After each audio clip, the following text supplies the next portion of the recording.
There you go. Now you're in. Okay. Woohoo! They were great and they were easy for grocery shopping and all that fun stuff. So was my Blazer. Plenty of room. Well, when you have 7 kids, though, you're not going to pack 7 kids into a car or an SUV.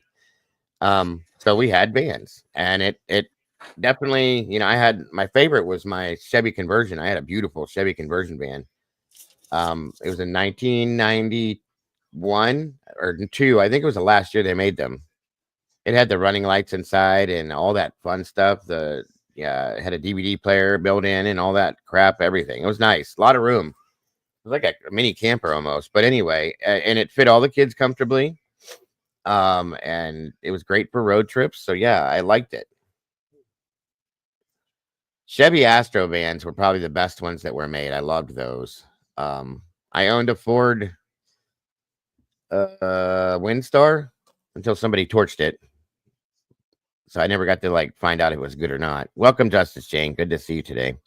Moonlit baby in the house. Good to have you here. I'm sorry to hear that. I hope your week gets better, dear. Keep you in our thoughts and prayers, ma'am. What happened? Did I miss something? Let me go back up here.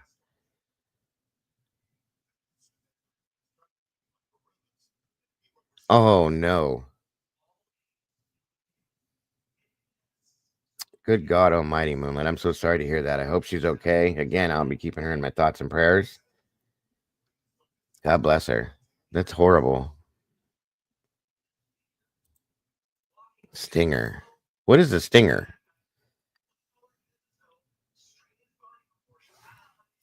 Never heard of a stinger. I'll be honest with you. I've looked at if I were to buy a brand new vehicle, like brand new, which I won't ever, I don't think, because I don't like having a brand new car. I think it needs to get the bugs worked out a little bit. But he said crap. What was I gonna say? Oh, the Toyota Tacoma. Which one's the bigger one? Are the Tacoma or the Tundra? And Toyota, the pickups.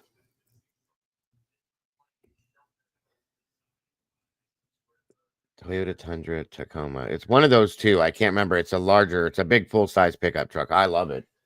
I drove one once, and it's nice. I want to say the Tundra because I think that's what my husband had. Is it the Tundra? Yeah, okay, yeah, he said the same thing. Okay, good. The Tacoma's like the smaller version. Okay, the Tundra. I'm telling you guys, this is a nice ass truck. It rides like a Cadillac. It's so smooth. The 4-wheel drive, everything. It's just a nice truck, guys. And I know a friend of mine has one too, and he loves the thing. He's not had hardly any problems with it. It's not bad on. It's got that bigger motor in it. It's not bad on gas. My oh my God, what do you call it? Silverado just sucked gas. I had the big V8 in it, but still, even tuned up and everything, it still sucked gas. I wasn't a smaller truck like a Ranger or Colorado. Well, the Colorados aren't even small anymore. They're pretty much a full size truck now. Back in the day with the S10s and the Rangers and the Dakotas, all those, yeah, they were smaller trucks. But even like I said, the small ones are bigger now. First time I saw a Colorado, I was like, what the hell? That's not small anymore. The new ones, I meant. First time I saw a new one. Stinger was pretty. I've never seen a Stinger before, but I'm gonna have to check it out. It's interesting. Good Jesus, Moonlit. She hit a concrete barrier at 50 miles an hour, broke her back in 2 places in her eye socket. She's 83, and oh my God. Oh my gosh, honey. In the meantime, we said our goodbyes to my sister last night. Oh my God. Moonlit, honey. Jesus, I'm so sorry, hon. I'm so sorry. Well, I'm glad that you're here with us and you're not by yourself. At least that's so horrible. I'm so sorry. God bless. You'll definitely be in my thoughts and prayers for sure.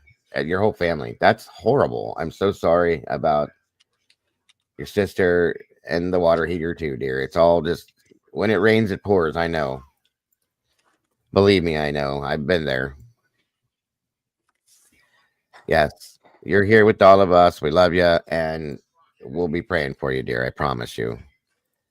There's Mama Bear's link again. It's also pinned in the chat, guys. Please make sure to jump on over.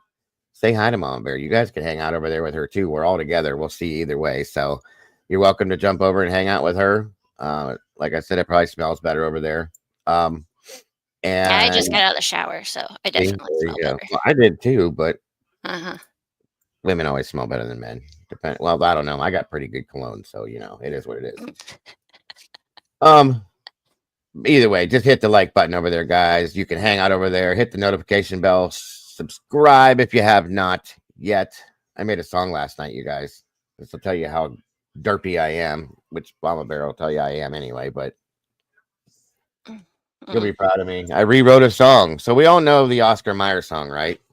Mm-hmm. Uh-huh. Yeah. The Oscar Mayer Wiener. Yeah, this thing here. Mm-hmm. Yeah, so that song. Have those emojis in the chat now. Yeah, that's awesome. I love it. I seen you writing something in there with the emojis. Yeah, somebody, I think it was SRB probably. yeah, I was asking you about it last night. That's funny. I love when you redo the emojis. Those are so cool. So, my baloney has a first name. It's OSCAR. Blah blah blah blah. All that song. So we have a community member now by the name of Oscar Mayer, and we were covering the show. And this will tell you where my mind goes. My ADHD is so bad. We were running the show last night, and they were in here. Oh, see, Trish just dropped some wieners in there herself, and Lisa Joe put one in a bun. Lisa Joe's the one that asked for it, so. Oh, of course she did, because that's Lisa for you. And I forgot about it, and since I couldn't do much yesterday, I was like, you know what? I have time to make the emojis. Right. There you go. Miss Bonnie Bailey, good morning, darling. Good to see you today. I hope you're doing well. God bless, and thank you for joining us, dear. So I was sitting here, I was singing that song in my head. As soon as Oscar Mayer pops into chat, the song starts going in my head immediately. That's my ADHD for you, okay? Mm-hmm. And it's just rolling through my head. We're talking about Brian and Koberger and this and that and blah, blah, blah, and everything else. Good morning, Jilly Bean. Wonderful to see you, dear. And it just clicked, and I went, wait. And I very slowly, I think I almost did it out loud, but I clicked the mic off. I'm singing this to myself while we're watching this one video. I'm going, my subscriber has a first name. It's OSCAR. And then I froze, and I went, what goes next? So I rewrote the whole song, my subscriber. You know what I mean? Instead of my baloney. And it all matched. It all worked. That's awesome. And I said, holy shit, I rewrote the song. It's great. And I almost wanted to sing it last night, but it just didn't fit. So, I know SRBs. I have some problems. I do. It was so funny, though. I loved it. I had to tell you. What's Lisa threw up a skull? I don't know what that means, but yep, I know I'm dumb. It's okay. Dirt. Yeah, I was waiting for it to come, but yes, there it is. And I know I'm not quitting my day job, Tandy. I promise. I will not sing it because I know that Molly's in here, and Mama Bear is even worse than Molly and sneaky about it. It will be clipped and it will be played back at some point. So no, it's probably already been clipped. The part that I just did. So Molly might have. I haven't yet. So. You said it sounds like a contact high. Of course it does. Of course it does. Yeah, I don't. Why did it happen? That's the problem. That's what's wrong with me. Okay, we're doing everything we're doing last night, and here I sit. My subscriber has a first name. It's oh my god, it matches. It rhymes. Tandy said she sent you money for singing lessons. Oh yes, I know. I can't bring in the second part of it though. I can't. The second verse. I figured just roll through it again. My subscriber has a second name. It's MEYER, whatever the hell it is, or MAYER. Speaking of which. Anyway. That's a Mandela effect, right? What? Okay, do you see the little wiener thing on my screen? Yep, I see your little wiener. Have you seen my wiener? I see your little wiener. Yes. So there are people out there that swore up and down. This is a thing, you guys, that Oscar Mayer was spelled Oscar Meyer. I was one of them people. And it's one of those Mandela effects. There's so many people that swear up and down that it used to be spelled Meyer. They say and they claim that it's always been Mayer. I know that'll get clipped. It's okay. But anyway, you see it spelled there. And I went, no, it was Meyer. No, it wasn't. And they proved it. They showed, just like the Bernstein Bears and all that other crap, where they said it was the Barnstein Bears or Bears. Right. It was however the hell they did that. But yes, there's a lot of them out there. It freaks me out. Yeah. Yes, Miss Peggy, I was singing the baloney song. Because he's full of baloney. Yes, I'm full of balagana. Balagana. Molly will turn that into a top 10. She probably will. Mm-hmm. It is, isn't it, SRB? Some of them things are true. Like, I really swear up and down some of them things that they've said were not what they said. So, yeah. Amazing stuff. The way our minds work. Well, at least the way mine works. It's a complete. Yeah, I was going to say. It's for science. Yeah. Scientists would have a blast with my brain. I'll tell you that much.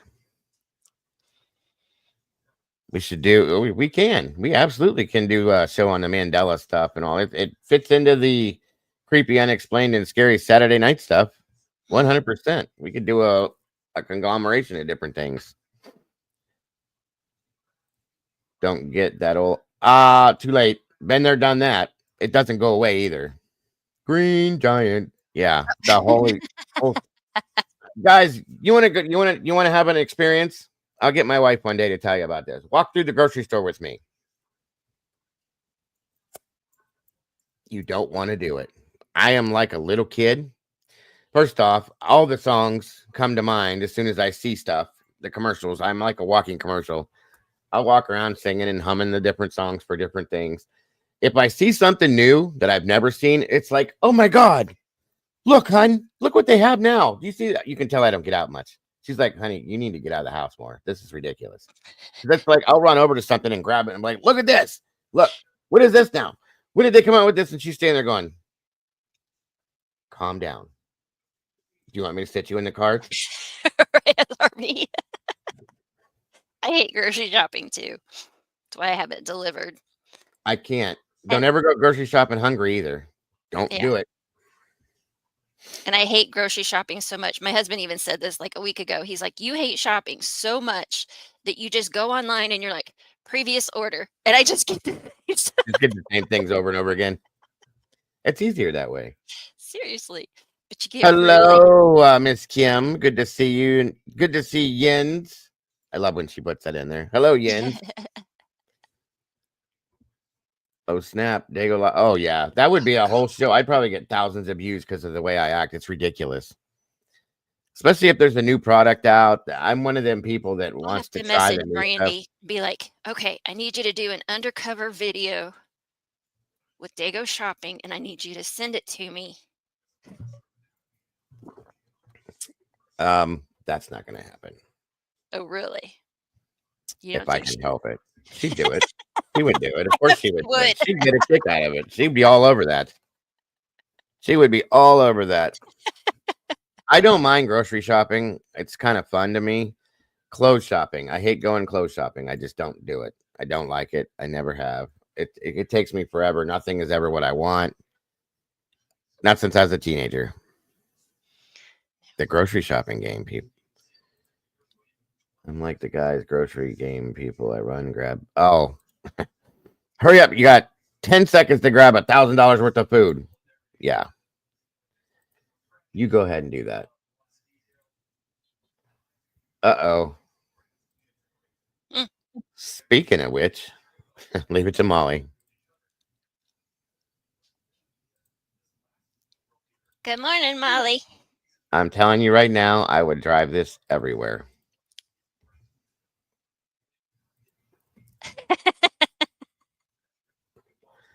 Have you seen my wiener, Mobile?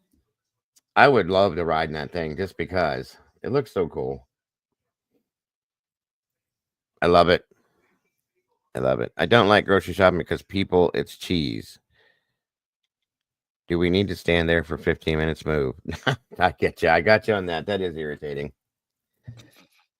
It is. And meat. When you stand there looking at meat, how many times have I been standing there looking at meat and somebody grabs something right out of my hand? I'm like, excuse me? I will kick you in your knee. Wow. Pull it out of my hand, especially at Walmart. Plus, Walmart, God, Walmart has the worst meat. At least here in Ohio, it's horrible. Hey, Chris, I see ya, bud. Uh-oh. And thank you, Molly, for sending that, dear. That's very funny. Uh, All right, squirrel. yes, thank you, Chris. I got them. I appreciate you, buddy. Oh, yeah, those are infuriating. At least those two are specifically. Holy shit. Oh wow. Okay. Thank you, bud. Thank you. Thank you. I've not been in a store for 2 years at grocery shop. That's probably safer, Molly. Well, and Molly can't walk, so Mm-hmm. well, Yeah. long distances. Exactly. Yeah, I was gonna say long distance. I don't want to make her sound like she's. Yeah. She's not in it. She can walk. She just can't walk long distance. It sucks to age. Oh, I used to do that. I can't afford it anymore. That would be awesome though, Tricks. It's the best way to go. If you can have a butcher that you can go to and you can just do it that way, it's so much better. It's more expensive around here though. And we lost most of our local butchers too. It's weird. Hmm. I'm sorry. I hate going to Walmart. I do.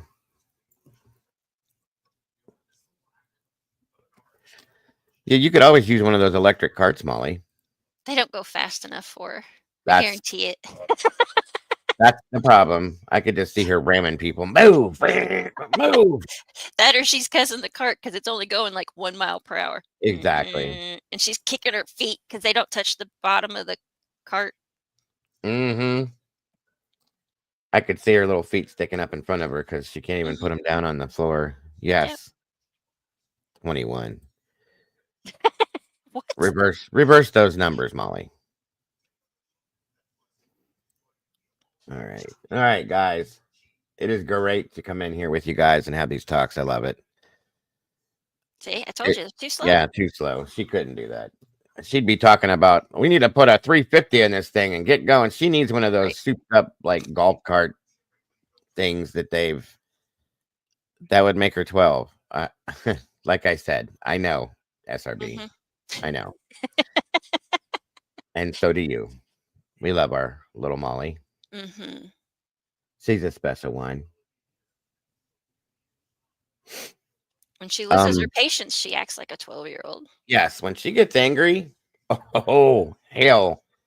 Molly will send a meme out when she's mad about something, and it shows a little girl laying on the ground, kicking and screaming. It is very fitting. I'll just put it that way. Yep. And if she you've knows ever it seen the one herself. of the little girl with the bowl of cereal. Yeah. Or the little girl. The little girl trying to put a straw in the cup, and yet she's going like this, and then just throws the whole thing. That's our Molly.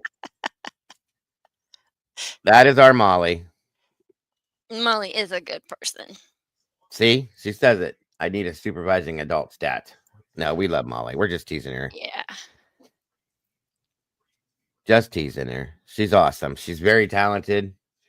Molly has done all the videography stuff for this. Okay. All the music you hear and everything, it's all from her. She's very talented. She doesn't give herself enough credit at all. She doesn't think she's that, but she is very talented. And she's got a beautiful heart. She's an amazing person. So we love her. We just like to tease her because it's fun.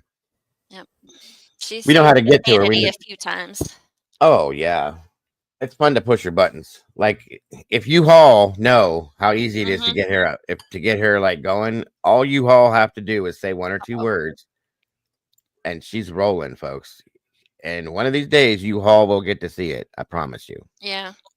And U-Haul are in trouble because she sent you something else in Discord. Yeah, well, this is the whole thing we're talking about with the hold on.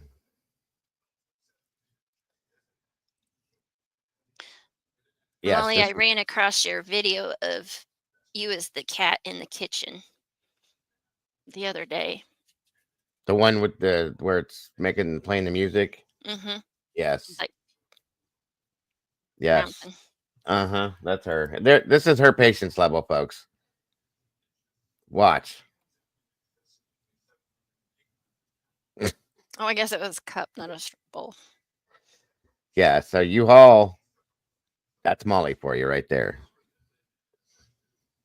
Up, What? see? There it goes. There it goes. Really?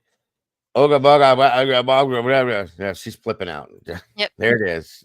I don't know why, but Because you are said you U-Haul. where you going, Stormy? You leaving? What happened? I don't know. She likes to send people hissing cat gifts when she doesn't. Yes, she does do that too. She'll send you one if I do something and she says something, or if I. It's Okay. not when she doesn't like you. Oh no, that doesn't mean she doesn't like you. That just means that she's irritated or it's all joking. It's all in good Yeah. humor. Oh, what happened? There we go. Okay, Stormy, take care. That's what I said. U-Haul. Hey, well, have a good day, Stormy. Yes. You too.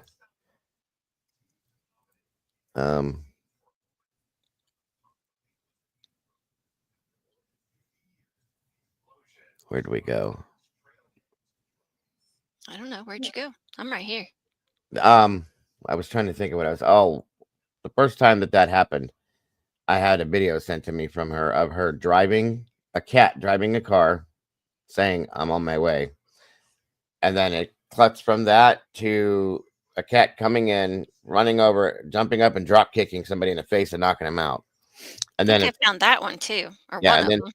at the end of it, it says "Love Molly," and it's a cat smiling with human teeth. It's hilarious.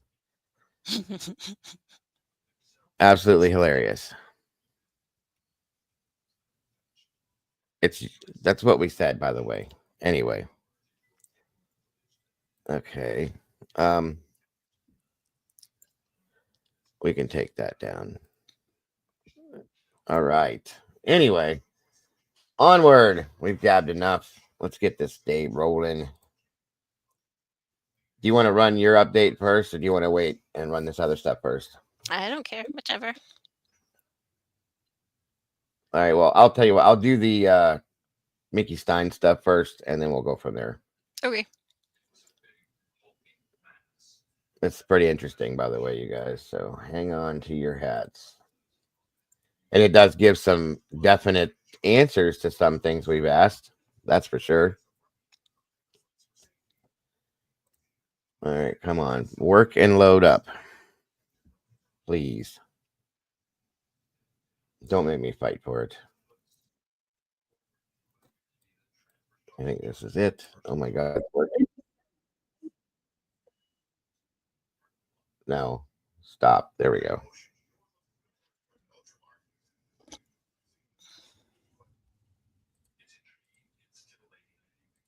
Hang on. Hello, Virginia.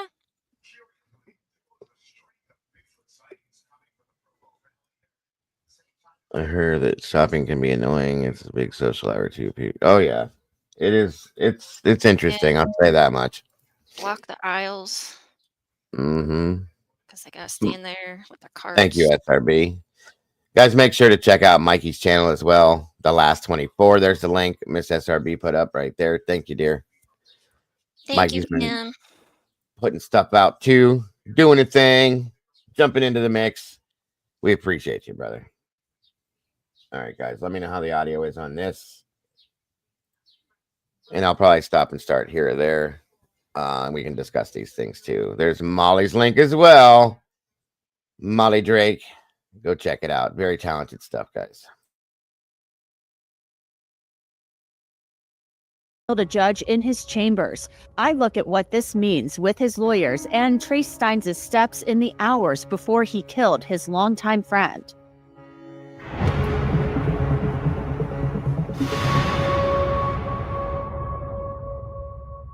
Welcome to Crime Fix. I'm Anjanette Levy. When Mickey Steins shot and killed Judge Kevin Mullins in his chambers, it was absolutely unbelievable.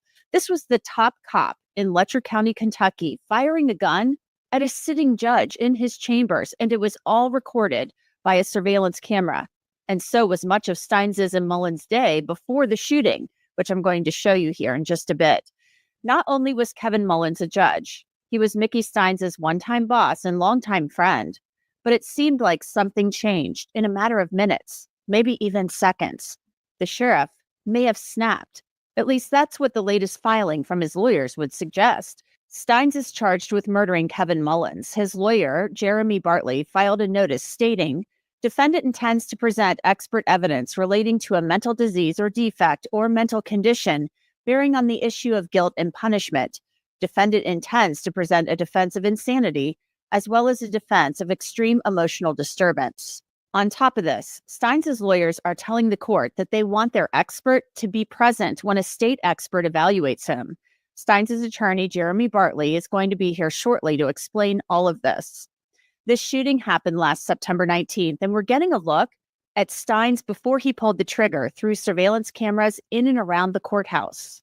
That day seemed like any other in Letcher County. Judge Kevin Mullins was in his chambers around noon. Mickey Steins was sitting across from him in a chair, and there was a man to his left, and another man, a pastor, stood to Mullins' side. There's no audio, so we don't know what the men were discussing, but Mullins, at least, seemed relaxed. He was even smoking in his chambers. The group sat for several minutes, chatting away. It's probably something they had done many, many times over the years. Around 12:07 p.m., Steins walked out of the judge's chambers. Mullins says something and he stops, but then he keeps walking. Again, we don't know what was said, but the people in the room certainly know. From outside, you can see Mickey Steins walking away from the courthouse. It's 12:11 p.m. at this point. Another camera shows Steins walking back into the courthouse for just a moment. Then he turns around and walks back out. Mullins and Steins had lunch at a local restaurant. It was something they did often.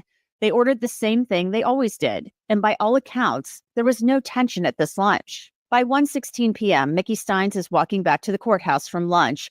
If only we knew what he was thinking on that walk.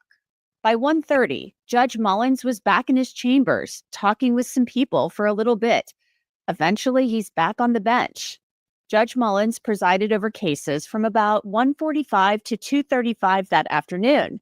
Then around 3 p.m. that day, Mullins was in his chambers with Steins. What the men were discussing remains a mystery. Steins made a phone call first from his phone and then Judge Mullins's phone, and then Steins fired several shots at the man he once called a friend. You can see people in Mullins's chambers rush out after hearing the shots. They likely had no idea what was happening other than a gun had been fired. Troopers' dash cameras showed Steins being led to a cruiser in handcuffs after 4 p.m. that day, and Steins sounded paranoid. You mean pick your leg up, my brother? Y'all got carbon monoxide in here. Come on now. Come on. I can't sit like this. I can't. Come on now. Be fair to me. We're being good to you, brother. You stick your leg up in there. Come on now, guys. Please don't do this to me. Please don't do this to me. Please. You want to scoot on over a little bit to the left? Come on now. Try to scoot on over a little bit more. That way we don't hit you. Can you go any bit farther? I just want to hit you with the door. Put your knee in there, my friend. Hey, Jason. Hey, Bates. Hey, Bates. Can we loosen this up a little or give the window down? I'm sorry. Can we loosen this up a little? Be fair to me, man. I got some air. I'll crack the window for you, but I can turn the air on back here. Okay? Yeah. Be fair to me now. I promise, Mickey. I promise. God, please. I promise. It's hot back here, man. I can't breathe. During the nearly hour drive to the Leslie County Jail, troopers tried to get Steins to talk to them. Okay, Mickey. Anyway, so do you want to talk about it? Is this to do with anything with your family, your daughter, or anything? Bring it in. The world can be really unpredictable and scary, so having a great lawyer really matters, and that's where Morgan & Morgan comes in. The firm has more than 1,000 lawyers, and that's because of a crash victim in Georgia after the insurance that Steins had been deposed days before the shooting in a civil suit. Start a claim at forthepeople.com/crimefix or click the link in the description and pinned in the comments. We later found out that Steins had been deposed days before the shooting in a civil suit filed by a woman named Sabrina Atkins. Now, I'm going to stop there for a minute and talk about this a little bit. This is where I think gets into possibly the reason why this happened. I've come to a conclusion finally. I've reviewed a lot of this stuff. I've been kind of obsessed with this one. I really want to know. I've followed it from day one. The deposition that Steins made about that whole situation with the sheriff's deputy and higher ups. What's up, Willie boy? Good to see you, brother. Taking bribes, sexual bribes, to get them out of situations. Okay. And he deposed on that. He had to, as the sheriff, fire, of course, and arrest his deputy. And I always thought that there was, I think Tomboy said something at one point too. She's not in here yet, I don't think, but had said something about she thinks that that's where it was too. And I agreed with her. I think that's where the answers lie to this, is that situation. And the fact that he gave a deposition, I'm sorry, not the fact that he gave the deposition. The deposition he gave relates to what went on, and that plays into, I think, what happened, why he shot the judge. And you'll see some of that there. I'm going to play this some more and get to some other points on this, and then I'll explain why I think what I think. Welcome back, Stormy. She had been arrested in 2021 on a drug charge, and a deputy named Ben Fields. Welcome back, Stormy. Thank you. Told her he'd help her with an ankle bracelet for home incarceration in exchange for sex. Atkins said she and Fields had sex in Judge Mullins' chambers 6 times, and she told investigators with the Kentucky Attorney General's office it wasn't just Fields having sex in the judge's office. But he does have some videotapes of some stuff in the judge's chambers. What kind of stuff? Just with girls, sexual and stuff. What describe? Have you seen the videos? I've seen one partly, and just him having sex with girls for the bail to get out of jail. Who was having sex? Ben and just some higher ups up there. Who? The judge and. You saw the video. Mm-hmm. Yeah. What did you see on the video? I mean, you. I mean, I've seen Judge Mullins having sex with a girl. Who was the girl? I don't know, because I don't know a lot of people from over there. Where was it at? In his office, in the judge's chambers. Yeah, Willie, I've seen it. We talked about that a couple of days ago, that they finally made arrests on that. The owner of the house, the friend, and then I'm going to guess the drug dealer guy. Those two were arrested. Yeah, that's pretty wild shit, ain't it? I thought it was. Good to see you, bud. Thank you for joining us today. Is that the same place that you were meeting Ben? Is that how you know it was a judge in chambers? And this was Judge who? Mullins. But you don't know who the girl was. And there it is. Okay. So think about this for a minute, guys. Think about this. Judge Mullins is on video in that chamber, in those chambers, having sex with some woman. Mickey had to go give a deposition. Him and Steins have been friends for years. They work side by side. Mullins is his boss. He had to give a deposition, and it even says in here that after 3 days before that, it was when he did the deposition, and ever since then he was acting kind of strange around the office and stuff. So yeah, I'm starting to wonder if during the deposition he had to say certain things. I wonder if he was threatened by the judge. If you say this, or this, because the man said they're trying to kidnap my wife and daughter. Was he threatened?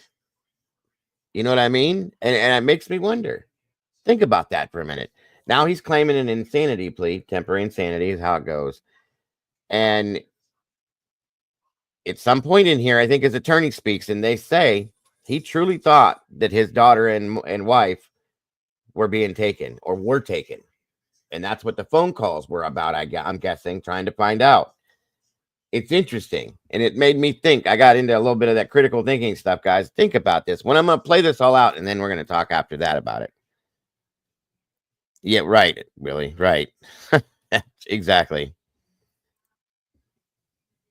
So Sabrina Atkins had told investigators she saw a video of Judge Mullins having sex with a girl in his chambers. Last fall, Kentucky State Police investigator Clayton Stamper testified at a preliminary hearing for Mickey Steins that Steins was concerned for his wife and daughter after the shooting. He was mostly calm, I thought. I mean, I talked to him, but he didn't say nothing about why this had happened. But he was calm. He was kind of afraid that basically all he said was, treat me fair. That's basically the comments he made. Okay. Did he also make a statement about, I didn't see it in the citation here, somewhere along the line I saw a statement being attributed to him about protecting his family? I wasn't present, but when he was taken into custody, I was told by one of the other officers that were there that he made the comment, they're trying to kidnap my wife and kid. So something is definitely going on in Letcher County, Kentucky. It's a small town with a lot of big secrets. I want to bring in Jeremy Bartley. He represents Mickey Steins in this case. So Jeremy, we kind of anticipated this. So tell me what you filed. You guys are going to claim that at the time that Mickey Steins shot Judge Mullins, which is not in question, it's on video, that he was insane. Well, the statutes require that if we intend to introduce mental health as a defense, whether in whole or in part, that we file notice. And normally this is something we would do later in the proceedings. As you know, we don't even have a trial date yet. But, our hope is to expedite. The state will get their opportunity to have our client examined. So we want to expedite those proceedings. I mean, you're looking at an 18-month or more backlog to get folks examined at the state facility. So normally we would wait much later, but we went ahead and filed that notice in the hopes to get that moving along. You said specifically in your filing that you're not saying he's not competent. That's not the question here. And you had said that in an earlier hearing as well. This is specifically, you want him examined. You want your expert to be a part of it when the state does examine him.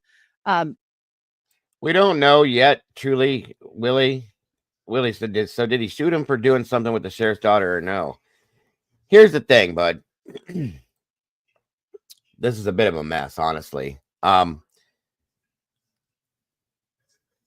There was a deputy that had been fired and arrested and all that from taking sexual favors from inmates, I guess you could say. It was more like people that were on house arrest that had the ankle bracelets and stuff like that. The one deputy said, I'll make sure you get your bracelet paid for, this and that, and so on and so forth, but you got to give me this. And they were doing this in the judge's chambers. Now, mind you, the judge's chambers has video feed in it, okay? Live video feed. There's no audio that I know of, but there's live video feed in there. And they were using his chambers to do these things. And it was not just him. Now we've heard now that the judge was doing it himself and other higher ups too. Thank you, brother. And don't work too hard, bud. Be safe out there, buddy. Good to see you. So that's the deal here. And then once he was fired, Mickey had to arrest him, of course. That's his deputy. And then he had to give a deposition because there was a whole thing about this. It turned into a whole thing. And I think the FBI was brought into it too, or something like that. I can't remember 100%. But anyway, once he gave that deposition, he started acting strange and things became uncomfortable between him and Mullins, so on and so forth. So I don't know if the judge did anything with his daughter for sure, which has been a theory. Some people have said that. but there's something in there. Take care, Miss Kim. Thank you so much for joining us today. We appreciate you. I hope you enjoy the time with your daughter. If not, you're welcome anytime, dear. Thank you so much. So we're at that point, Willie. It doesn't really state, and it hasn't really come out yet. I'm sure it will in a trial at some point. The attorney's explaining some of what it was, but it's really hard to get a take on it. I have a theory now after seeing this and some of the other stuff we've looked at. So that's what I was explaining. So I don't know for a fact if that's what went on. Nobody does. So yeah, no, I get it. I get it. I'm sorry it's such a long-winded explanation. I was trying to get everything of it. I didn't know how much of it you knew about. That's all. Because for someone to do that the way he did, yeah, 100%. You would think, I mean, especially to put yourself knowing what your consequences are going to be. He's the sheriff, for Christ's sakes. He's got to know this ain't going to be good for you at all. Okay. So yeah, it's definitely a strange situation. I'll say that much. This explains some of it though. No problem, bud. But you're saying basically, look, there was something going on with Mickey Steins when this happened. And that's why he stood there and just matter-of-factly pulled out his gun and shot Judge Mullins. So do you have any idea, given the fact that you're saying he's not incompetent? Not to mention, sorry to interrupt again, this guy right here, I have an issue with him. The judge, he's very arrogant and cocky as far as I can tell from what I've seen, okay? He kind of has that persona, just even with no audio. I'm the king shit and you bow down to me and this and that and everything else. That's kind of how he puts himself out there from what I've seen. And I got to wonder, that's why I think, did he threaten Mickey, you know, and kind of hold that over his head? Did he tell him, you know, we'll take your wife and daughter. You don't mess with me. You're not going to, testify against me, blah, blah, blah, so on and so forth. That's kind of what I'm starting to feel on this. I don't know if I'm right or wrong, but that's what I feel with this. Competent. Do you have any idea about what may have been going on? We know about the deposition in the lawsuit regarding the sex with the inmates in the courthouse. What else have you been able to glean, if anything, that you can share with us? Well, so in terms of what the specific mechanism or diagnosis is at the time, I'm going to defer questions on that. But I will say this. There was no doubt to anyone that was around Mickey in the days following the deposition, prior to the deposition, and certainly after the deposition and the days leading up to what you saw in the video, that he had not slept. Rarely, if any, had not slept in days, that his demeanor was completely off. People described him as paranoid and just not acting in accordance with his normal demeanor. Now, again, I don't want to get into specifics. The statute requires that there be a mental disease or illness or defect. I'm not going to get into that now. I'll wait until we hear more from the experts. But I'll just say this: there's zero doubt that the combination of his mental health, which was exacerbated by the pressure put on him because of this deposition, played a role in what we saw.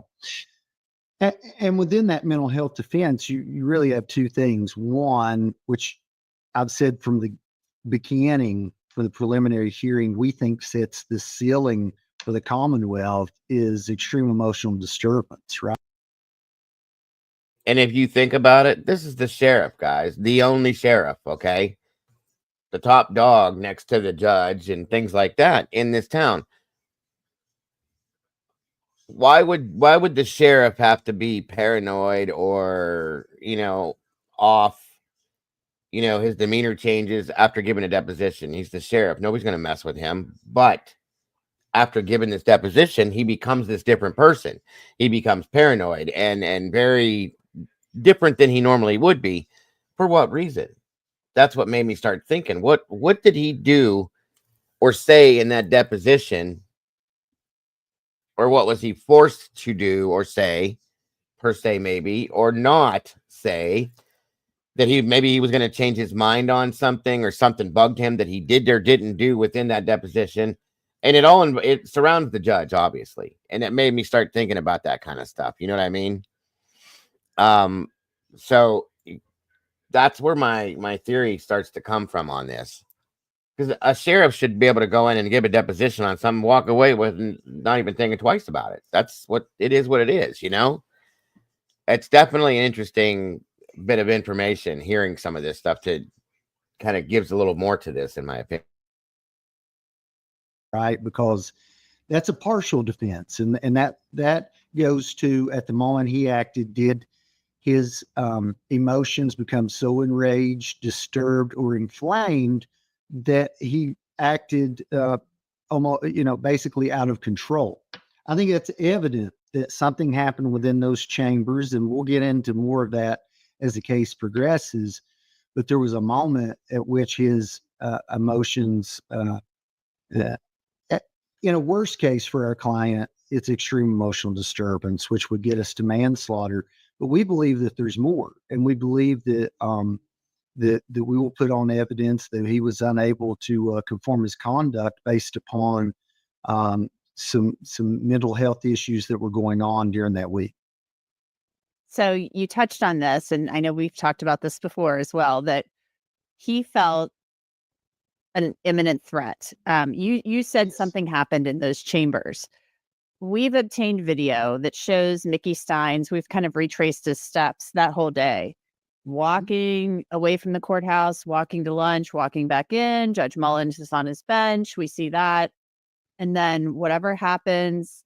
I mean, there's no audio, unfortunately. We don't know what was stated. Have you been able to learn what was stated? You said we'll get into that at trial, but do you know what Judge has Mickey Steins told you what Judge Mullins said that made him feel threatened? Yeah, so I'm not going to be able to get into what my client has told me. I will tell you that when Mickey entered the judge's chambers, he had there was no doubt in his mind that his wife and his daughter had been threatened. And there that is. Now, I'm going to take you guys back a little bit, maybe to get an understanding of this. That video we saw of them all sitting in there, by the way, there was Mickey was in the chair across from Mullins at the desk, the other two guys, and the guy that walks in and speaks to Judge Mullins is a pastor, a local pastor, I guess. And they're all having a good old time. They're just chatting, talking right before they go to lunch. Everything's fine. And Mickey leaves first. They say something to each other, nothing bad, but I'll meet you there or something like that. Probably they go to have lunch together at this place down the road. We see Mickey walking back from, and they showed him just now walking out, and then he comes back for a minute and then he leaves again, like he forgot something or whatever. But anyway, there's Miss Cassie. The party's arrived. Good to see you, Miss Sassy. Thank you for being here. So they go to lunch. Now, we have been told already, that came out of the one deputy's mouth, I believe, or the investigator. They went to have lunch. They sit down. They start having a conversation, and it gets heated. And Mullins says, do we need to have a private conversation in my chambers? Mickey packs up his food, and off he goes. Okay? And then they show Mullins having court, doing his whatever he normally does around 1, 2 something. And then around closer to 3, Steins walks in. I guess that's when court was done. Steins walks in, I guess, to have this conversation. The phone thing happens, and then boom, he shoots him. So whatever that conversation was at lunchtime tells me that, and we hear just now that he definitely felt that his wife and daughter were threatened. He said they're trying to kidnap my wife and daughter. Something happened at that lunch. Okay, I know I'm like long-winded, guys. I'm trying to figure out how to say this. Something happened at that lunch that made him feel that way. He come in to talk to Mullins, and it must have reiterated it at some point. And then the phone call, he tries to call his daughter on his phone. She doesn't answer. She calls on Mullins' phone, or he calls on Mullins' phone. She does answer. He hangs up and then goes ape shit. And then you can see the phone on the desk ringing as this is happening. It's his daughter trying to call back in, I'm guessing. And he shoots the judge, and out he goes. So I'm telling you that tells me that the lunch conversation and the rest of that conversation in the quarters there, judge's chambers, I'm sorry, is where this threat comes from, obviously. The judge said something to him to make him feel like somebody's going to take your wife and daughter. I'm thinking if you don't do this or do that or do the right thing or whatever you want to call it, maybe to keep the judge from getting in trouble for what he was doing. That's my thought. I don't know. Are you here, Mama Bear? Yes. Are you following what I'm saying? Is it making sense? Yeah. What do you think? I mean, what do you think so far, I should say? I don't know, because I haven't paid a whole lot of attention to this one. Yeah, I can't let it go. It's driving me nuts. Yeah, I don't really Oh, know. it's okay, Cass. It's hard to, I know, I don't expect. I feel really strongly at this point that that's what I believe happened here. I don't know the little details, obviously, because we don't, of exactly what happened, but I'm guessing, and it's an educated guess that it seems to be pretty close, that could be what's going on based on what we're hearing. So Yeah. there's smaller things that probably will make this all make sense that we haven't got yet, but hopefully in the trial it'll come out. Yeah. I hope everything's good with Lincoln, Cassie. I hope it all went well. Thanks for joining us, hon. And based upon what transpired in those chambers, he believed that threat was in motion. And immediate. And so, I'm assuming, because you had said yes, we're an imminent threat. yeah, he felt that his wife and daughter had been taken. And, I think that, there's a lot out there that touches on what was actually going on behind the scenes. We look at the Benfield's deposition, the deputy that was convicted of having coercive sex with someone who was on probation and or on an ankle monitor at the time in the judge's chambers. We've got a video. I mean, if we take a step back here, we're talking about a live feed in the judge's office. That's unheard of. I can't speak for the rest of the country, but I can speak for Kentucky. I've been in a lot of judges' chambers. I've seen a lot of cameras, but I've never seen one that was a live feed, basically a security camera.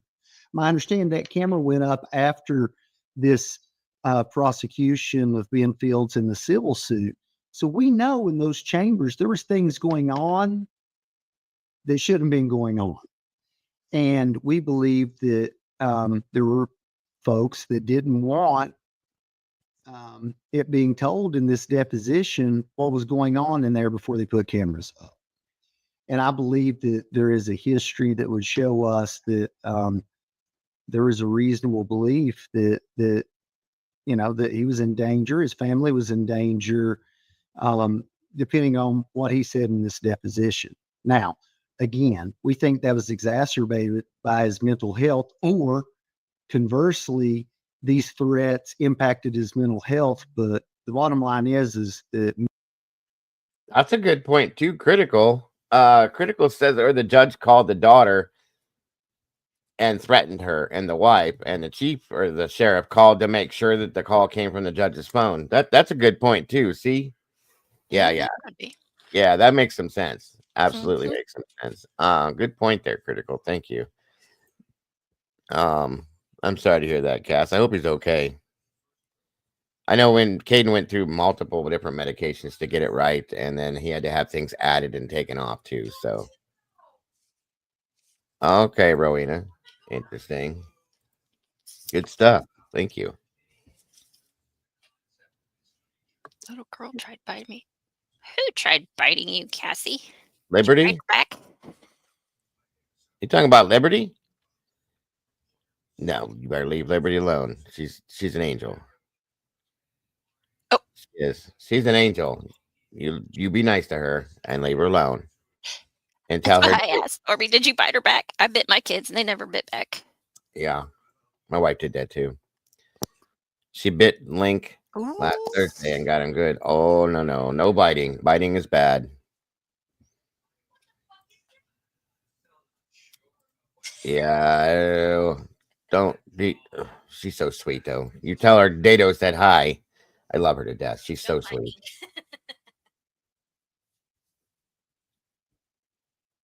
me. Mickey felt that there was a threat to his wife and daughter and that it was imminent.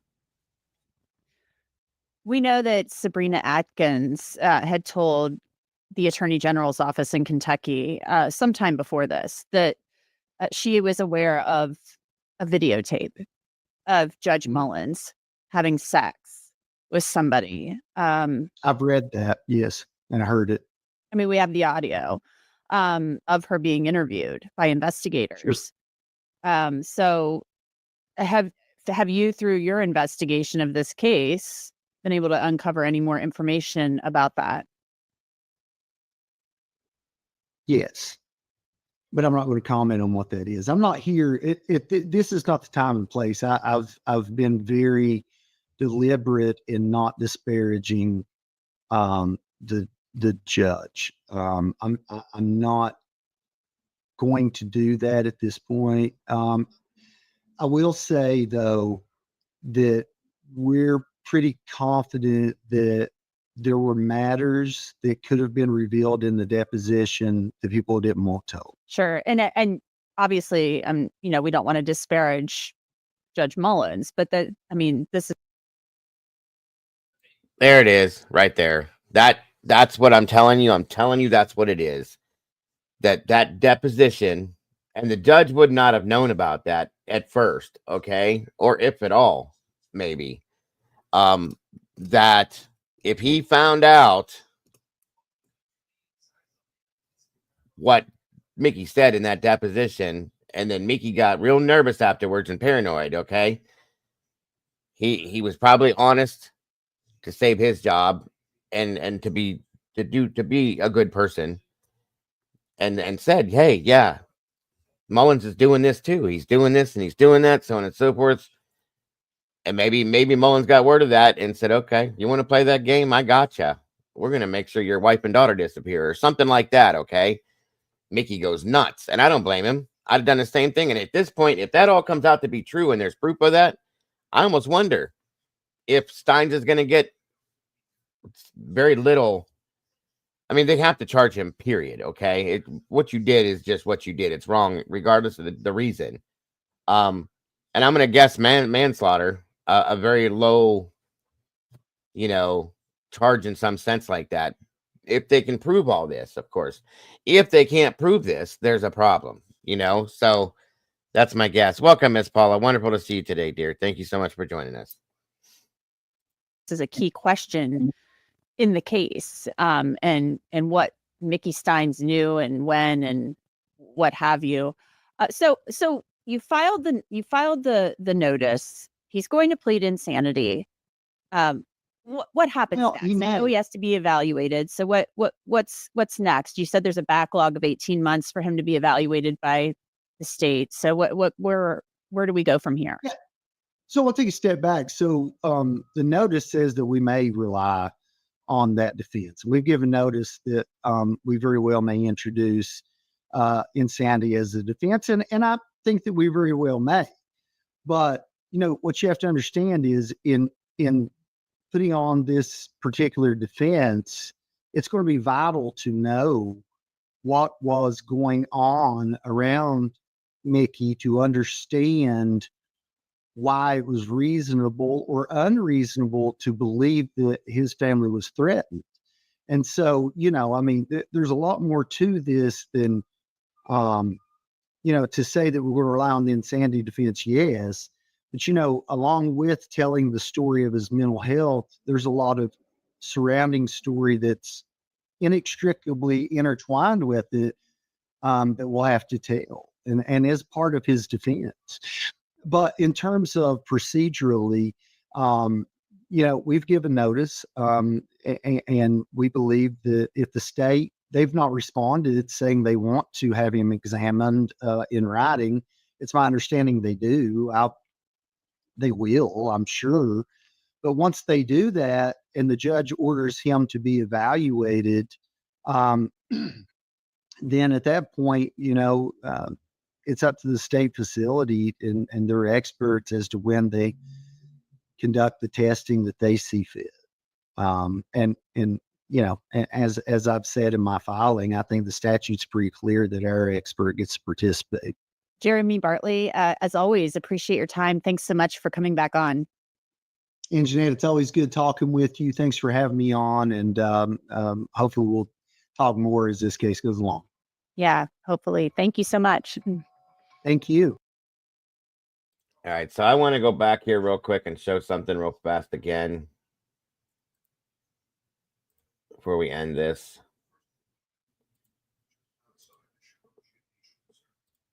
Okay, this video right here. Hold on. They're all sitting here. Just this is before lunch. If you look at the time here, it's like 12:06, I think. And yeah, it's okay. Anyway, they were getting ready to leave to go to lunch. Okay, they're all both sitting in here. Whatever. That pastor walks in. They're talking, so on and so forth. Everything's fine throughout this whole video. Okay, you can see they're all laughing and joking and talking and just having a good old time. Mickey gets up. Minutes chatting away. It's probably something. And goes to walk out. You can see the interaction is friendly. It doesn't look dark or anything like that.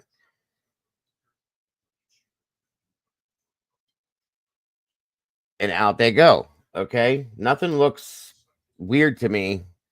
That's why I'm saying it had to have come down around that period of time when they were at lunch. Mickey gets angry about something and leaves, and then we go into the next part of that. So that's what I'm guessing. That's what I'm thinking this is all about.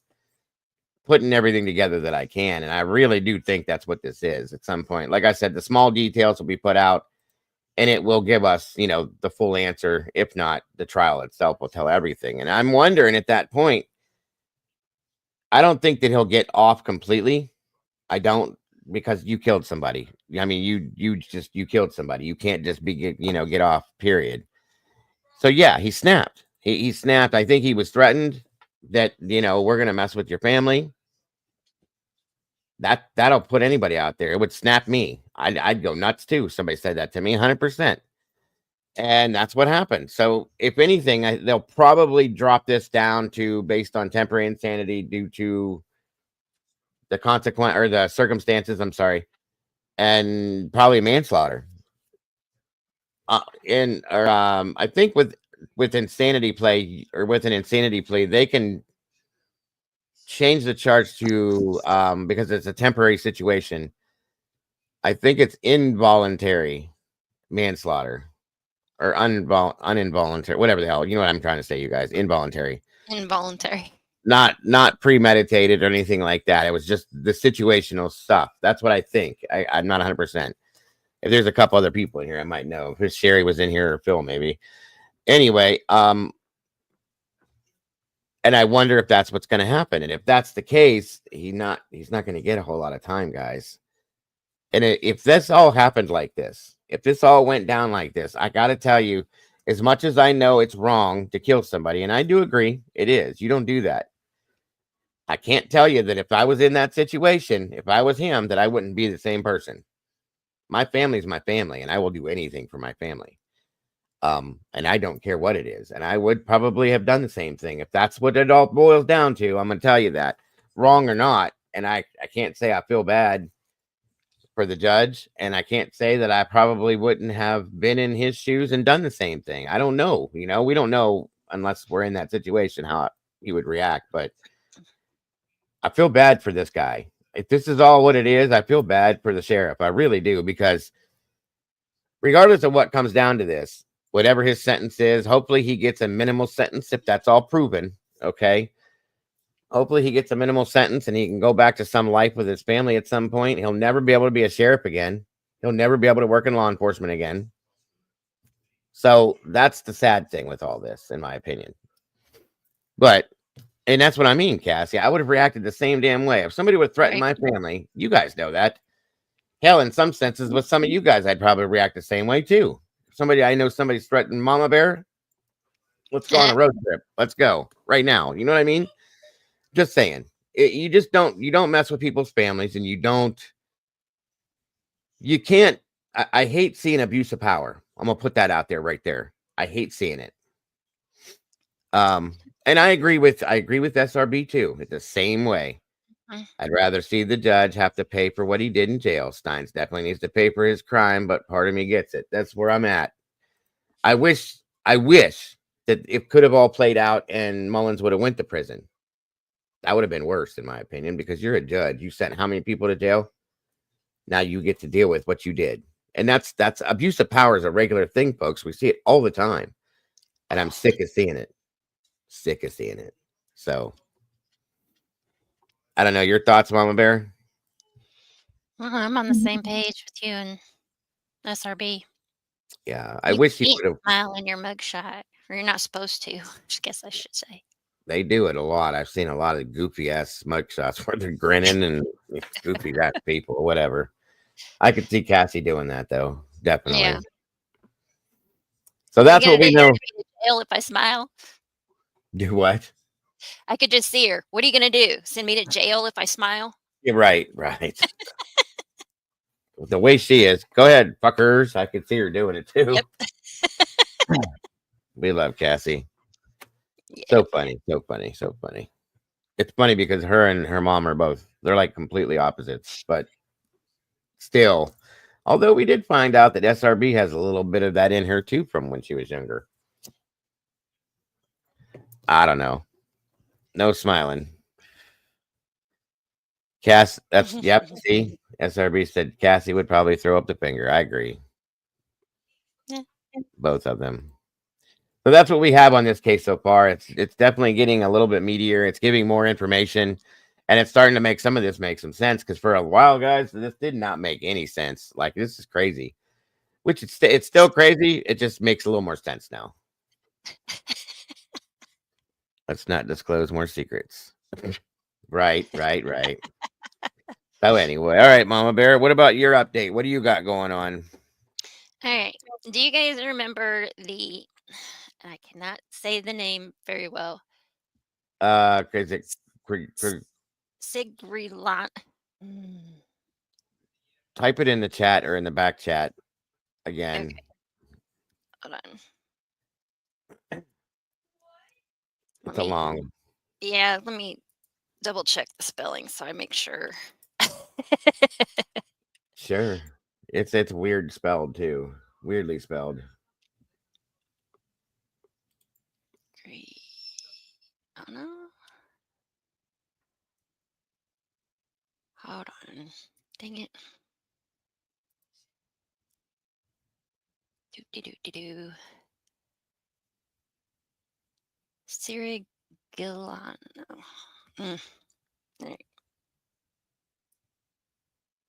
Sirigliano? There we go. Yes. Okay. I knew it was something like that. I just couldn't remember exactly. Sirigliano. Gotta love them Italian names. They always mess up. Oh, Lord. Yes, Like, there you go. Sirigliano. Sirigliano. There we go. Forget about it. It's a Pugliese. Hey. Anyway. So do you guys remember that case? It was the husband and wife, 2 kids. He thought that the government was after him. I remember it vaguely. I do. Okay. I don't know about anybody else. Do you guys remember that from it? Remember how long ago it was, Mom Bear? It was 2 years ago. I know it had been a long time. Yeah. I was like, SRB said, yeah, she remembers. Siriglianos.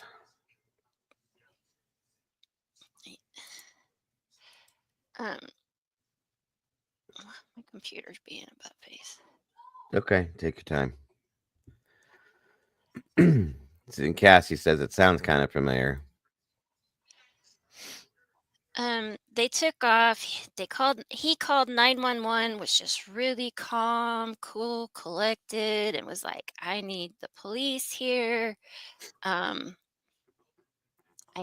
know something about 911. My life is in danger. They took off. Left his mom or her mom at home. Mm-hmm. I want to say they found him in Michigan, Mm-hmm. Wisconsin. I think it was Michigan. I think you're right. All right, let me see if I can get this to play.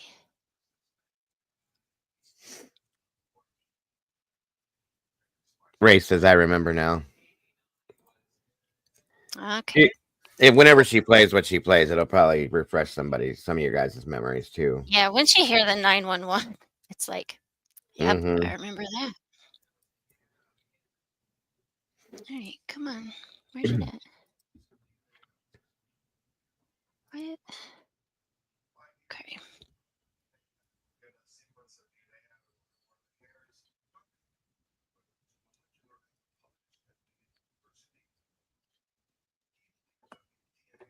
Maybe I'm in the wrong one. Hold on. Sorry, guys. No, take your time. This stuff ain't that easy. I promise you.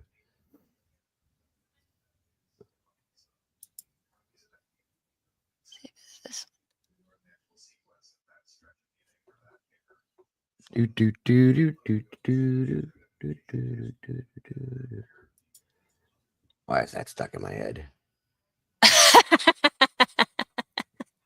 I saw somebody redid it. It's on I think it's a TikTok or something, but they showed this male group that redid Tom's Diner by Suzanne Vega, and it's really, really good. If you guys haven't seen that yet, the one guy's voice will blow you away. Anyway, that's why it's stuck in my head because I watched that earlier.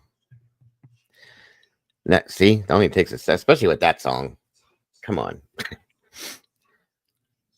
Do we know if they were ever found? They were found. I think within just a few days. Mm. Why is this not pulling up?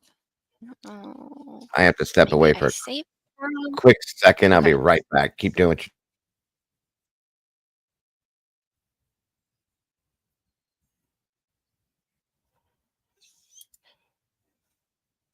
They were found. They were all safe and sound and all that. Ghost, I don't know what you want, but it is not that time.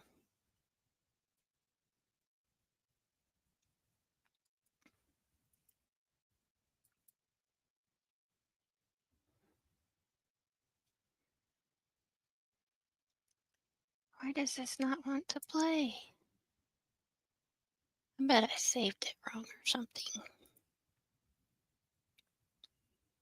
Because my computer was acting funky yesterday, and I bet it didn't save right. Let's see. Sirigliano. Maybe if I try media player. Okay. There we go. Stop. Okay. I'll just use good old Windows Media Player.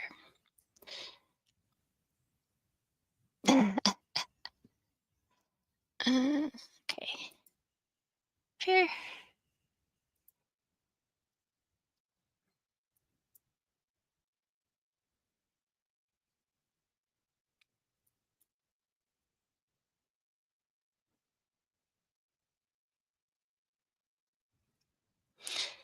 Yeah, I had worked on this one because I went back to his live from 2 years ago, and I cut out all his talking basically. and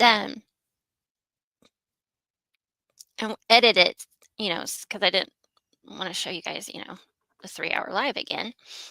And then the app I was using shut down. And I was like, you got to be kidding me. And I'd already spent like an hour on it.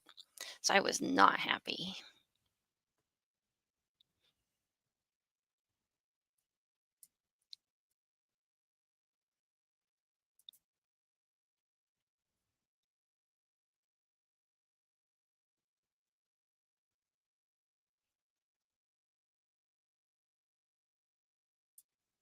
And I don't know. Am I frozen?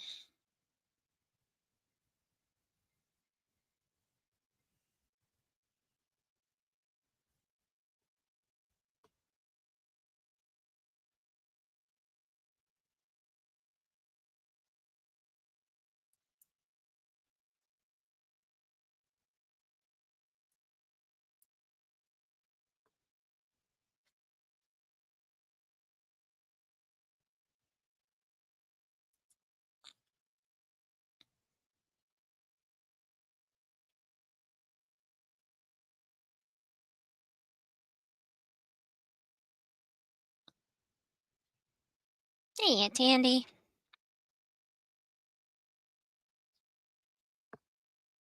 Just 1 second, folks. Okie dokie.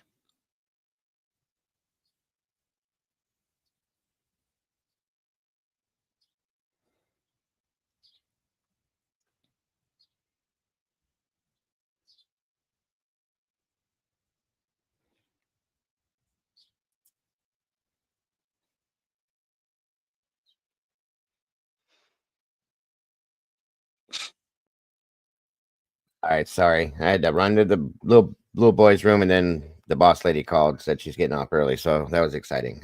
Anyway, I'm sorry. Did you find it? Cool. Mine's getting off early too. Well, he's from She 3 don't to ever get 6. off. She doesn't ever get off this early, but Mm. did you Okay. find the Let's right see. video or no? Yeah. And we Okay. don't have to watch all this, just enough that you know, We can. refreshes everybody's memory. That's fine. Does this include the update to it or no? There we go. All right. I'm gonna mute this side and you. And I don't know why it's blurry, but That's the all right. voice is what. Is the if the audio is all good, that's all that matters. Yeah, it should be. All right, let me know. All right. I'm good. Yes. Everyone is okay, but I need a Fremont Police Department.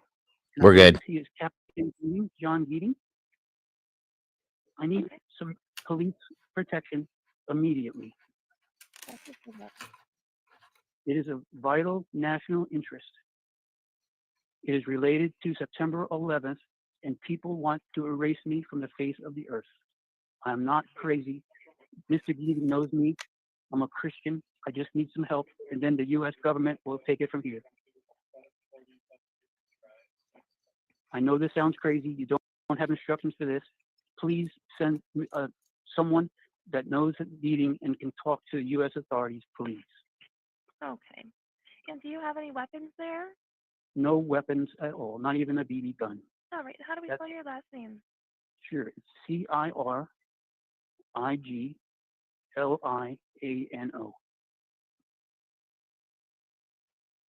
And your phone number?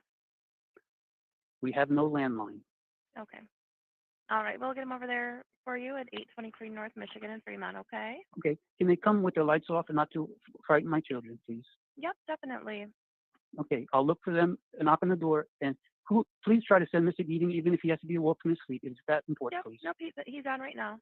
Okay, thank you. Yeah, bye. Missing family. Does that ring bells for everybody?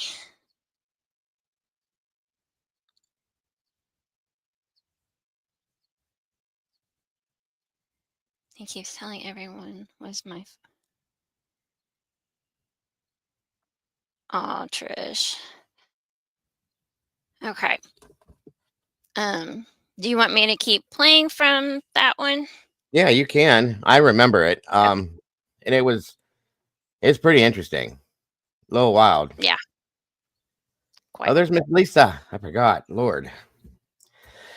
Oh yeah. That's how long ago it was. She Been was a your long co-host time. then. Yes. Well, you both were, but yeah. Yeah. Go for it. Keep playing it. More from Fremont continues. We have learned just a few hours ago that Anthony, Suzette, Brandon, and Noah Sirigliola were last seen at a hotel in Iron Mountain on Wednesday. And just about an hour ago, we received this surveillance video. It's of the family at a gas station in Gulliver, Michigan. And today we are learning new details from police. We are on your side with live team coverage. Keely Lovern spoke to a neighbor who first alerted police about the family's disappearance. But we begin right now with 13 on your side's Micah Cho, who has been with police all day. Micah. More on that gas station sighting on the 17th. Police confirmed that at around 10:40 a.m., the Sirigliano family was spotted at a BP gas station in Gulliver, Michigan. That's about 15 minutes east from Manistee. What you're seeing on your screen is surveillance video of mother Suzette Sirigliano and a silver 2005 Toyota Sienna minivan they're traveling in. 13 on your side reached out to that BP gas station and was able to get a hold of a clerk who said she has been inundated with phone calls from the media this morning, and goes on to say, "I'm kind of overwhelmed right now. All I want for their family members to know they were safe, and I'm not really sure what their story is, just hoping they return home." Fremont Police Chief Tim Rodwell thanks the public for helping them search for the Sirigliano family. Again, police are concerned for their safety after the family's father, Anthony Sirigliano, called 911 exhibiting paranoid behaviors, telling police that people wanted to wipe him off the face of the earth and that he had information about the 9/11 terrorist attacks. It's been great. One of the reasons I think we all live in Western Michigan is just that sense of community and that sense of helping each other out. And I think the Sirigliano family needs help right now. And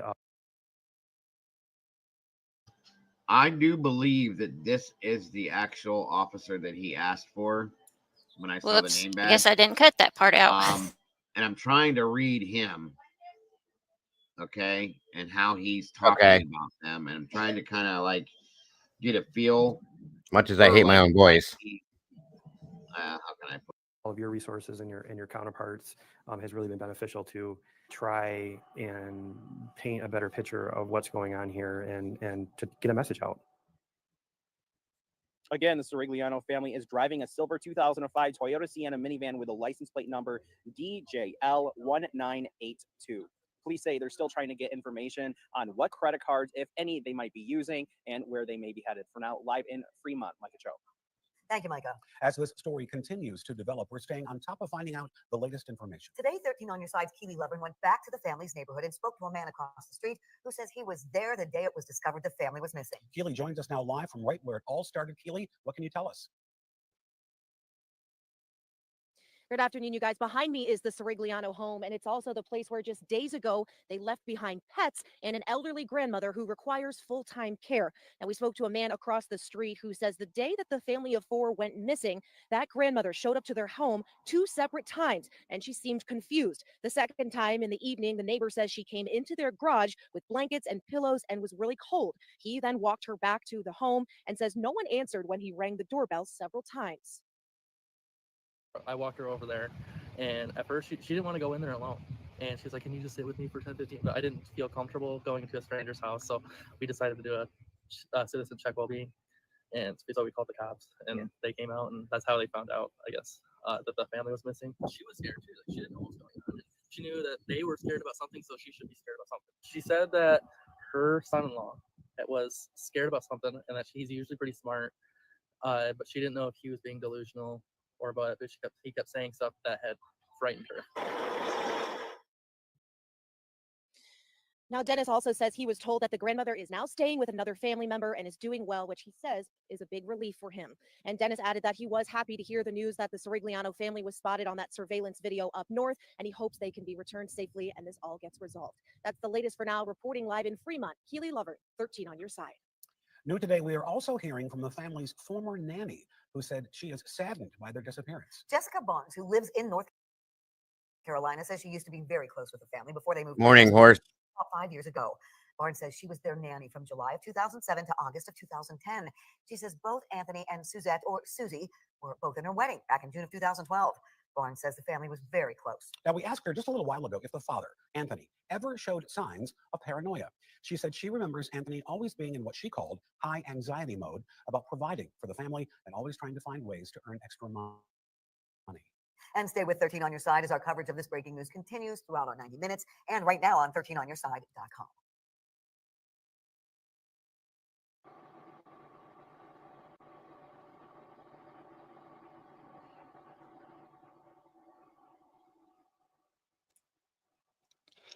Hey, Ro. This is from 2 years ago, the Sirigliano family that went missing.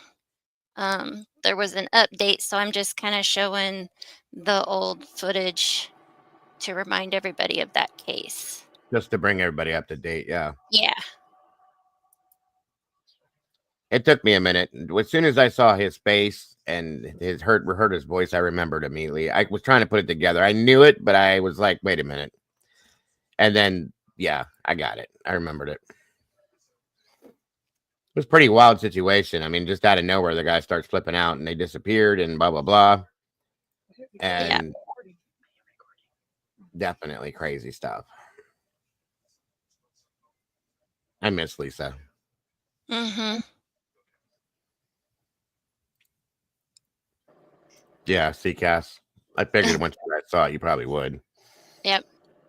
SRB said I had forgotten about them leaving grandma behind. They left grandma and didn't they leave a child behind too? No. It's There just the wasn't- 2 boys. Okay, I Both thought of them were- it's been 2 years. I can't remember. I swore- know. They did leave the grandmother for sure. I remember that. Yeah. Yeah. And I remember saying, Lisa was like, yeah, right. I said, you're worried about all this stuff happening, but that was it. The pets. Thank you, Pets. SRB. You don't care that grandma could go through this too, if this is true. You just out the door they went and left her there. And I'm like, Jesus. I know. I was like, oh, Right. well. Right. Poor grandma. Exactly, Stormy. Craziness. Yeah, and then we were watching this video here to watch the Just kind of how getting they're out all- the body language. Yeah, I remember now. Absolutely remember. God, Mama Bear, you got good memories. If you can, well, if the update came up, obviously it tells you. But yeah, the kids were acting a little off, and the way they were just kind of standing there and stuff like that. I remember talking about that too. The one boy, I think it's already past it, I think. He was messing with the phone. There was a payphone. right. And we were like, he's probably never seen a landline phone or a payphone before. Yeah, right, right. What is this?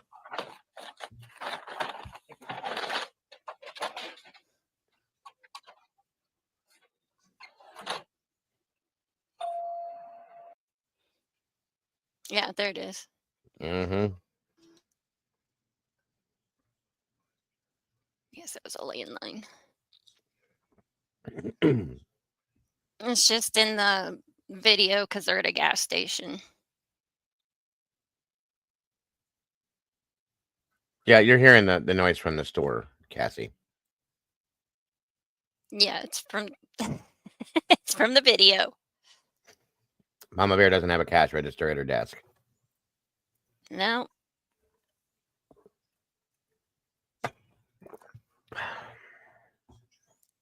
Nobody seems in distress.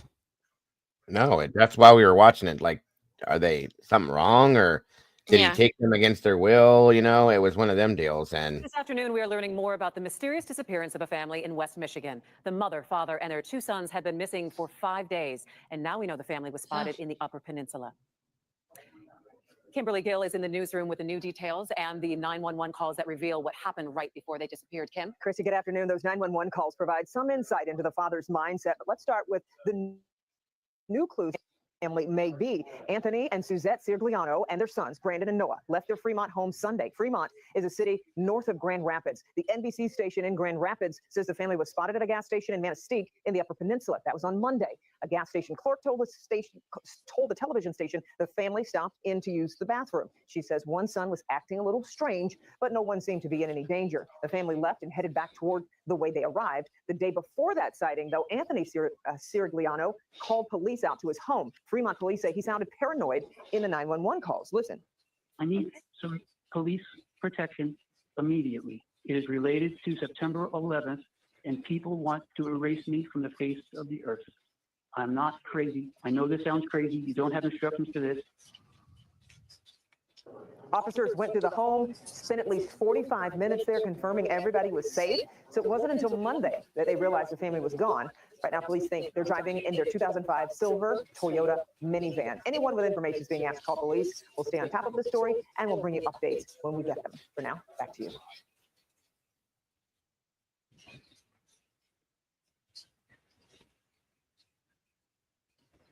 I'm sorry, Paula, about that. I have them set at the lowest setting. I can't make it any less. So my apologies, dear. Well, hello, Miss Terry. Miss Wisdom's in the house. Good to see you, dear. Hello, Wisdom. My name is Tim Rodwell, Tim, and then Rodwell. Chief Police. I am. No, Fremont. Fremont, not Yeah, Freeport. not Freeport, no. Can you tell me, do you have any updates on on our family? So the campaign that we've had working with the media and trying to get the message out about Tony, Suzette, and the boys has seemed to work. We had contact early this morning from a BP gas station manager who believed she had seen family on Monday, the 17th of October between 10:40 and 10:55. Since then, we've been able to obtain surveillance video and corroborated her belief. And we do, and we know at this point that Tony, Suzette, and the boys were in the gas station on Monday, October 17th. In Gulliver, Michigan. Gulliver, Gulliver. Is that in the Upper Peninsula? It is. It's a small village along US 2 on the southern side of Michigan's Upper Peninsula. Have you personally seen this video? I have. Did they look distressed? Did they look okay, happy, sad? During the video, it looks like one of the boys attempted to use the gas station's telephone. But as far as distressed or any other issues, it's really ambiguous to that. Did they buy gas? Did they get snacks, water? Did they buy a bunch of water, a bunch of food? It looks like they filled or put gas into their minivan. So we do know that they are at that time, we're driving the 2005 Toyota Sienna minivan. They had made some other small purchases as well. Is that minivan registered to them? It is. Okay, because we heard yesterday from neighbors that it wasn't a vehicle they usually drove. They had 3 vehicles inside the home, and the two others have been accounted for. Okay. Do you know? They wanted me to ask. Sorry. Did Anthony have a record in North Carolina? Do you know of any of that? I have no knowledge of that. Okay. Do you know what direction they were headed when they were in the Upper Peninsula? They were headed eastbound. So US 2 in that area sort of follows that southern border. So when we say eastbound, they may have been going on a northeast, direction, but it was eastbound on US 2. Got it. No indication of where they might be going at? None. Is there any indicator in terms of the direction that they would be going and what the next potential places they would pass through? So in Michigan's Upper Peninsula, this section of US 2 is between Manistee and what we'll call St. Ignace. It's a really rural area. I mean, there's a lot of the national forest, and I would describe it as a very rural area of Michigan. Okay, because we have some brewers up there, and so obviously the idea is that we can expect that they're coming to some spots or something. Has the investigation yielded any reasoning why they would go to the UP? Are they frequenters of the UP, or is this something that's just seemingly kind of out of the ordinary? I mean, just kind of what has been the idea behind it going forward? The investigation really tends us to believe that, both Tony and Susie just really spent their time taking care of their boys and taking care of the elderly grandmother. We don't know of them taking a lot of, trips other than maybe a day trip to, somewhere near Fremont. But we don't have evidence of camping. We don't have evidence of trips overnight in a hotel or any pattern of behavior like that. It does. Yes, it does. The idea of them kind of northeast and everything, that takes them deeper into the peninsula, right? That doesn't let them kind of, come back down, or just getting that directional map, I guess. You'd have to look on the map to really get it, but it brings you closer to the Mackinac Bridge, which we all know is the only entrance to Michigan's Lower Peninsula from the Upper Peninsula. So it would lead me to believe they were headed that way. I'm so sorry about that. I have news for you after this, but your press release, I guess, is corrupted. Oh, is it? That's not great. They asked us if you could resend it. Okay, I can do that. Yes. No, sorry about that. Just kind of talking with us and getting that out there. Obviously, it has been beneficial, right? It's been great. One of the reasons I think we all live in Western Michigan is just that sense of community and that sense of helping each other out. And I think the Sirigliano family needs help right now. And the working with all of your resources and your counterparts has really been beneficial to try and paint a better picture of what's going on here and to get a message out. Is there anybody else see anything or any other tips you may have received? We received, I would say, approximately a dozen more tips, but we just cannot corroborate anything else. And some of the tips would involve what I would describe as ambiguous information. Like, So this was one of your first good solid. Oops, sorry. correct. It was one of the ones where I could reach back and say I had video, and I've looked at the video myself and can verify it. Some of the other tips have included, a possible gray SUV or a gray van in this, in this state or that state, and it's pretty ambiguous information. Right. When you start looking, you'll notice, they're everywhere. Anything else we should have touched on? I was just going to ask you the last thing, like just in terms of now, what is kind of your continued call to action as these kind of the height of it, and then things start to develop. Stay invested, stay involved, keep looking for these people. I just kind of wanted to hear from your side.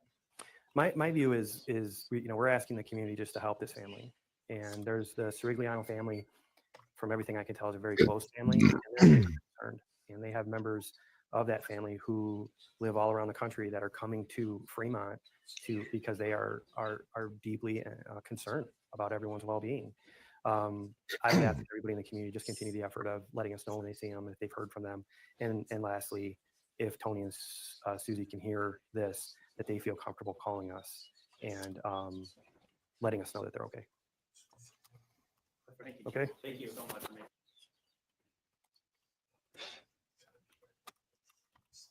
And that was it. And then they ended up finding him, or they came home. I don't remember exactly how that all came about. Of course, that wasn't in there, and I wasn't gonna dig. Understood. And this is But they were found safe. Everybody was good. And then I came across this update. Yay! Updates Yay. are great. Yes. And wait till you find out. It's just the wildest thing. I can almost imagine already. Thank you for joining us. Can you guys hear it? Feature a missing persons case from Yeah. across the country. No matter their race, religion, background, or circumstances, every missing person matters. With your help, our goal is to shine a light on cases that are not getting much attention, dig for answers, and offer support for the family and friends of the missing. This week's featured case centers around the Sirigliano family from Michigan. They vanished in 2022, a mom and a dad and 2 teen sons. The circumstances around their disappearance at the time were unusual, a bizarre call to 911. Tony Sirigliano asking for police help and protection. He thought someone was trying to kill him and his family. He believed a meteor strike was imminent, so they took off, prompting a massive search. 6 days later, and 600 miles away from their home, the family was found safe. A relief for sure, but then the story takes an even more puzzling turn. Your mind fails you. It's kind of an odd thing, 'cause it wasn't like I was hearing voices. It seemed like my mind that I'm used to, the internal talking that you're familiar with, but it just was saying crazy stuff. Yeah. I thought the world was going to end very shortly by a meteor strike. That was just one of many concerns that I Yeah, it was. Yeah. I can laugh about it now, but it was so crazy. In a moment, the family will share more of their story, including their belief that a jar of honey, they call mad honey, is to blame for the entire chain of events. Before we get to that, we have several other missing person cases to share with you. This is 2-year-old Dane Paulson. His family reported him missing Saturday afternoon, March 1st. Dane was last seen playing in the yard at his home in Silence, Oregon. This is a small town. It's near the coast, west between Salem and Eugene. Police do not suspect foul play, which is why there is not an Amber Alert in this case. It was 4:25 in the afternoon. At the time, Dane was wearing a fuzzy gray hoodie. It had ears, blue and white shoes, and black pants. He is friendly, apparently comfortable around strangers and water, but he cannot swim. There are teams of volunteers searching for Dane on foot. Dogs and thermal technology also part of this search. Police are also scouring the nearby Silence River. There is a tip line set up in this case, 541-265. No, SRB, there's more. Just if you have any hold tight. information that can bring Dane home safely. I The know, family of wisdom. Ruthie Smith is pleading for help from the public I and know, it's asking the wild. Los Angeles Police Department to take over the case. Ruthie lived in Long Beach and disappeared 3 years ago this week. Last seen in a part of Los Angeles known for gang violence. Ruthie was working as a prostitute to make ends meet and provide for her young daughter. Her family believes that work, along with the fact that she is a young Black woman, has led investigators to take her case less seriously. Retired LAPD Detective Moses Castillo is working with Ruthie's family and tells me he believes Ruthie is still alive and likely being sex trafficked. The issue here is that the police are dealing with a unsympathetic victim, and I think that's what's happening here. And because of that, they're not really putting the resources that we believe they ought to. Castillo thinks that Ruthie could be anywhere, but believes it's unlikely she's still in the LA area. Two possible locations include Las Vegas or San Francisco. Ruthie has multiple tattoos, including one that says ocean with a wave on her chest. Contact the LAPD or police in Long Beach if you have any information that can help bring Ruthie home to her family and her little girl. Now to this week's featured case and this missing family found. The circumstances around their disappearance raising a lot of questions. Most strangely, a jar of honey they call mad honey. Susan Samples from Wood TV sat down with Siriglianos as they recount the mysterious chain of events. Their disappearance and a sudden psychotic break, their safe return, and the reason they believe it all happened.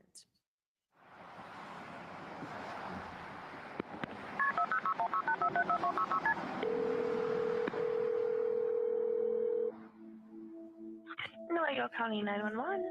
Yes, hello. This is Anthony John Sirigliano. Everyone is okay, but I need some police protection immediately. On the line, minutes after midnight on an October Sunday in 2022, an almost eerily calm Tony Sirigliano. It is related to September 11th, and people want to erase me from the face of the earth.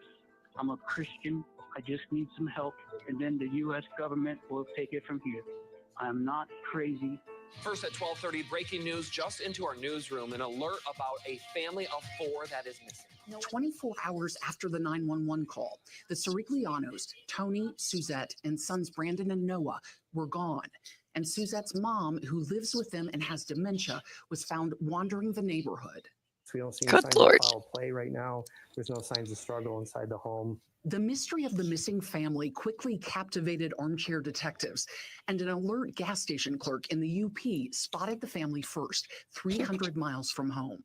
We really have no idea of what ties either one would have in that area. 600 miles and 6 days later, the hotel clerk in Wisconsin recognized the family, and police found them safe and unhurt. Case closed. Until now. All I had in my mind was to get away and head north. It's the fear and confusion Tony remembers most. I thought maybe that somehow I was the devil, and I asked God if I was the devil to just burn me to a crisp right now, and I'd be yelling, looking at the sky, just really bizarre stuff. You know, he was not in his right mind. He was not well. What Tony didn't know at the time, at 51 years old, the IT specialist was experiencing for the first time a psychotic break.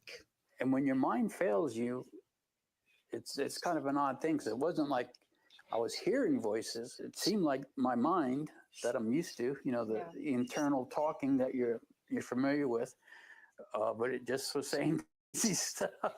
Yeah. I thought the world was going to end very shortly by a meteor strike. That was just one of many concerns that I had. Yeah, it was. I can laugh about it now, but it was, Oh, it was so It'll crazy. explain, The Ro. Siriglianos reached out to Target 8, hoping to help illuminate a subject that desperately needs it, mental health. But there's something else too. Sure, Lisa. A couple months before the Siriglianos fled, Tony bought raw honey online. When I ordered it on my mobile phone, Hold on, pause this. I didn't really read the letter and looked like something I had purchased before. Okay. First off, okay, let me back up just one quick second here. The man saved the jar. Great. Okay. If guys, did you read? First off, he's back. Let's back up to something he said first and foremost. Okay. Hey, mom, welcome. Good. And that could be true too. Sometimes the voices in your head make no sense. That ain't no lie, mom. That ain't no lie. But the man said, the voices. I don't know if you guys caught this, but he said, the voices that talk regular every day were saying crazy things. Bro, there ain't supposed to be voices talking to you on a regular basis. Okay. Before we go even past that, that's a problem in itself. And if you got voices, then no, you need to talk to somebody first out of the gate. But if they start talking crazy, then yeah, I guess that's a problem too. But there shouldn't be voices. I'm just saying. I think So he then- meant just like your normal talking to yourself. I know. It's just the way it sounded. It was I like, know. Because I was like, wait a minute. Right. But then the man pulls the jar out. There's Russian writing on this jar. Go to the flipping grocery store and buy your honey then. Why did you order honey from Russia? I get that they sell raw he'll honey everywhere. explain. Okay.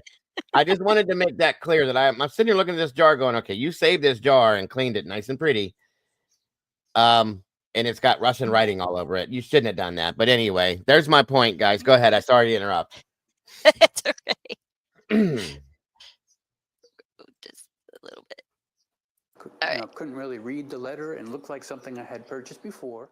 It wasn't, but Tony didn't realize that right away and said he started adding the honey, a teaspoon or two, to his daily yogurt. I didn't feel very good. Was having heart palpitations, and I thought it might be the honey.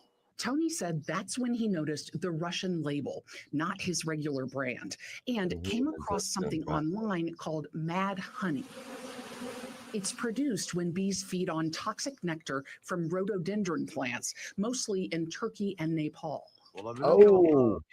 Mad honey is known It's a and drunk bear. prized for its intoxicating effect, especially Poor since the bear. social media debut of this Look at me, super drunk. chill, Hi. co-drunk bear in northern Turkey. In people, mad honey poisoning is hardly ever fatal, with symptoms ranging from low heart rate and blood pressure, confusion, agitation, vomiting, dizziness, and in very rare cases, and only at high doses, hallucinations. I think this was about half empty before we dumped it out. So I had that much of whatever it was. The honey Tony bought was sold as regular raw honey, not mad honey. Its distributor told me I would there's hope no so. way the honey, which he said was imported from Russia, was contaminated with anything. The FDA told me it has never had any complaints against that business. The Siriglianos are not convinced. And that's when the problems began, and it really started, I guess, building up, and started having a lot of unusual thoughts, very vivid dreams, just strange behaviors. My poor wife went through a lot. Was this just terrifying? I mean, what's Moonlit. Oh, I knew that it was definitely some craziness happening with him. And, we were just trying to figure out the best way of trying to get him help. I'm not crazy. When Tony himself pleaded for help in that 911 call, Fremont police did a welfare check and determined the Siriglianos were not in imminent danger. Tony disagreed. And I was reading Revelation, which is, pretty heavy stuff, and just Yeah. misinterpreting. Mhm. Besides people trying to kill me because I knew something about 9/11. One day after Tony's call to 911, in the middle of the night, And all of a sudden, he turned over, and I kind of opened my eyes and looked over at him. He turned, his eyes popped open. He looked right at me and said, "We need to leave. We need to leave now." She woke me up like at 3 o'clock in the morning, and she said like we had to go. Suzette said she never felt threatened by Tony. Neither did their sons, Brandon, 21, and Noah, 17. Poor When boys. Suzette's mom, who had early dementia, And refused to grandma. leave with the family. They reasoned she would be okay at home because Tony's mom would be stopping by soon. Tony insisted they leave their cell phones Don't do behind it, to Mom. prevent tracking. That's why Brandon tried to use the phone at that UP gas station. He wanted to call Tony's mom because he missed her. He didn't know you had to press 1 before I put the phone number in, so it didn't go through. The search is over for Fremont family. 1 week after the Siriglianos fled their Fremont home, a Wisconsin hotel clerk recognized them from the news. Suzette and the boys were relieved. Because I really, really want to go back home. We need to get home, and he needed help. I was institutionalized for about 3 weeks. Tony was put on antipsychotic drugs and then court-ordered into 6 months of outpatient counseling. In his discharge summary, Newaygo County Community Mental Health reported Tony had been safely tapered off antipsychotic meds, has had no additional episodes, and no longer meets the criteria for severe, persistent mental illness. The report also noted that Tony had suffered what appeared to be a psychotic break triggered by the overconsumption of Mad Honey, which contained brain-altering neurotoxins. But the psychiatric hospital where Tony had stayed reported a different diagnosis: bipolar disorder. Though Tony notes the hospital spent very little time with him compared to Newaygo County Mental Health. Mental health diagnoses are complex. Dr. Bibhas Singla is a psychiatrist at Pine Rest, not the facility that treated Tony. Singla said paranoid delusions are a common symptom of mania. And a lot of bipolar disorder can first present with mania, and then mania has paranoid delusions as one of the symptoms as well. The Siriglianos said they'll never know for sure what caused Tony's psychosis. They dumped the honey when labs told them toxin testing would cost thousands and might not work anyway. Tony is back to working full-time in IT, and everyone's doing fine, including Suzette's mom. We're very thankful that the neighbors did step in and things worked out as they did, and she's doing well, and we're doing good. I spoke with Suzanne Samples, the investigative reporter from Wood TV, about this bizarre case. Here's that conversation. Susan, you and I'm sure, have covered many, countless stories over our career that we could label bizarre and wild, but this one takes the cake. Why did this family want to speak out and share their story? Right. You can imagine my surprise when I was just scanning my emails one day, emailing emails into the newsroom, and up pops Tony Sirigliano. And I'm like, that name is so familiar. That's the gentleman who disappeared with his family. And in that initial email, he said he wanted to set the record straight in terms of the digital online record about what happened, take people behind the scenes, and let people know that he has since recovered in full. And I think they also wanted to raise awareness about Mad Honey and the importance of talking about mental health openly. They want to normalize that conversation. But She refused to leave. This was a thing. It is a thing. There's no way, he has acknowledged, there's no way to prove that that's what happened here. They had the honey. Oh my gosh, it's such a complicated and long story, but I didn't even know such a thing existed. But indeed, Mad Honey, you can get Mad Honey poisoning. It is harvested mostly in Turkey and Nepal. Bees that feed on rhododendrons, as you said. It has an intoxicating effect, the honey that comes from that. And he thinks, as you mentioned, that that honey was contaminated, but they got rid of the honey at some point because he said that he and his wife called all kinds of labs hoping to get it tested for gray anatoxins. That's the toxic element in Mad Honey. But all of the labs said it will be thousands and thousands of dollars, and we don't even know how to test for that. It might not be successful. So they ended up dumping the honey. But they want people to know this is a thing that's out there. I don't think it's hugely popular. Oh, there's the bear that got drunk on the honey. That's like a social media sensation. I don't think this is hugely popular in the United States right just yet, Mad Honey, but I do believe it's growing, and people need to know that you have to take very small amounts of it because it is potentially intoxicating. People have poisoning rarely is it fatal. In fact, I don't think there has been a fatal case that people can document.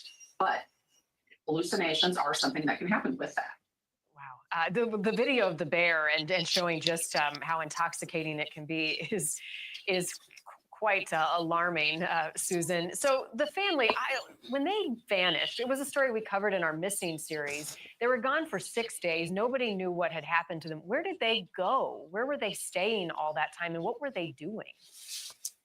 Driving without GPS. So he made his family leave the phones behind because he was worried about tracking. I mean, so interesting in this story to sort of lift the veil on mental health and what a psychotic break looks like. And the fact that he's with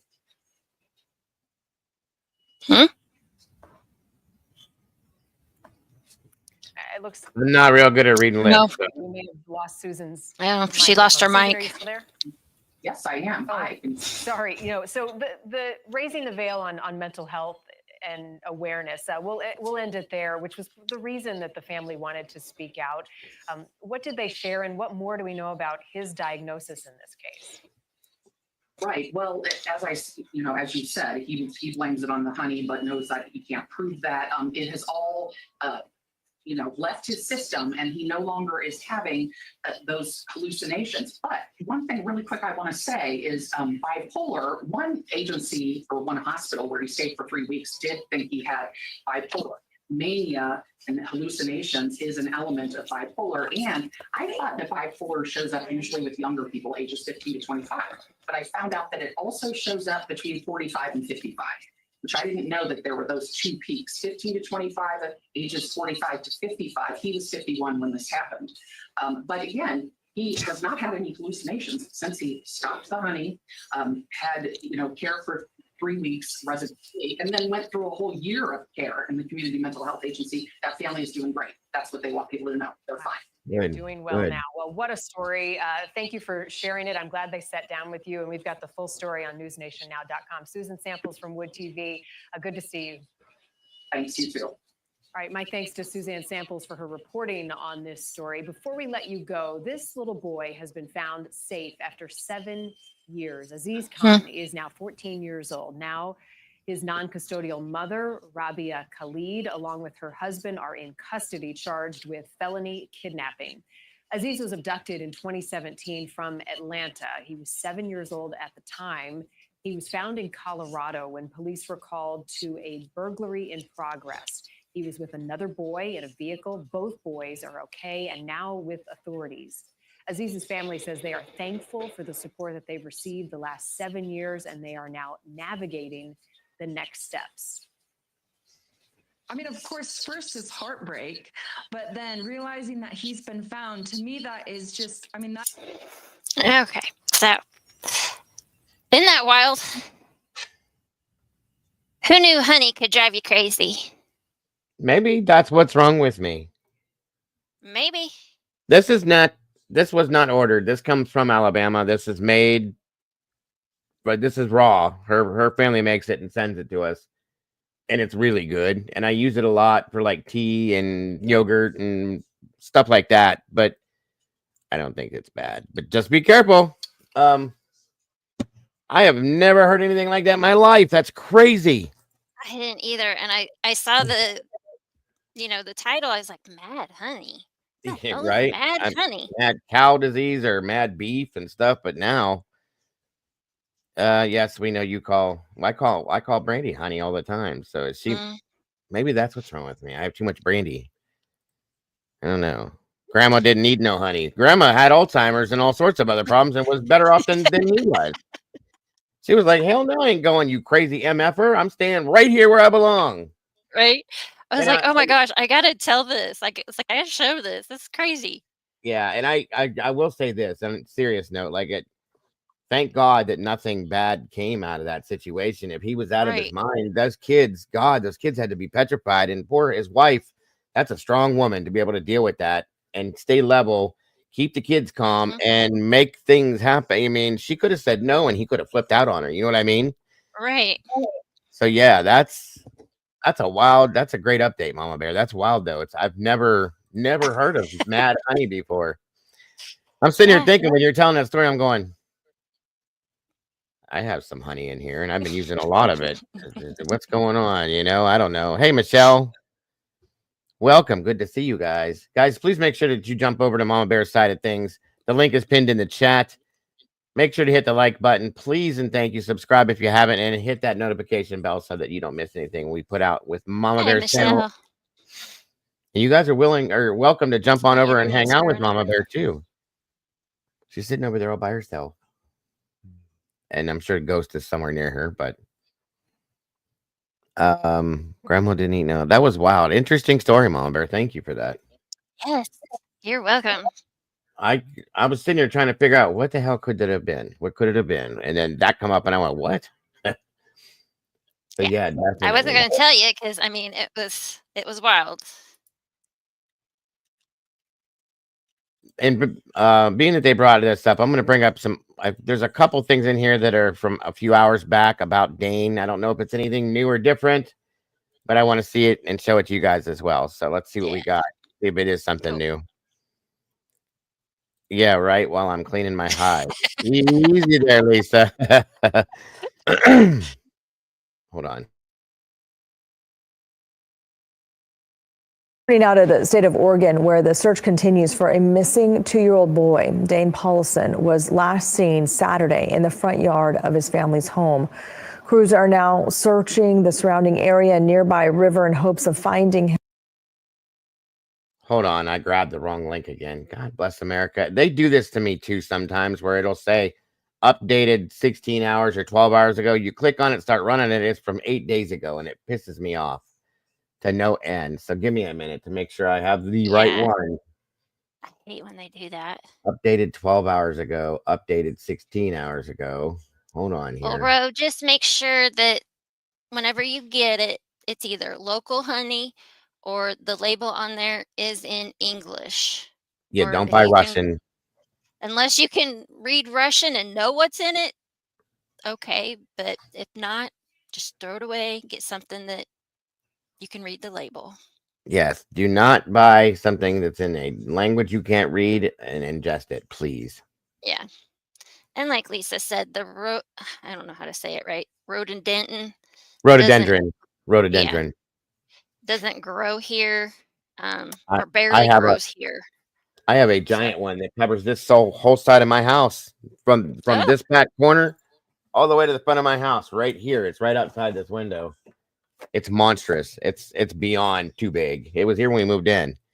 Yeah. So, and I didn't know that they pulled nectar from that and that would make honey. I never knew that. That's a whole new thing for me to know. So I thought there was only specific flowers they pulled from that they use that nectar to make honey with. So yeah, I might. Well, the honey didn't come from the rhododendron here. This honey came from Alabama. Like I said, her uncle is a beekeeper and he makes honey, and it's so good and it's absolutely raw. There's nothing else in it. Well, So then don't buy any local honey no, from your area because they may be nope. I don't never. In fact, I'm gonna be telling that story to Brandy too. Like, nope, we ain't doing it. We have rhododendrons all over this area, so yeah, no, it ain't happening. I imagine it probably would. So just buy some because he cans. like had half that jar Yeah, before yeah. he had started having the And I'm guessing that hallucinations. nobody else in the house had it. Nobody else had that reaction, so nobody else Right. must have been using it. I do believe they do have them in the South. Yeah. Oh boy. Thank you, SRB. You're gonna get my head spinning now. Damn it. Good God. I'm gonna have to talk to her and be like, you need to call your Uncle Neil and find out what the hell he's got around his house. But his bees are kept in a hive, if that makes a difference. I don't know that it does, but either way, I guess I'm just not gonna be Gotta leave honey. to go to the plants. Do they? Well, how else are they going to get the nectar to make the honey if they Does don't he leave do- the hive? I don't know what they do. I don't know how that works. I'm not a beekeeper. They still Lisa forage, just- just like Lisa just said. You're right. That makes sense. I'm a dingbat. We know that. Okay.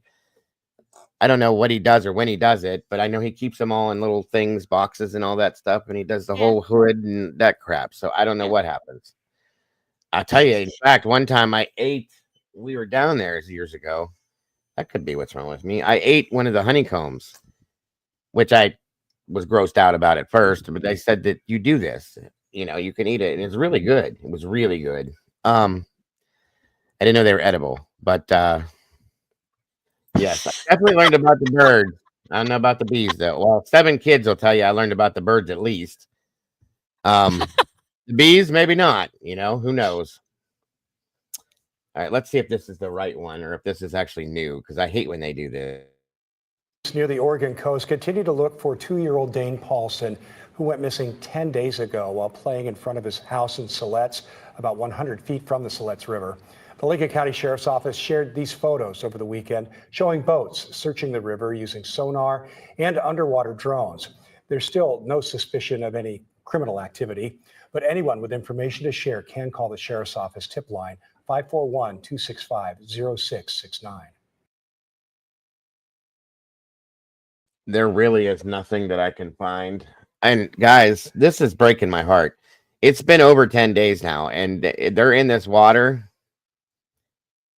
I'm having a hard time feeling like he's in there if they haven't found him. Do you know what I'm saying? Unless he really, really got out there. But I just don't know what to think on this now. I mean, they said that from what they know, his last known spot of being was at the river's edge. So I don't know what to think on this. I don't. I'm trying to see if we have any updates other than that. Today's the 11th, right? Yes. There's hold on. Wait a minute. Let me bring this over here. I know one thing. This better not turn out to be like another case that we know of. I swear. No. All right. Let me share this over here. All right, Rowena. Me either.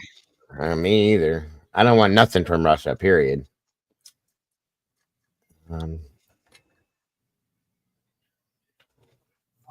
Let me see here.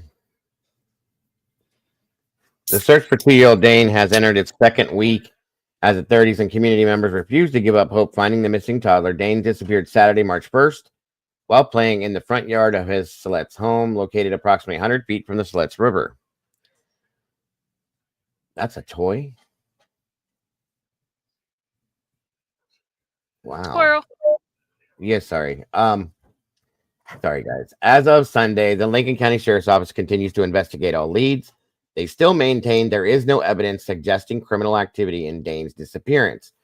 Earlier in the investigation, authorities had identified a late 1990 station wagon as a vehicle of interest seen in the area before Dane went missing. However, investigators located the vehicle and its owner, determining they are no longer relevant to the investigation. Multiple agencies, including the FBI, have joined the search effort, deploying divers, canine units, and drones with thermal imaging equipment. Approximately at 4:30 p.m., Dane was last seen playing in the front yard of his home in Siletz, Oregon. Evening initial search begins by family and local authorities after Dane is reported missing. This is just the timeline, guys. So we know all this. Let's come up to... Yes, Wisdom. They did. They found, and the dogs hit on the water. Yes, they found footprints near the water and the dogs hit on the water, yeah. So let me ask this question. I know this sounds crazy, and I know this sounds like a reach. What are the odds that somebody was in that water and saw him standing down there in a boat and may have taken him? I know that's a reach, you guys, but at this point, 10 days in, and they found nothing. I just don't understand that. How long did it take them to find Nicola? That was quite a while. That was quite a while. But they also, that was a little bit of a different situation than this, I think. So I don't know. I'm just trying to think of something that makes some sense with this. I still think he's stuck on something in the water. It's very possible. unfortunately. Now, they also say yesterday, Sheriff's Office issues update confirming they will continue following up leads, tips from the community. Search operations, daily water searches ongoing, utilizing specialized equipment, trained personnel. Sheriff's Office received information regarding a white van seen in the area 2 weeks prior to Dane's disappearance. So far, there's no evidence linking the van to him. Now, I also went back and thought about something that we saw that was put up via a Facebook group about, and I think it was something that a psychic had done. That he's sitting in a car playing with a toy with somebody else, so many miles away or something like that, and nobody took it seriously, of course. But at this point, I'm thinking about everything now. Is this a possibility too? But how did that happen if that was true? And then I started thinking about, there's a lot of boats that go up and down that river, fishermen and other people. Could they have seen him there and pulled up alongside and picked him up? Somebody, anybody, maybe. I don't know. I'm just trying to think of something. Yeah, that was 2 hours away. That's right. Thank you. I was trying to think of how far it was. 2 hours away, not 2 miles away. Thank you, SRB. So, and I didn't take it seriously either, but I'm trying to expand my mind a little and think about what the hell. How did this happen? And where is this Like child? Molly said, if it's anything like the Snake River, it could take a long time because of undertows and things to get caught up on under the water. And if he went far enough, it does dump into the bay and then the ocean. That's what my thought was too. If anything else, if he got, because it was higher and it was moving fast, maybe he got that far, sadly. You know what I mean? Yeah. Like Lisa said, could a boat even get to shore there where he was? Oh yeah, yeah. You can pull up next to the. They dock, or they took boats out from there. If like a little raft type boat is what I'm talking about, Lisa, or a smaller fishing boat, things like that. I don't know. I'm trying to. I probably overthought it. You know what I'm saying? It's driving me nuts where this child is, and I'm trying to think of everything possible.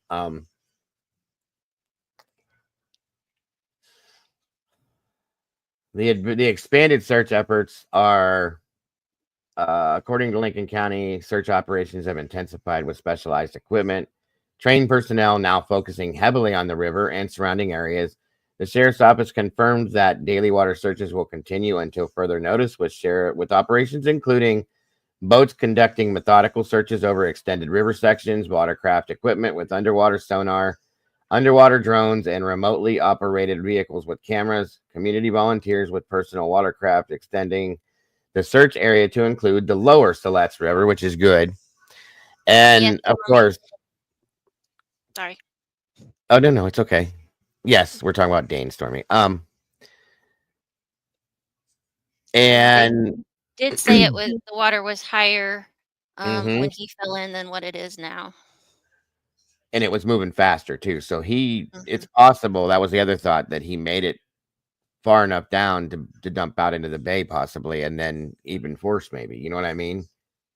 And with him being so small, it's hard, and I don't know. The fact that they're using underwater drones and stuff, that's big to me. That's good. Because in that sense, they'll be able to find things possibly, like you were saying, Mama Bear, that up under different areas and things where things can get stuck. I don't even like to talk like I'm with Cap on this. Like, can't we get a miracle? Right. Can't we just get a miracle? One good one, or we need more of them, but and this child just be found safe and sound somewhere somehow. Yeah, I have no idea, Lisa. God, it's been so long. It's driving me nuts.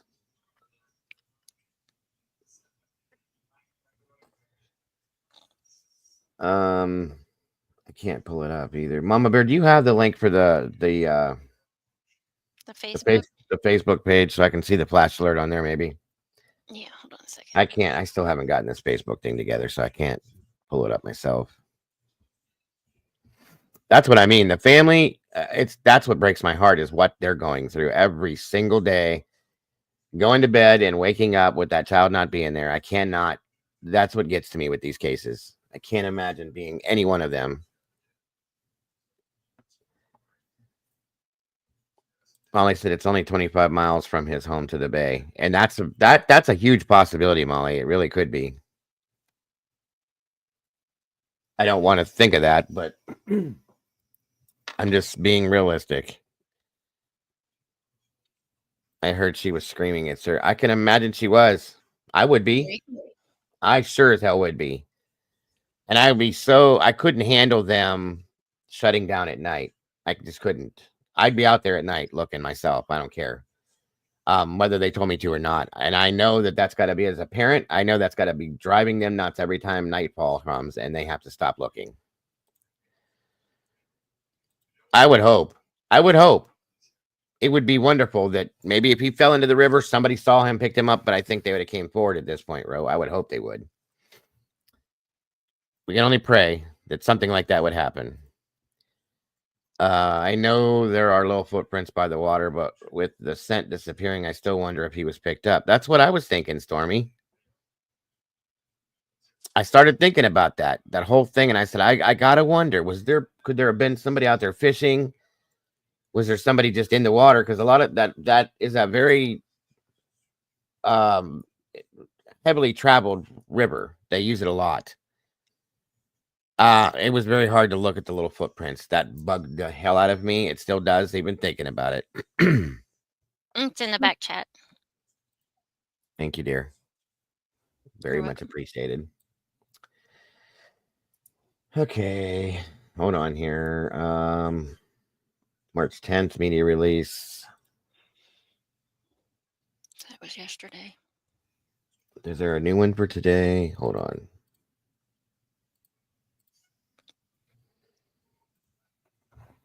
I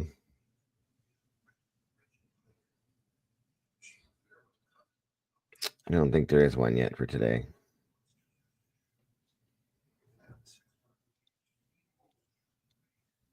Let's go and see what we got here. Nope. 4 p.m. yesterday.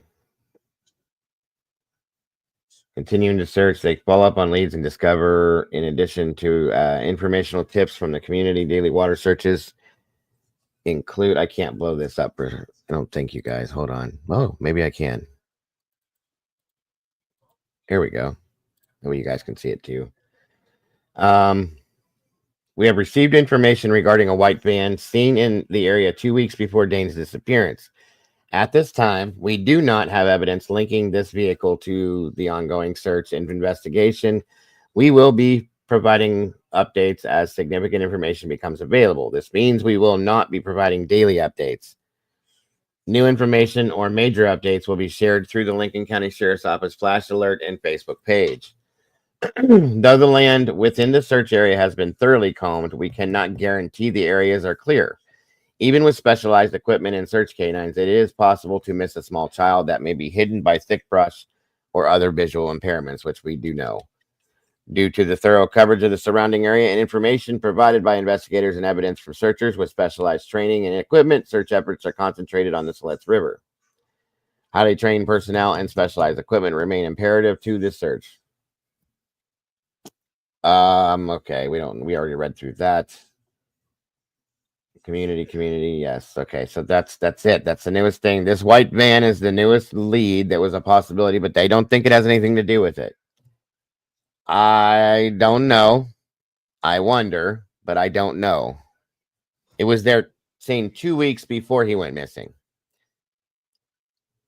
Sometimes predators do that. They troll around for a while looking and watching and getting things together. But again, they found those footprints, which tells me that at some point he was down there or somebody his size was down there.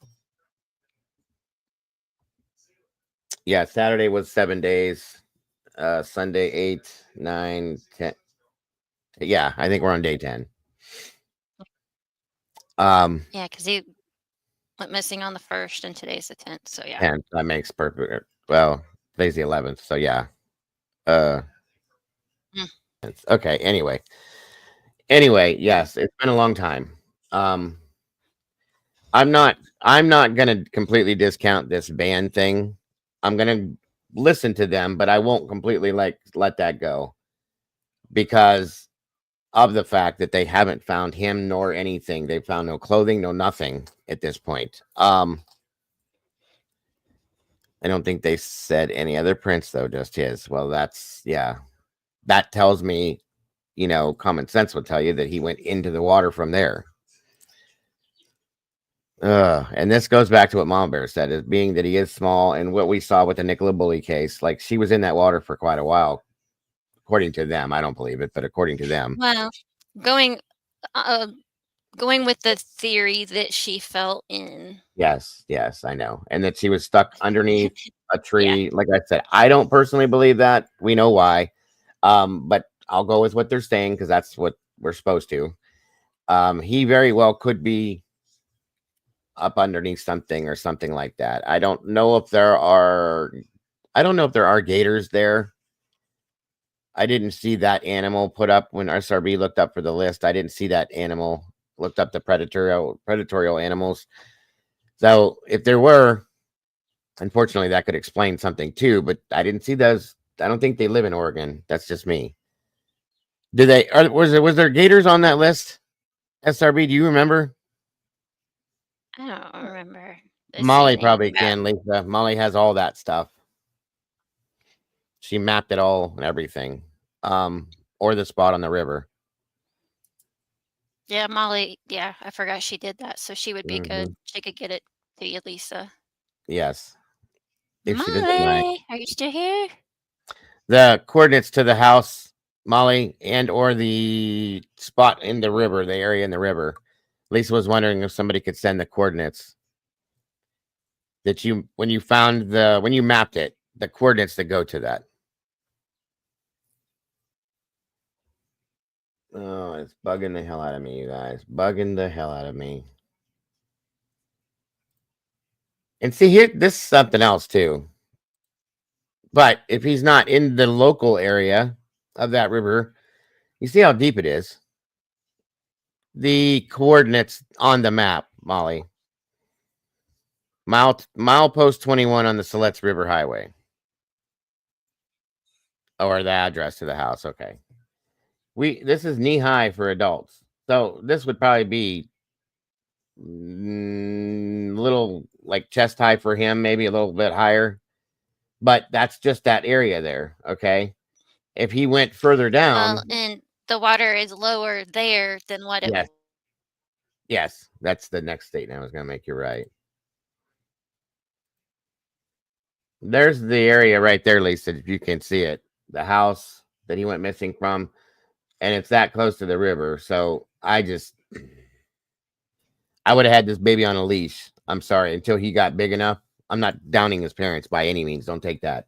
I just couldn't live by water like this with my child, especially being the way he is. It would have drove me insane. I'd have been scared to death every day. So God bless them. I feel so bad for them right now. This little guy, he's so adorable. I gotta remember the water was cold too. Yes, that's another problem. It was around 44 to 46 degrees. And that could hypothermic onset will come in especially with a little guy like that almost immediately. No gators. Okay. That's good. That's a good thing. Yeah, same here. But yeah, the fact that there's no gators, that's a good thing. I'm grateful to hear that. But like I said, hypothermic onset will happen very quickly on a small child. With a temperature that low, it would take nothing to lower his core temperature quickly. Yeah. Right, Trish. Sorry. Same thing we had to do with Caden. He loved water. Still does. But we taught him to swim at 3 months old immediately. That was one of our things. All of our kids knew how to swim. Harbor seals, but on the coast of Lincoln County, yeah. And they're not going to attack a child. I can't see that at all. If anything, they'd run. Boy, I just keep praying. Keep praying that they find him. That's all I can do.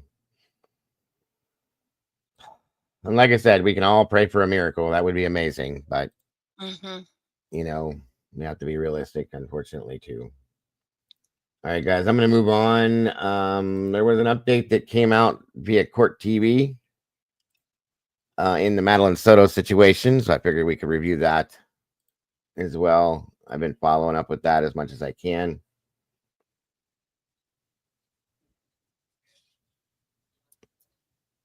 Hold on. Vinny. Where are we at? 250. Okay, we're not doing bad time. It's good.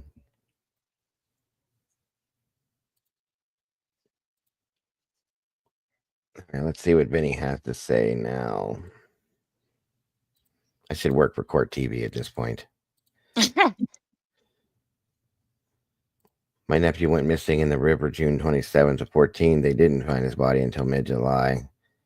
Oh, gosh. Jesus, Molly, that's horrible. I'm so sorry, hon.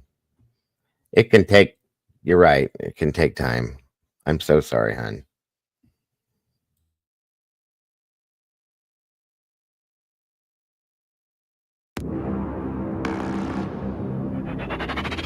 Let me know how the audio is. That's good.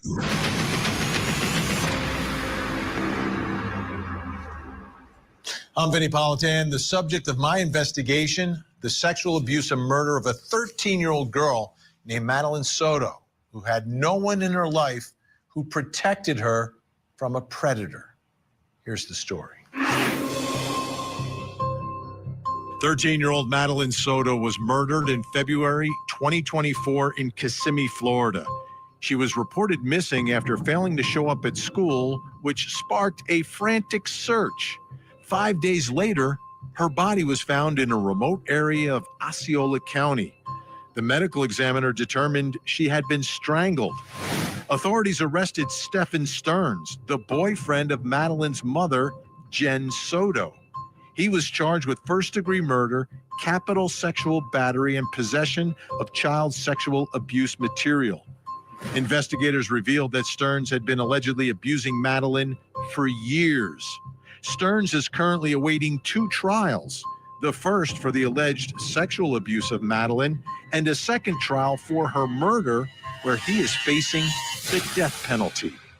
Madeline's mom, who allowed her daughter to sleep alone with Stearns in his bedroom, has not been charged with anything and is expected to be a crucial witness for prosecutors in both trials. Each time that we investigate this case and this story, and you think about Madeline Soto and what she went through in her short life, it was just after her 13th birthday that she was murdered. But for years prior to that, prosecutors say they have documented evidence of her systematic sexual abuse at the hands of a predator. Years of this. Then I think about that final moment when her life is being taken from her. How is she reacting?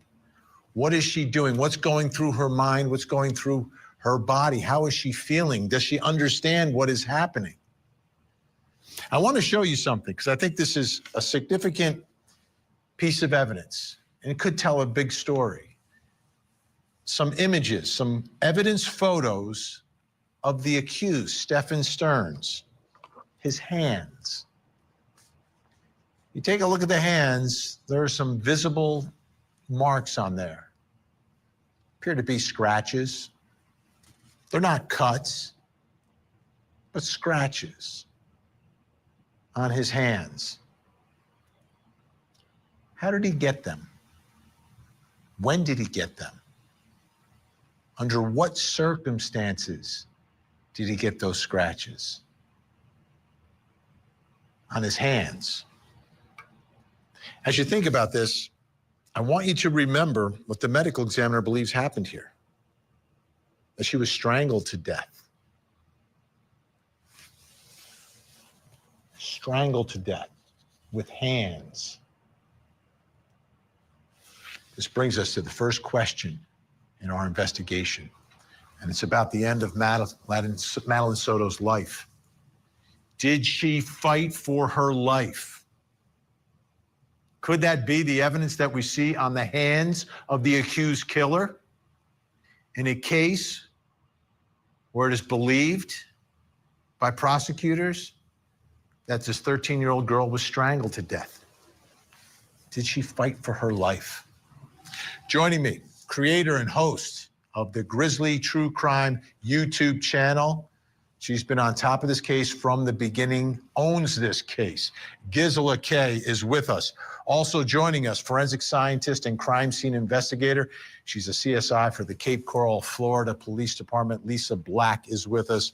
Welcome to you both. I want to start on that thought, Gisela.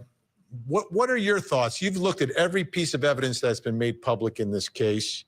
You know the backstory. You've heard all the interviews. What do you think? Do you think that she was fighting for her life in those final moments? Absolutely. Based on some of the documents, the reports, they said that when they took fingernail clippings, there was blood evidence under Maddie's right hand fingernails, which kind of matches, if you see Stefan's hand, that he would be facing her in that moment because his left hand was scratched. There was also blood evidence on her neck, on the left-hand side and right-hand side, and in other private parts of her body. So I really think she fought for her life, and it's, oh my goodness, a 37-year-old man versus this 13-year-old girl. It must have been absolutely terrifying. Lisa Black, I want to put up on the screen what Gisela was talking about. This is from a lab report. Right fingernail clippings, positive for presence of blood. Right and left neck swabs, positive for presence of blood. Right hand swabs, positive for presence of blood and foreign DNA. Left hand swabs, positive for presence of blood and foreign DNA. Oral swabs, positive for the presence of blood. Breast swabs, foreign DNA. Now, my understanding is that these samples were too small to get identifications, to get more information. Take us through the process, Lisa, of getting these samples, and then tell me what these samples from the lab report of Madeline Soto, the victim here, tells you about what was going on and what happened to her. Well, it's rather routine in the case of strangling that we now swab the victim's neck and would examine the hands and under the fingernails, because very often when someone is being strangled, they're reaching up to try and remove that restriction from their throat. So they often wind up scratching their own neck and also, getting their own DNA on their hands. And so it's pretty routine to be swabbing the hands, swabbing the neck, looking for the killer's DNA. And I understand that there was some form of blunt force trauma as well, SRB. That would be my guess, is that that's where the blood may have come from. Either way. So, or what they just explained with the scratching, possibly. Understanding here is that the samples are too small. Is that common? What would, when those samples are taken, how often is it that you're able to perhaps swab and get a sample that you could tie to someone? Well, it's not surprising considering that you're swabbing someone's skin, so their own DNA is overwhelming most of the sample. Plus, as I understand it, her body was not found for 5 days.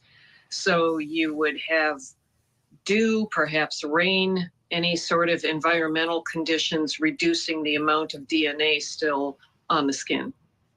Gisela, based upon your analysis of everything that you've learned, she strangled to death.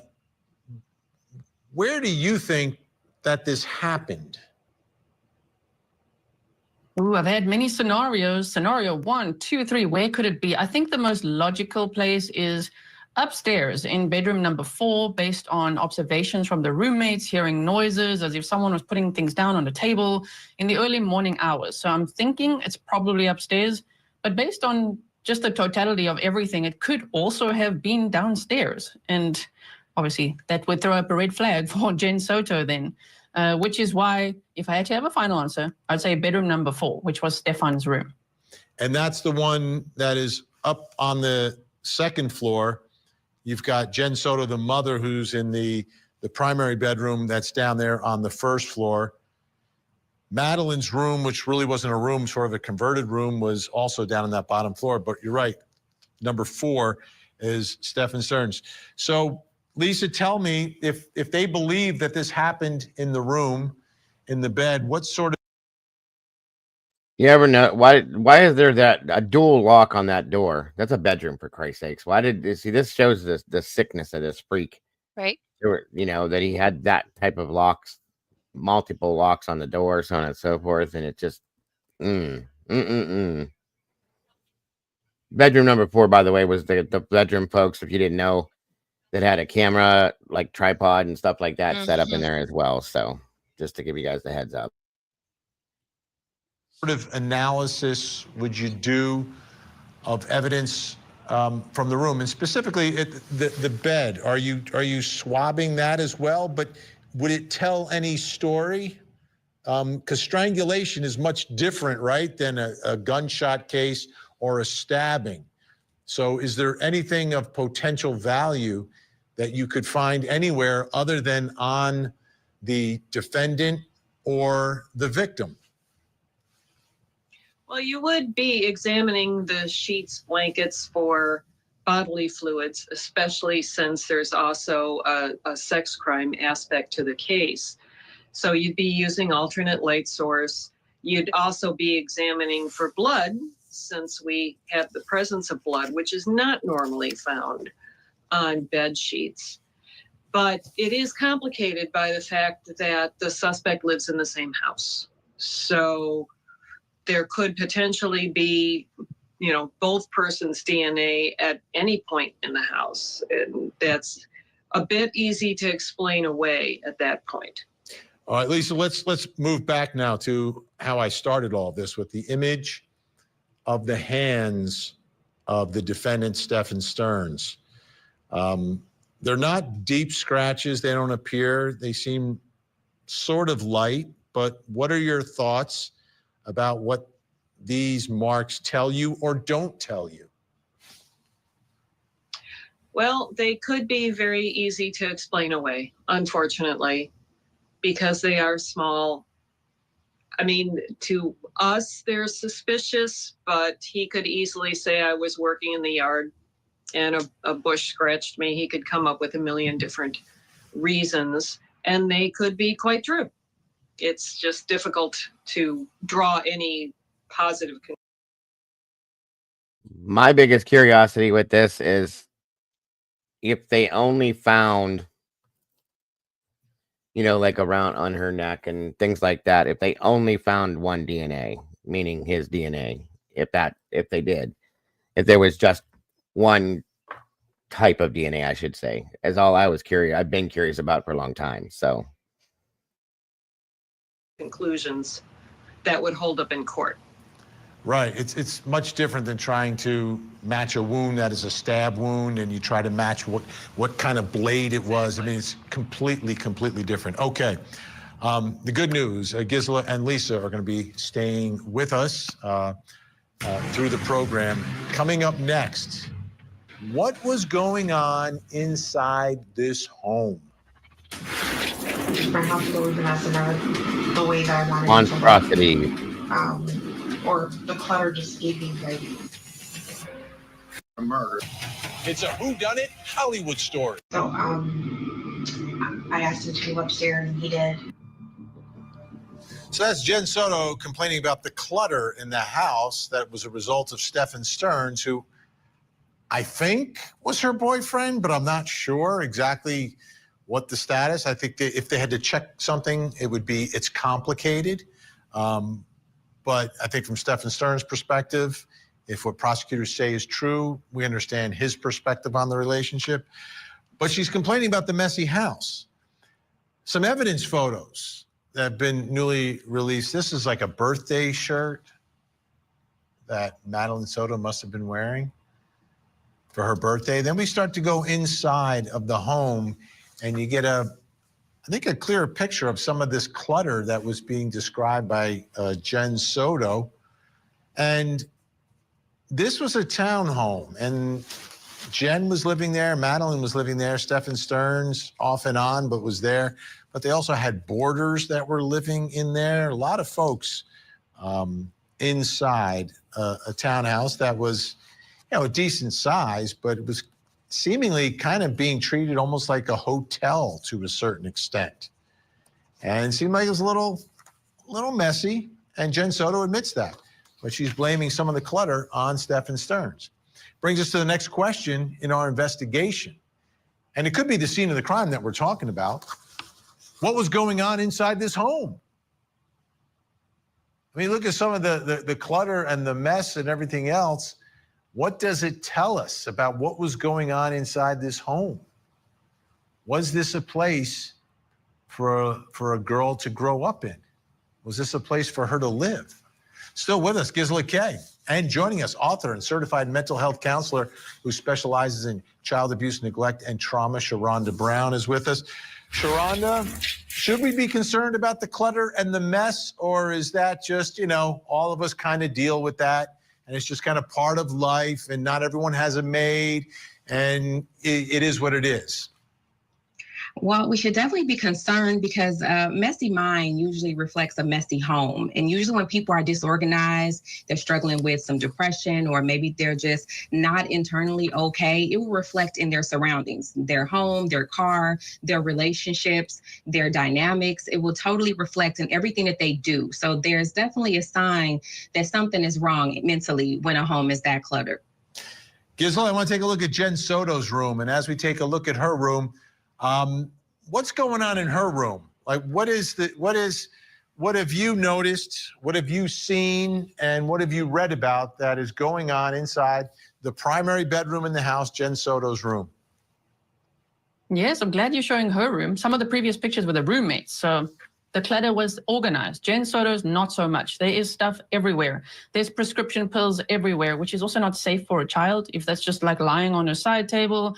There's her shoes, Maddie's shoes, there's stuffies, there's a Christmas tree. I mean, this was in February. Okay, I'm not judging anyone if they don't take the Christmas tree down early, but still, there's a Christmas tree. There's all sorts of things which just, and it's pretty dirty. And yet she said that Maddie was messy. She said that Stefan was messy. But to me, it looks like she was very messy, and this was no place to raise a child. I want to take a closer look at Jen Soto's dresser, because in this one image that we found, it appears there's a book on there, Active Parenting of Teens. Sharonda, what are your thoughts there? This is, I guess Jen had this book. I don't know if someone gave it to her or if she got it herself. What are your thoughts about looking at Jen Soto's room and the fact that she had this book, Active Parenting of Teens? Well, as I stated before, a messy mind reflects a messy household. What I know about predators is that they will come into the mom's life or the parent's life and, become a friend or maybe a companion at some point. And then they'll do this divide and conquer. They're very intentional about dating women with young girls. So let's point that out. That is very, very common. They are very intentional about that. And what they'll do is they'll divide and conquer and create a space to where the teen may look like a problematic teen and the mom is now opposing to this teen. And so I'm wondering if that plays a part in her thinking, I have this troubled teen because this, situation has transpired. And now I'm seeing my daughter as maybe my opponent.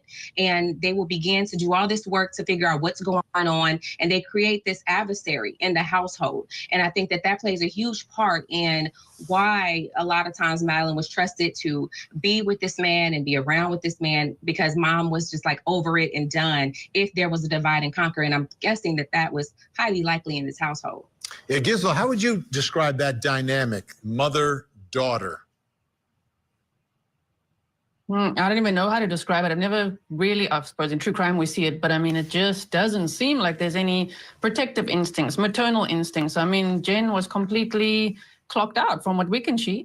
She just wanted to sleep, and she just basically had this man-child in the house as a permanent babysitter. So I don't know how engaged she was in Madeline's life, which is absolutely devastating. It is so sad. And it always comes back to the life that she was living. Sharonda, and this, the sexual abuse, according to investigators, is going on for years. So it seems like this is the only life that Madeline knew. Do you think at age 13, she understood how wrong all of this was, that she was not living a normal life? Or when a child lives a life like that, do they sort of think that's normal? I definitely believe that 13 was probably the age that it clicked for her that this was not okay. And this is very common too, when the predators begin to see that their prey has gotten a little older and they start having thoughts, opinions, ideas, they have friends, people are looking at them to date them, that situation becomes a threat. And a lot of times the child begins to say, hey, I don't like this. I don't want this. I'm actually seeing someone, or I have a boyfriend, or I have other friends. And it usually will set the predator off. But 13 is usually around the time that things begin to change in a more dangerous state for children once they've been preyed upon. As we continue the tour of the home and trying to answer that question, what was going on in this home, Stephen Stern's room is obviously a focal point of this investigation. Gisela, what can you tell us about what was going on in Stephen Stern's room? Wow, what a sinister room. All these locks on the door as a start. I mean, why is Jen sending her daughter to sleep in this room with all these locks on? Then there was, masturbation cream in there, a backpack, children's cards, Lorcana cards, and snacks, and Danish pastries, and his boxer shorts. And it's just, there's a hairdryer too, which I don't know what that's doing there either. But it's very clinical as well. It's a very eerie room to think of a little girl having to go up there with him and sleep there for the night. And the gun. Yes, there's a gun too. and there's a gun there. Sharonda, what do you think is going through the mind of Madeline Soto when her mother instructs her and instructs Stephen to leave wherever they were and go upstairs together alone into the bedroom? How does a 13-year-old interpret that? I can imagine that for a long time, this was the culture of the household. And as Madeline became older, she probably became tired of it, but wanted to continue to do it for the sake of survival. At that point, that's the only thing that can continue to go on is culture and survival, not necessarily wants or desires or even pleasure for that matter. So I truly believe that she mentally was probably drained, but at the same time didn't want to disobey the rules of our household because it had been going on for so long. But I can imagine fear, annoyance, frustration, defiance, because 13-year-olds at some point become a little bit more defiant and oppositional in the things that they're taught to do. So I can believe that that probably began to take place as well with the struggle of, I don't want to anymore. And I think that that part maybe increased for her. Gisela, we only have a few seconds left here. What is the biggest lingering question that you still have about all of this? How could a mother let this happen to her daughter? How could this? It was her ex-boyfriend. I mean, she said it, he said it, he moved. I think everybody that has followed this case from the moment, we've all followed this from the beginning, has that exact same question. And there's been people that have actually taken Jen's side and said that they believe that she had no clue. I can't force myself. I've tried to look at it from that way. I can't force myself to believe that. I can't. It just doesn't make sense to me as a parent, and let alone a mother. And I'm not downing fathers by any means. Mothers have more of a bond with their children, in my opinion. And I don't know, Mama Bear, you can agree or disagree with this, but as a mother, okay, I think mothers have a stronger bond with their children. They carried them for 9 months. They nurtured. There's a physical bond, let alone an emotional and mental bond with kids, I think, with mothers, okay? You know your kids, Mama Bear. You know when something's wrong with you. Can just look at your kids. I know this is true because I've heard you talk about it. You can look at one of your kids and tell there's something not right. There's something wrong. I need to go investigate this. I need to go see what's going on. And have that conversation. It didn't happen. And she says in that stupid interview with the interrogation with it. I had no clue. I was clueless. I don't believe you. Yeah. I'm nobody important. It doesn't matter what I think. Okay. What matters is what a jury thinks at this point about him. Mhm. But it does with her though. I just can't process it. It doesn't make sense to me. Yeah. You know, some others maybe don't have that intuition. Maybe if that's the case, then God, you shouldn't be a mother. But I'm with Gisela on that. Like, how did you let this happen? Yeah.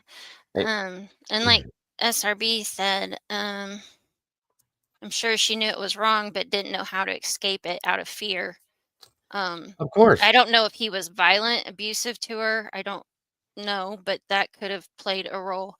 I Mhm. know of someone that was in a situation that was being Similar. sexually abused as a child, and the mom knew, but the mom was scared to death because Right. the dad was just so violent. But you know what though? I don't get that from Stearns and Soto I don't together. either. Maybe Madeline, I'm sure he could have been violent with her. But Jen seems like the one that's in charge. Am I wrong? No, Yeah. she does. That's my whole point right there. She seemed like the one that wore the pants, the one that made decisions, that directed everything, because he was an adult child. We know that. Yeah. And that's what I gathered from what I've seen so far. So I can't push myself to think she didn't know something. Not to mention that she, in a sense, handed her child over to him by having her go sleep with him every night without her. That in itself goes back to what Gisela just said. How did you do this? You know what I mean? Yeah. And as far as Maddie goes, I mean, he was drugging her, so she wasn't able to fight back. Maybe not even fully comprehend, or because she would have been in such a dazed Mm-hmm. and confused.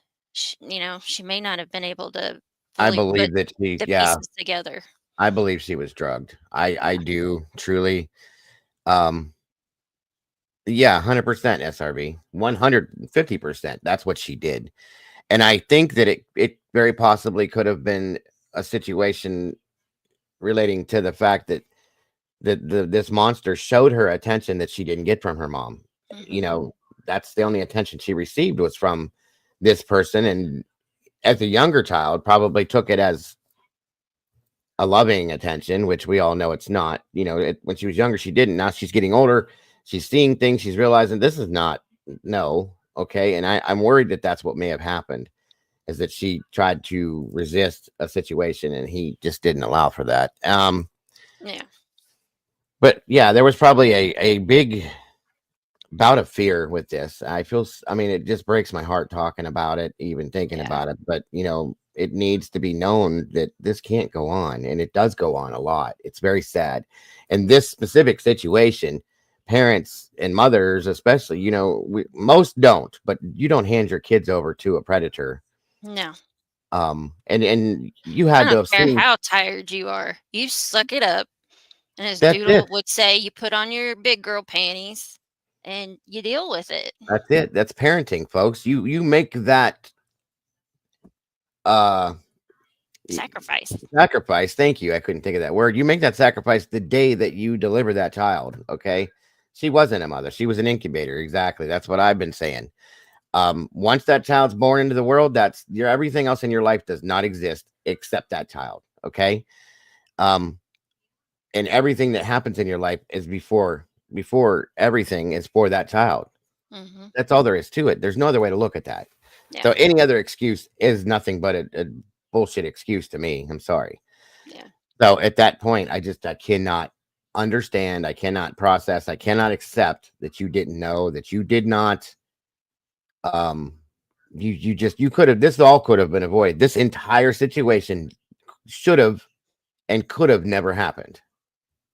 Well, and to me, her making what was it? Woody something. Woody. Yes, the Woody. That's what got me too, Mama Bear, was that statement alone, there's something, you got something fucked up here, kid. Sorry. Yeah. What the hell is it? Woody Allen, the Woody Allen Yeah. comment. Yeah, that she was afraid that could happen. Well, what? Or Harrelson. It wasn't Harrelson. It was Woody Allen. Woody Allen, the weirdo. Yeah. He had some weird relationship, but yeah, it's okay, guys. It's okay. I couldn't think of it at all, so you guys are fine. Yeah. But yeah, that statement, when she made that statement, that's when the red flag went Mm-hmm. huge up in front of me and went, okay, you got something going on upstairs that ain't right. So that, and the fact that she sent this child to go sleep regularly in a bed with him without her being there. Yeah. Those are the two biggest red flags that tells me something's wrong. Mm-hmm. So whatever her excuses are, whatever her reasoning is, it doesn't matter at this point. It just doesn't. It's wrong. You're wrong. Anything that were to come down on you, you deserve every bit of it and then some. And it just angers me that nothing has come back against her at this point. That really does anger me. Yeah. Moved out in December of 2023. They hadn't had sex in over a year. So what is he doing there? Why? That's the point I was trying to get to, and I kept forgetting that. They had no kind of an intimate relationship, him or her. Okay? So if I'm in a relationship with a woman and that's something that doesn't exist for over a year, there's something not right there. Yeah. He's a man. He should be coming to you. You know, we're the ones that are the more, well, typically, you know what I mean? Voracious breed here. That's basically all it was, Mom. Is right. They were roommates, for Christ's sake. This is not your boyfriend. And she used him. As much as I don't want to put that out there, because it makes it sound like he was a victim of some sort, because he's not. She used him. She used him as a babysitter, a nanny, a caretaker for her child. That's all that was. That's a great way to put it too. They were just roommates. This was not a real relationship. And you handed over your child to your roommate, basically. Yep. You knew what you were doing was wrong. You knew that that there was a circumstance there, and to like you said, to bring up the Woody Allen comment, if something you thought about, then you knew something was there. Okay. Yeah. Yeah, it was stated they weren't together, but they were happy that he was home and he was there and this and that. Give me a bullshit. This is a mess. Why was he there that night? That would be probably my biggest question. Why was he even there at all? Why did he have a gate clicker? Gisela Kay, Sharonda Brown, always great to have you on the program. Great insight. Make sure you check out Grizzly True Crime after the show tonight. I'm telling you, deep inside this case, bringing you all of the details. Thanks so much. Up next, how important is evidence from the car?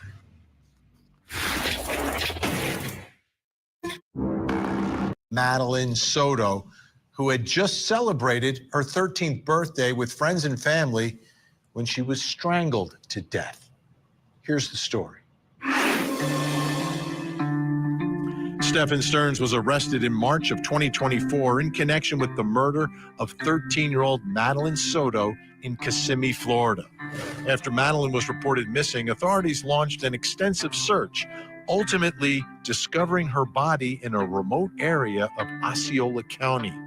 The medical examiner determined she had been strangled. Investigators quickly focused on Stearns, the boyfriend of Madeline's mother, Jen Soto. Evidence revealed that Stearns had been allegedly sexually abusing Madeline for years. He was charged with first-degree murder, capital sexual battery, and possession of child sexual abuse material. Stearns is currently in custody awaiting trial and could face the death penalty if convicted of Madeline's murder. Meanwhile, Madeline's mother has not been charged. Mom is very local. Mom has been very involved within this. On top of a lot of this, she's done so much in the memory of Madeline and to dignify Maddie's memory. One of the main reasons I'm playing this is to keep Maddie's face and her name out there and to let people know that this is still an existing situation until this trial happens. And I still feel this person here, I'm not even gonna call her what she is, because just I don't have no respect for her, that she should have something, some form of charges on her. Okay, but that's me. Mom says I'm not Grizzly, but I am here. She's local to me. A lot more will come out at trial. I have to be careful what I say, and that's understood, Mom. You have to protect the integrity of the situation. I still feel that there's connections with other things, possibly, for the way that he was doing what he was doing, and I don't know if that'll come about or not. But there's definitely, yeah. Mom said she was gonna go, no matter what she had to do. Okay, so yeah, I agree, Stormy. I wouldn't be able to look at her without saying something I shouldn't. So and is expected to testify against Stearns. Oh, and I wanted to say, that's what I was trying to say. And I wanted to thank Mom, and we all should. She's done a lot, guys. I mean, she's put the locks out there at the memorial. She's helped in all of that stuff with the memorial, and goes there on a regular basis. She's put plants there and flowers and this and that. And she's very involved in the memory of Maddie, and the dignity and the legacy that Maddie has left in keeping the dignity of that. Okay. Which holds my heart very strong. And I've said that a long time ago with Mom doing that, and thanked her so many times. But we all owe, in my opinion, a debt of gratitude for what she has done and continues to do and will continue to do with this. I think it's amazing. And I'm beyond grateful for everything she will continue to do and has done thus far with this case. She's been amazing. It's just been amazing. And we don't all have the option to be able to go to do that in some of these cases that we really feel strongly about and have a passion for. She does with this one. And I'm grateful that she's there. I'm grateful that she'll be able to be at the trial. I'm grateful that she has the insight into the things that she does and knows, and that I'm beyond grateful. That's not even the right word. So thank you again, Mom, for everything you've done and continue to do to advocate for this, and to be the voice for Maddie that she no longer has because of these horrible people. So that I did want to make sure was known. This case began as a 13-year-old girl who's reported missing by her mom and her mom's boyfriend, who went around calling himself the stepfather of this child, and he wasn't. But that's how it began. And he had a story about where he was and what happened, that he had taken her to school in his car. And it's something he told investigators. It's something that he told WFTV down in Orlando. So let's take a listen to the sheriff, because investigators very quickly were picking up evidence in this case, including videos. So they had a good idea pretty quickly about what was happening. Take a listen. We have video evidence that shows Stephen Stearns discarding items in a dumpster in that apartment complex in Kissimmee at 7:35 on Monday, February 26th. Stop. I have to agree with that. And I've said that before. I do think that too, Stormy. I've thought that from the beginning. I truly do. Mom says, y'all, it's my honor. She was stolen from love in life. So I will make sure that she feels the love in death, and she did not die in vain. That means everything, Mom. Thank you for that. That truly means everything. Thank you. I'm glad that somebody loves this baby, this child, because I know that she didn't have anywhere near enough love in her life before she left us. That's a fact. So thank you for that.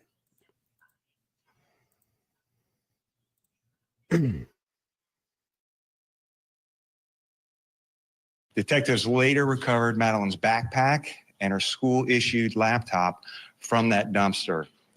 At 8:19, we have evidence that shows Stephen Stearns returning to the complex, and Madeline was visible in that vehicle. We believe she was already dead at that time. So when you think about the investigation of this case and you talk about the word crime scene, well, you have one place where it's believed she was murdered, which is likely the house. You have where she was recovered 20 miles away from the house, discarded on the side of the road in some brush. And then you've got the place where she was transported from the house to where her body ended up. And investigators believe that's his car. So this is the Lincoln, the 2010 Lincoln MKZ, and you're taking a look at some external photos that you have of the car. And the big issue with the car on that day was the flat tire that it had. And I remember seeing their surveillance video of it, and you see it there with the spare tire that was placed on the, I believe it's the left rear of the Lincoln, because he got a flat tire. So now we are getting to see these images of the car outside, and then the interior photos of the 2010 MKZ. So obviously, investigators treating this just like another crime scene if you've got the victim dead inside the car. And that brings us to the next question in our investigation. I think, Michelle, that she tried to resist the situation and he wasn't having it. Or something may have happened that she was going to say something. Okay. Or both. That she tried to resist and start to verbalize something maybe, and he shut it down, sadly. That's the only answer I have. And maybe that will be answered throughout the trial. Maybe not. But that's the only ideal that I have with that one, Michelle. And it's about the Lincoln. How important is evidence from the car? How significant? What can you get? I don't think that's it, Stormy, because I think that would have caused a secondary charge. I think we had talked about that before. If that was the case, there would have been more than one charge against him, like as if there were two people, okay? Because we talked about that in the beginning. That's truly what I think on that. I could be wrong, but that's what I think how that would have played out. And I do believe that there were possibly other victims, not that he took the life of, but that he did these things too. I do feel that way too. Yeah, Michelle. I was going to say, Stormy said, I don't think Maddie was his first victim. Not according to what he had in his phone. No way. No. You don't just start off like this and go ballistic in that sense. Yeah. No, he'd been doing this before, I believe. I just think that nobody has come forward either out of shame or fear or whatever. Who knows? And I hope that if there is, and I hope they do. I hope they found others and they come forward and it helps to lock him away for. I hope that he gets. I hope that they put the death penalty on the table with this one. This is the one I have to say I really truly do. I really truly do. Yeah, this is not new, folks. This is not just something he woke up one day and said, "Oh, I'm gonna be this piece of shit." No, this is him. His parents even said that he was strange and he did weird shit. And you know what I mean? They knew he was a piece of shit. Both of them did. So this is the one thing. I'm not a big death penalty person, but this and anything like this, yes, I am. Wholeheartedly. Let's do it right now. I wish you could give him a fast pass. That's all I'm saying. Can it tell you? What will it prove? Joining me, reporter for WFTV in Orlando, Florida. She knows everyone down there, has been covering all the... I'm sorry, I thought that's what I meant. But if I didn't say it right, Karen, I said the death penalty. This is one I'm 100% supporting. I knew it was on the table. I just probably didn't verbalize. This makes me mad. When I talk about this or him, or I even think about it, I get really like uptight and angry about this one. So please excuse me, guys. I don't mean to be that way. The big stories in Orlando for years. Shannon Butler, and forensic scientist and crime scene investigator. She's a CSI for the Cape Coral, Florida Police Department. Lisa Black is with us. Okay. Let me start with you, Shannon. When we talk about this car, this became a really integral part of the entire case and investigation because of all the videos that very quickly law enforcement were able to ascertain and determine that she is in that car, and they believe she's dead in the car. Yeah, it was really fortunate for investigators very early on. Seeing Madeline Soto in the front seat of that car as they were leaving the apartment complex was very, very important because at least it gave them some indication, not the time of death, but that they believed that she was already dead, because we still have kind of that area, that gray area of not being able to figure out exactly when Madeline Soto was killed. So seeing that video helped a little bit rewind the clock there for them. So that was important. And then the second video of seeing Stephen Stearns remove Madeline Soto from the front seat where she was buckled in and slumped over, and then put in the trunk of that car, that trunk and that front seat there, a lot of evidence there that will be very, very important in this case when it goes to trial. Okay, Lisa Black, let's take a look at the front passenger seat. And it looks like they went through it pretty well. I see some evidence markers that are there as well. So how do you approach a vehicle like this where you believe the victim had been inside that car and was deceased? Well, I believe there's a report that the cadaver dogs alerted on the car, which is something we routinely do if we think a body has been transported. In this case of a strangling, you don't have a lot of blood. You don't have really hardly any blood at all. So you can't find that inside the car. And again, just like the home, her DNA, his DNA inside the car doesn't necessarily prove anything because you would expect to find it. Now, there's another part to this, right? There's the front passenger seat, but take a look at this. This is from the official documents. Shannon had mentioned this. If you look at 9:41, Stephen Stearns on camera in a parking garage putting Madeline Soto's body in the trunk.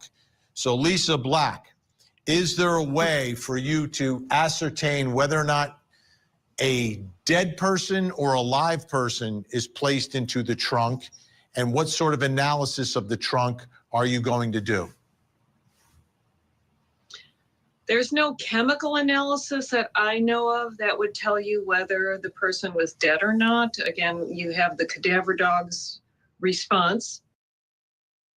Not that I know of, Michelle. I don't think they would allow that anyway. But That's I what don't. I was thinking. I was like, Yeah, I don't think they would allow allow. And if she did, oh, I think the investigators would probably eat her alive. But yeah, she I don't definitely believe wouldn't that. have her immunity deal. Mm-hmm. Supposedly. Yeah, I don't think she does or has. I wouldn't be surprised if she did, though. To be honest with you, I mean, when this first came down, the first thing she said was to his dad was, "You need to get him a good attorney." Mm-hmm. Yep. That's what he said about after what he did to her daughter. That's what she said to his father.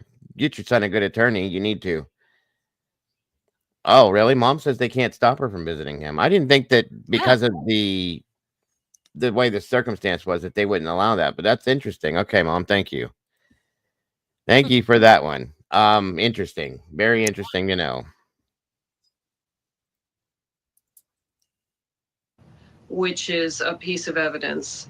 But otherwise, because if she was dead, she had not been dead very long. So it's a different story than when someone had been dead, for a week or something like that. Where maybe, Shannon, someone is driving around town with a dead child in the trunk and everyone can smell that smell, right? That happened years ago. Didn't convince a jury, but it was compelling evidence to me.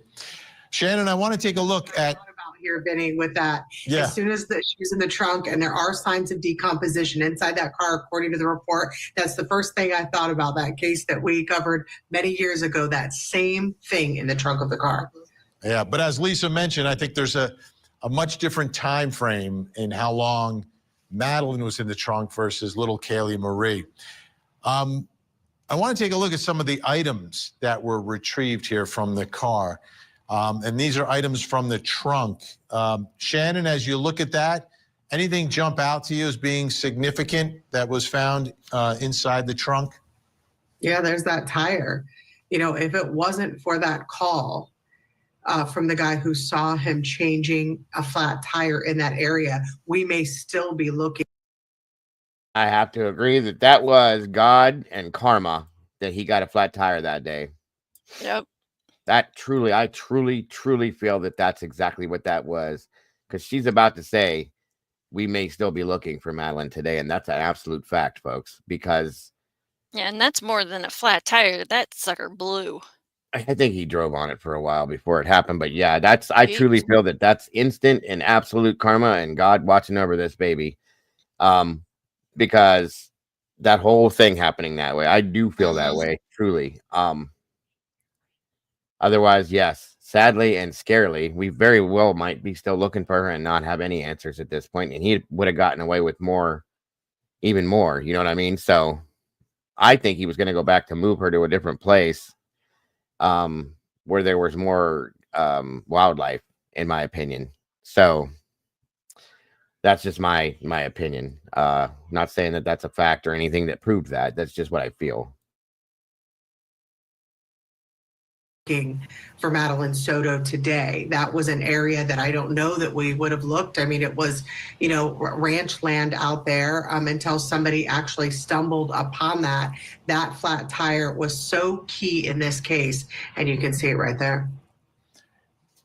I want to show you also some of the things that were found from the bottom compartment of the center console. This stuff is Lisa Black. Looks like maybe a CSI was driving this car with all these gloves, right? Those are the kind of gloves you guys put on? Yes. Yep. Latex gloves. We go through a lot of them. So would it be unusual to find perhaps a dozen latex gloves inside of someone's car, an unemployed person's car who's not working for CSI? You would think so. Of course, post-COVID, COVID did change a few habits like that. But yes, I would find it unusual. Shannon, do we have any explanation for all the gloves? And there seem to be a lot of flashlights as well. No, not really. It's hard in this case, right? Because look at the apartment and look at the car. There's just so much stuff everywhere. So it's kind of hard to determine whether or not that's a clue in this or if it was just more junk that they had. Yeah, and the other thing is I know that they were into dogs, Stephen Stearns and his family. I don't know if you put those on to handle dogs. I don't know, but it's more of the evidence in this case. Okay, guests are staying with us when we come back. What was in the storage unit? Do you know that Stefan was in Northport? I go, what? Yes, there is. I just drove the middle of the night, tucked him into a hotel room. I went to bed, and within an hour, he's out of there. Race was in the undercurrent of this case from the beginning. They saw this as a chance to There's some explanation why you left and went where you went? I was driving around. Okay, understood you were driving around, but they know where you were driving around. Yeah. And we know. Okay. I had wanted to grab a few things, and Yep. Absolute. And that's another way that this could have been prevented. They knew what he could be, who he was. They knew the monster, like Mom said that he was. And they could have said or done something. They remind me of Chris and Roberta Laundrie. Truly, they do. Brian Laundrie's parents. In a way, they kind of facilitated him being able to be the way he is, in my opinion. It's not, people make their own choices. Don't get me wrong. But yeah, they could have said or done. And this guy was a police officer. So he definitely knew what certain signs were for different things. Knew that this creep was what he was, in my opinion. So, and his mother even said that she called him that one time, that fucker came back here and tried to do this. I mean, you know what that thing is there. Don't play like you don't. So I agree with Mom on that one too. They both make me just as sick. They remind me of the Laundrie parents. get my ducks in a row, kind of prepare myself for whatever was coming, but I couldn't find what I was looking for. Strange moment. Goes to the phone call between Stephen Stearns and his father, Chris, talking about this trip that he made, and this is just prior to him being arrested, going to the storage unit to get his ducks in a row. Well, what do we know about the storage unit? Well, we found out a lot more about the storage unit from an affidavit of one of the investigators, in which he writes, on April 11th, 2024, I was notified by Chris that he had located a hard drive which would be used in a tower computer, a black USB drive and a silver USB drive.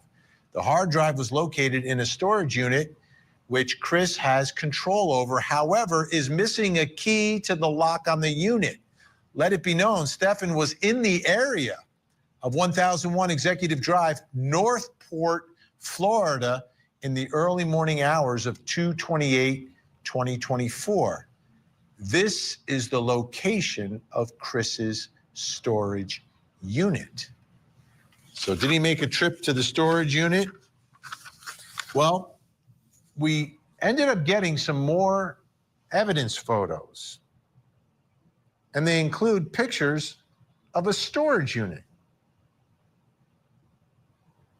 and the inside of this storage unit. And that brings us to the next question in our investigation. And it's about the storage unit. What was inside the storage unit? Big question. Still with me. Reporter Shannon Butler, crime scene investigator Lisa Black. Here's what's a little confusing to us, Shannon. Maybe you can clarify it. Northport, my understanding, is not anywhere near the crime scene here. And that's where the father's storage unit was, that was missing the key, and he was in the area of. We have these images of this storage unit. Do we know if this is the storage unit or if there's a second storage unit? Because I saw some other photos that seem to indicate a storage unit with a different name, not Life Storage, but it was like Rockers Lockers. And I don't know if they're one and the same or if we're talking about two different storage units. Do we have any clarification on that tonight? We don't. It's hard to know. The storage unit that they were focused on seemed to be one storage unit. So when we actually got those two separate pictures, we were trying to determine why there was more than one what appeared to be location. Yeah, this is interesting. So Lisa, if you've got a storage unit that you need to go through, how carefully do you go through it? How do you take a look at it? Well, it all depends on what you're looking for. And that doesn't look like actually a bad one. Most storage units are completely full to the brim, and your heart just kind of sinks when you think of the thought of having to go through all that. But my first question would be, what about the surveillance cameras? Did they pick up what he was taking out? That's a great point. That's a great point. Now, there were other images, Shannon, that we noticed, including a photo of a tread of a tire that seems to be near Rockers Lockers, right? And we know that there's this flat tire. And I'm wondering if there's some nexus or connection between the tire that was found and where it was found and the locker and Stephen Stearns. Because, I mean, they went inside a locker. And if it's at Rockers Lockers, that's like close to the crime scene where Madeline was found versus the father's storage unit, which is 3.5 hours away south of Sarasota. Yeah, the pictures that were taken around there, it's hard to determine whether or not at the time they knew that there was. Yeah, Brian Laundrie's parents lived in Northport. Yes, absolutely, Michelle. evidence there, like that tire. They were taking pictures surrounding that just to gather as they went back, because that storage unit in that moment, in that time, there was still some confusion about that when investigators got there, they didn't see what they needed to see. It wasn't until after the dad went there that he turned over the evidence in the locker that turned out to be important. Lisa, if you get a hard drive as a piece of evidence, do they evaluate that for fingerprints and other things like that? Or are they solely focused on what is inside that hard drive? Well, it depends. If you want to establish who the hard drive belongs to or who would have been using it, then you can fingerprint the outside of it. You would have to use powder. I wouldn't suggest using super glue, or you may not be able to use that hard drive anymore. So usually in that kind of case, they're looking for the digital evidence that's inside it. And Shannon, that's a big deal, right? Because this hard drive, we believe, has some incriminating evidence in it. It wasn't the hard drive that had the evidence on it. There was a USB with that hard drive that was turned over. The hard drive didn't have any evidence they could use in that, but it was suspicious because it was missing. And the dad had talked about, like, his computer's here, but there's no hard drive. So that's why they wanted, like, why is this hard drive separated from the computer? But next to that, then they found that USB that had 35,000 images of child pornography on it. Wasn't Madeline Soto, but certainly showed investigators some things that they were curious about. And was the USB also part of what was turned over by his father? Yes, when they talked to his father about, where he was or what he was doing, the father said, well, it was locked. And when he went in there, he said there was something strange. There was also Stefan Strenz's watch was also in that storage locker, a watch that he had told his own father was actually in his room back at the house. But it turned out it was actually in that storage locker. It's unclear if he tried to put it in there or if he left it in there. But it does show that he was likely in that storage locker in that time he made that trip all the way down south of Orlando. So Lisa Black, in this case, it would seem the thumb drive. So that must be even more difficult to try to connect to someone like the suspect here, especially if someone else handled the thumb drive and attempted to place it in and see if there was anything on it. Likely in that case, it'd be unlikely to get fingerprints off it. I agree with Stormy on that. She says, I don't need to know anything about other victims. That's not my business. Agreed. And I hope that if they do find other victims, they come forward for their own sake. And that's where I'm at, too. I do truly. There needs to be justice for anybody and everybody that was hurt by this monster. I do feel truly solid about that. But yeah, I agree with you. I don't need to know. And nobody needs to know what any other victims have been through. That's their business and their business alone. That's a fact. So. Great point, Stormy. Mom says we're going to make a drive to Northport the day we planted. We were going to make a drive to Northport, sorry. The day we planted flowers in Memorial. Gabby has a bench in Northport. Yes. And the bench for those of you that didn't follow this, by the way, and Mom, please correct me where and if I'm wrong. The bench that was proposed for Madeline has been approved. Am I right on that? Mom?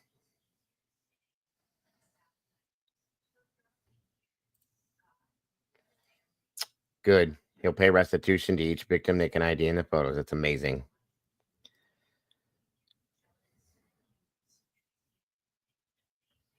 That was the sister, Karen. That was Jen's sister that they showed. The woman at the church? That was her sister.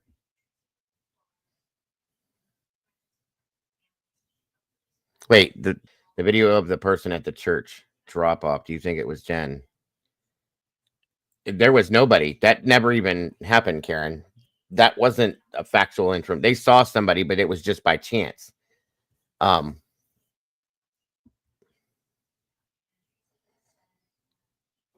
Yeah, that was just by chance. That there was that video never existed. He just got lucky at that point for a minute, a quick minute. Mom says yes. Arctic paid the balance. I will be there at the end of this month to unveil it. Absolutely. That's amazing to me. I'm so happy to hear that, and thank you once again, Arctic, coming through. Amazing stuff, brother. Amazing. I know you're probably not even in here right now, but I appreciate everything. He does things like this all the time, and he's amazing for doing it. Thank you, bro. There was a person that they had at a church at night that they saw talking when they were doing something. That was Jen's sister, if that's what you're talking about. Otherwise, the video where he claimed, or they claimed, that they saw a blurry video of somebody that they thought could have been Madeline, that never happened, if that's what you were talking about. I'm sorry. And yeah, he does. He always comes through at the end, and he helps make things happen for people. He's an amazing person with a beautiful heart, and he's a great guy. I truly do agree. So we would probably just swab the outside of it for contact DNA would be your best bet. All right, Shannon Butler, I have a big question for you. Lingering questions that you have. Florida is great, right? You get to see a lot of the evidence ahead of time because it's very public, everything that happens down there. But what's the biggest lingering question you have in this investigation? The time, what happened that night. There was so many people in the house, and she had come home from her birthday party. Then he shows up, and that area of time where we can't figure out exactly. It was, like I said, it was just a coincidence, Karen. It was by luck that they saw somebody, but it was another girl altogether. Had nothing to do with Maddie or the situation. It was just a coincidental situation.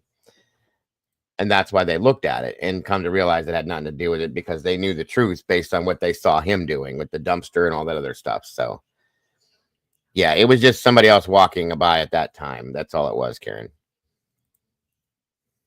When she was killed, exactly how it happened. And I do spend a lot of time just wondering, like, what were those final moments like for her? I heard you earlier talking about whether or not there was a struggle. I don't know that I believe there was much of a struggle. And maybe I just do that because I feel better, maybe hoping that it wasn't, such a horrible experience. I don't know. But that time frame that I don't it's have crucial. It's really bothers me. Like, I want to know, Vinny. I want to know what happened. We're out of time, Shannon. Mom, I think she's asking, if I'm right, correct me if I'm wrong, Karen, about the video that the monster claimed when he dropped her off at the church. They saw that blurry video they thought could have been Madeline, and it turned out not to be. We know that. But is that what you're talking about, Karen? If that's the case, the blurry video they saw, it was just coincidental that it was there. It was somebody else, but definitely not Jen, because she had a doctor's appointment and was sleeping at both those times. So she couldn't have been there to do that.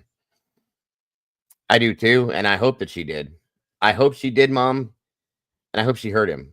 I do, truly. And Butler, Lisa Black, thank you so much.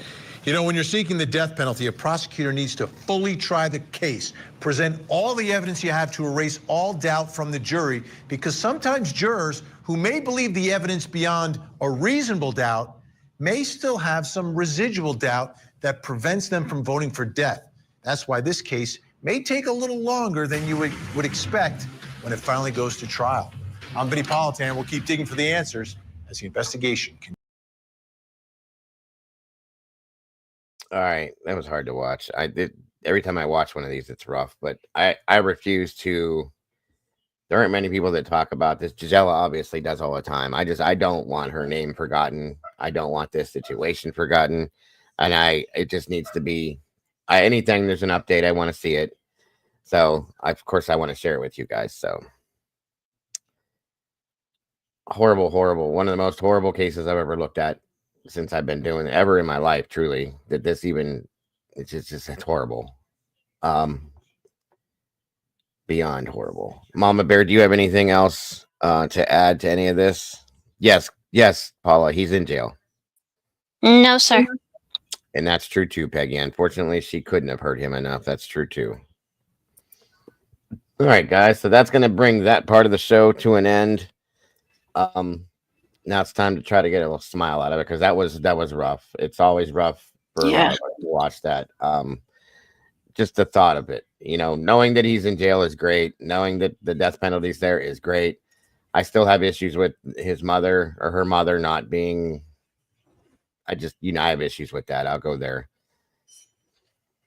So, that's it for that. I'm gonna try to find some stuff to give a little bit of a smile, put a little smile on our face after all that. But again, like I said, I wanted to show any updates they put out. They don't do it very often. I know we're waiting on a trial. I don't remember. I had it written down. It's in one of my other notebooks. I can't find the actual trial date again. Do they already have a trial date set for this? Don't they, Mom?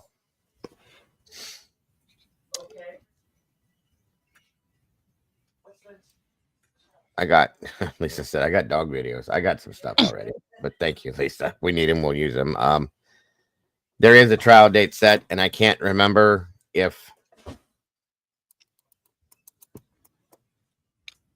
is it June? Is it June? With so many different cases, I get them stuck. If they don't move it again, yes, I know. I get them confused. I don't mean stuck, but like between the other cases we've looked at and all the trial dates I have.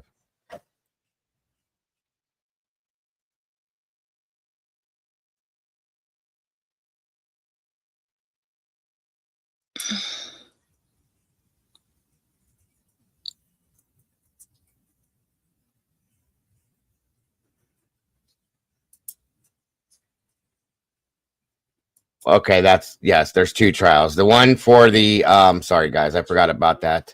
There's a trial for the CSAM stuff that was on his phone, and then the secondary trial would be the murder trial. Thank you, Mom, for clarifying all that. And so do I, Karen. Absolutely.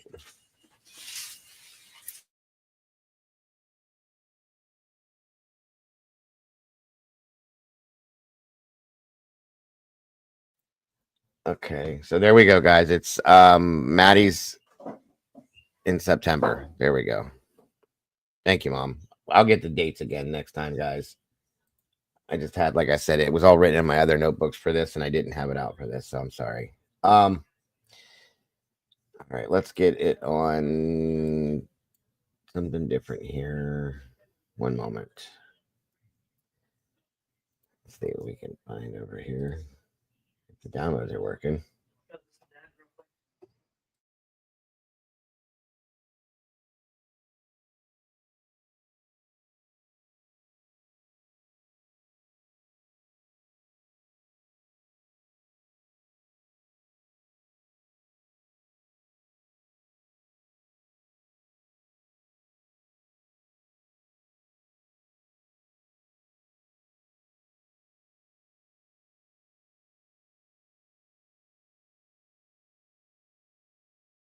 We're loading up, guys.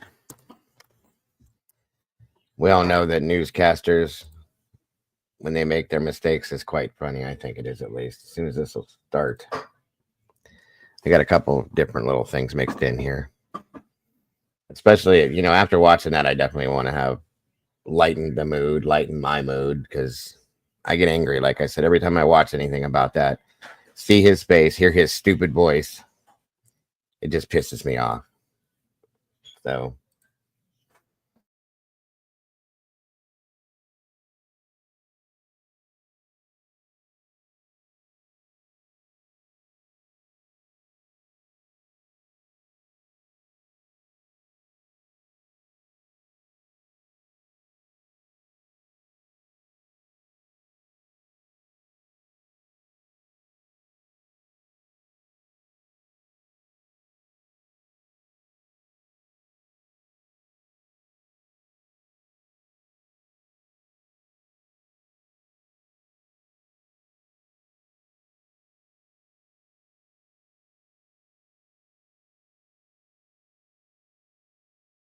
this is doing the same thing it was doing yesterday. I don't know if this is StreamYard or if this is YouTube, but this is really irritating me. One moment. Yeah, I thought I was gonna have to drop earlier because mine wasn't wanting to move again, and I was like, "Come on." I don't understand why it's doing this. And it's only certain times of the day. Mm-hmm. And everything else loads in, everything else works. But when I go to bring up these videos, mostly it's the stuff that's in my downloads. It doesn't seem to want to work. Let's see if this one does. Oh, maybe. Okay, hold on.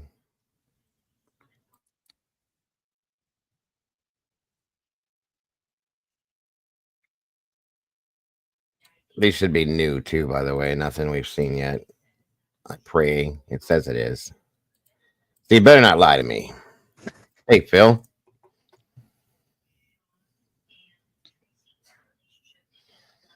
Phil came in to say hi to you, Mom. So, hi, Mom. Yeah. Don't worry about us, It's okay. It's okay, Phil.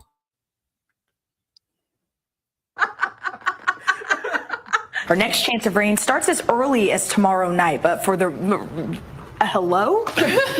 We got you. For the most part, for your Tuesday, things will remain quiet. Oh. Hello. How about that? Is that not the best Friday forecaster we have ever had right there? With Melvin Robert running slightly late, Good Day LA has already started without him.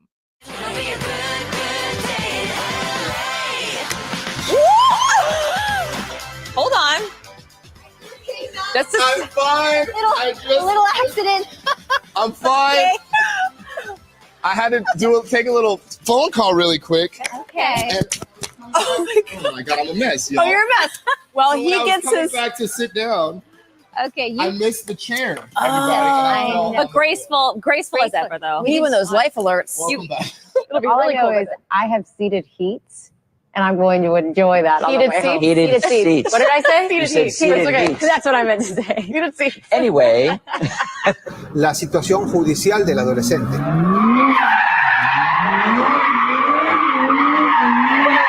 El joven, desafortunadamente, a esta hora está sucediendo algo aquí que de verdad. Finally, tennis world number one, Jannik Sinner, has won his second consecutive Australian Open title. The Italian beat Alexander Zverev, sorry, got that wrong. Well, he beat him in straight sets anyway. And the mayor also did reference the B. Marshall organized.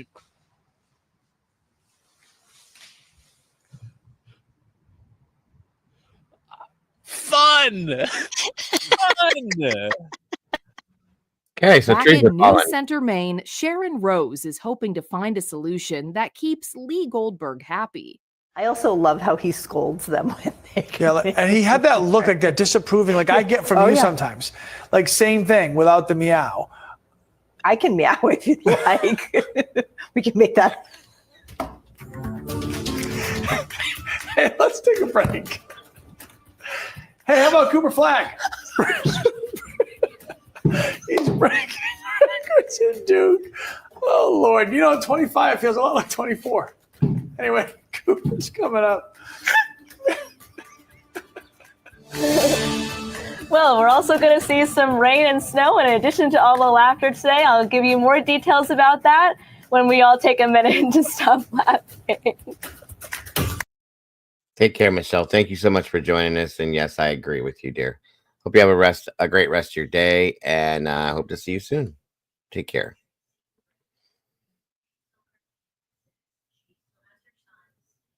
I don't own a boat, Phil. I wish I did, but I don't.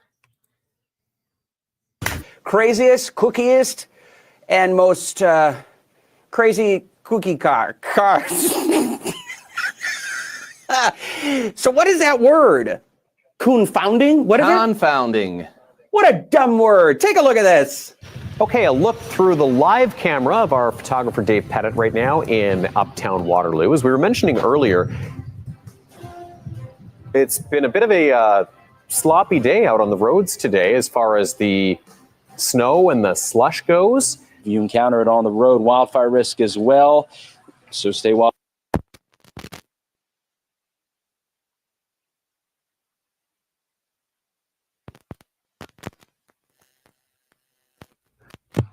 I think we're back in. Sorry, I just fell out there. Zillow just released its hot housing market for 2025. The national desk, Angela Brown, going through the list and sharing where Salt Lake City.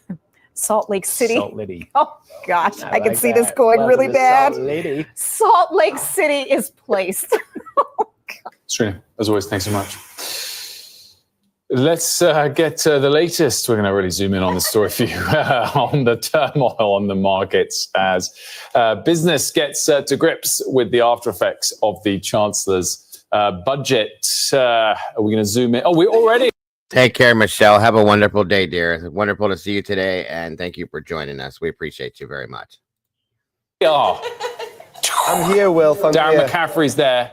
Meanwhile, morning news anchor Bob Herzog is busy being a man in the snow.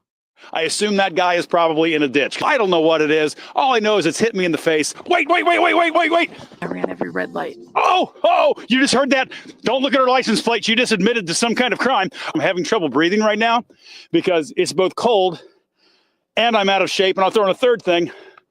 Also, I'm old. Is it great snowman snow? No, man, no. I don't know where I'm going to go when we get all this snow. So you're either going to give yourself cardiac arrest or you're going to throw out your back. And by the way, it's sled riding and not sledding. The station always looking for non-traditional revenue sources. So I think TR and Bob's snow shovel removal service is probably next on the agenda. This fence right here, this fence didn't exist. I think my insurance company paid for this fence.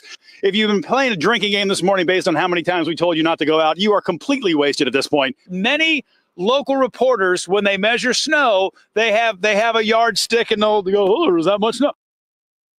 Okay, I have to say that I believe this guy's insane. Just saying. I don't know for a fact, but I think he might be insane. I'm not going to do that. If you happen to have a rubber chicken and you walk outside and you with great force throw the rubber chicken into the snow and it disappears, that means it's a lot of snow. That's how my people used to do it. I'm just kidding. That's not what my people used to do. I don't even know who my people are. Now, that may just mean that you're taking it nice and slow. Snow. I didn't even try that, but it happened. That was fun. Hey, it's Dago on caffeine. Looky there. Alan, this is just so crazy to see the snow, the juxtaposition. I can't even. What are you trying to say? You think I'm that hyper? When you've had 8 to 10 cups of coffee, yes. Okay. I can't argue with you. Juxtaposition. How's that? No, do we help her? No. Try it again. No. Am I the only one that thinks that their weatherman looks like Doogie Howser? I can see Doogie Howser. Kinda. When he was looking forward, I thought. Anyway, sorry. Position. I can't. Juxtaposition. Alan, I swear if you don't help me out right now. Juxtaposition. Hey, snow down south. I can't say it. It's an X. There's an X in there. Thank you. But between the palm trees and the snow, great. It's incredible. Great. Incredible. No, you're absolutely right. English is hard. Look at her, but she's like, but I can sing. Distract the viewers. This is good. Jess, I'm going to bring you back this drink. I have to take off my mitten to grab it. I'll send it back to you for now, and then I'll be over your way. Okay, I won't drink any of it.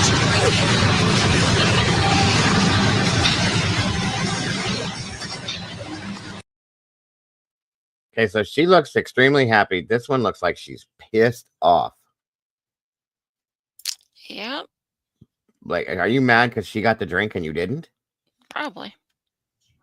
It takes only 1 cup if Dago drinks real coffee. Let's not go there. This is true, but let's not go there.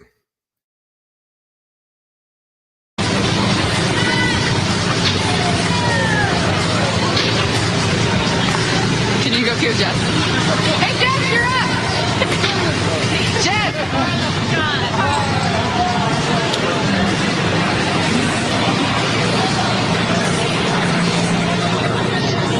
All right, and Tammy always finds plenty of fun. Oh my goodness! Technical difficulties getting you, but we got you now. You do. You guys have me me. Thank you. What is this? I have no idea. got your drink now, Just smile. mention it. So here's a little technology glitch. We can't actually hear each other. So it's mango margarita spicy. Yeah, enjoy. Oh my God. There's definitely a kick to that. Thank you so much. Everybody go to the shed and check out Roy G. Bibb. Yes, Roy G. You know what that means, right? No. Does anybody in here know what Roy G. Biv means? I do. I do.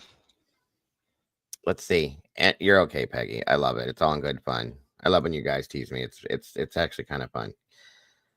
No, right, Stormy. She's not having it. Yes, I know you do. Tandy and CZ and Jody, you don't count. Your teachers. You teach that, so no. Roy G. Bev. Yeah. Really?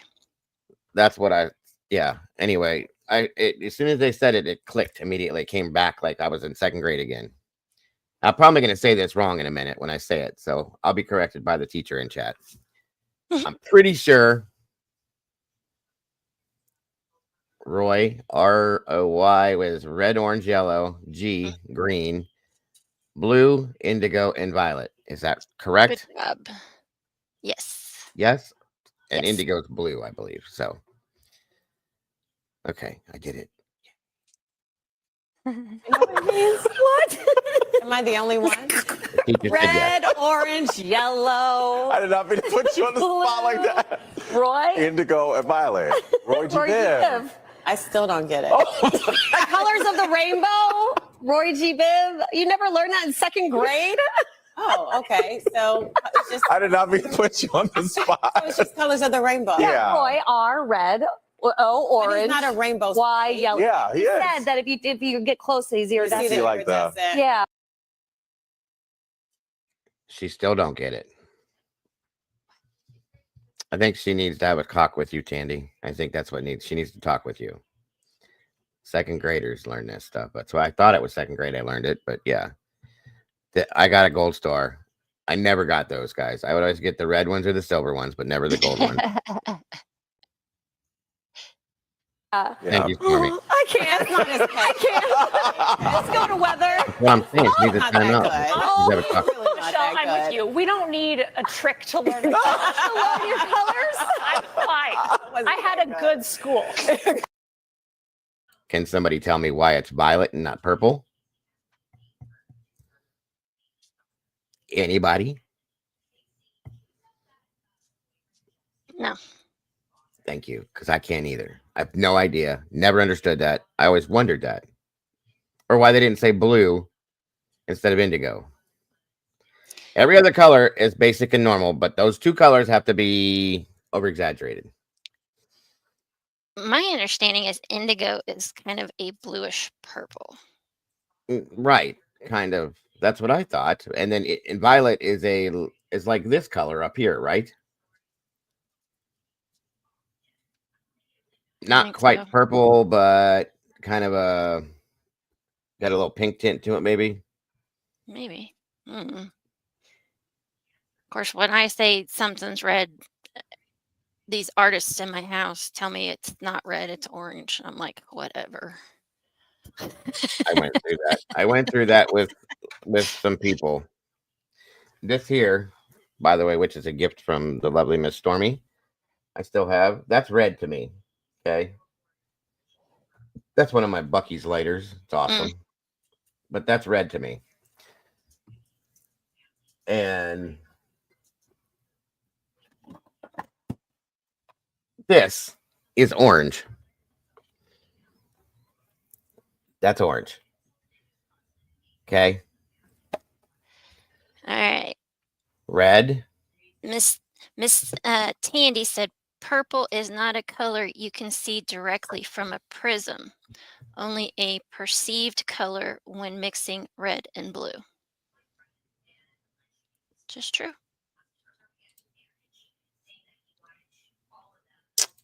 And back to school. Back to school we go. Thank you, Miss Tandy. See, it's nice to have a teacher in the class. We learn things.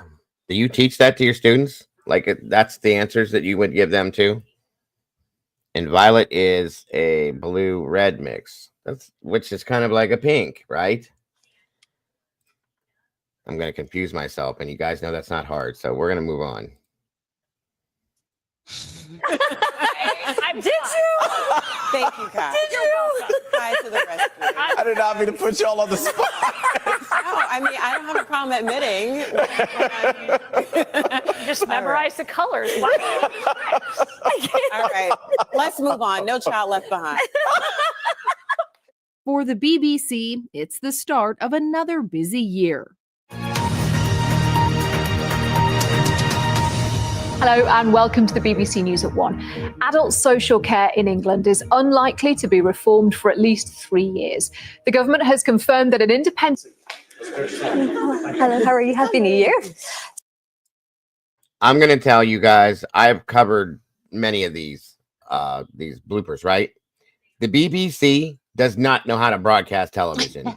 They have more issues with their cameras and scene cutting and moving, and every time we cover this, there's something from the BBC on here screwing up camera angles and moving. Their cameras are automated, so they just walk around the stage like they want. You know, they're doing whatever they want.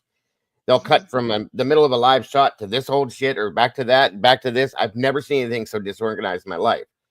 It's unbelievable every time, and it's always one of these. Sorry, Jenny. For its report until 2028. It's me, isn't it? And a very good morning to you. Welcome to Lookie's Breakfast. I'm Luke Deal. Blindly protected. Take a few steps out. The more it's Legend.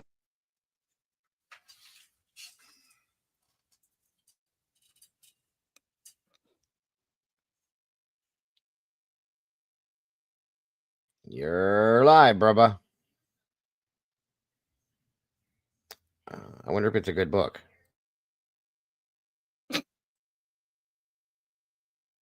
No clue. They are so disorganized.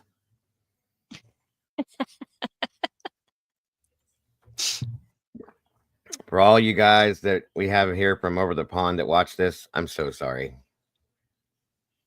This guy's been live for what, 5 minutes now? No clue. And then he's going to be like, oh, hi. Oh, he still didn't realize. Like he looked up like, yeah, mind your business. Back to what I'm doing. Or is this how you get the news in the BBC?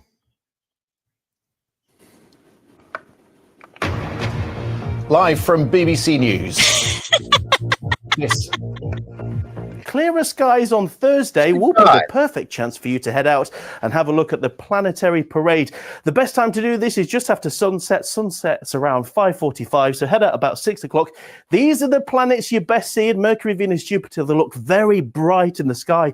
Mars will have a reddish hue, but I'm afraid you'll need a telescope to see Neptune, and you'll struggle to see Uranus too. Rob, thank you. That's all for this lunchtime. Yeah, that's definitely a struggle. Definitely. If you can move like that, let's do it. I want to see somebody do it. Dude is clueless. 100% he was. Yes. And then just float into it like nothing happened. Mm-hmm. Anne is going to be here with more at about 6:30 this evening. Back to the rest of the news at 1.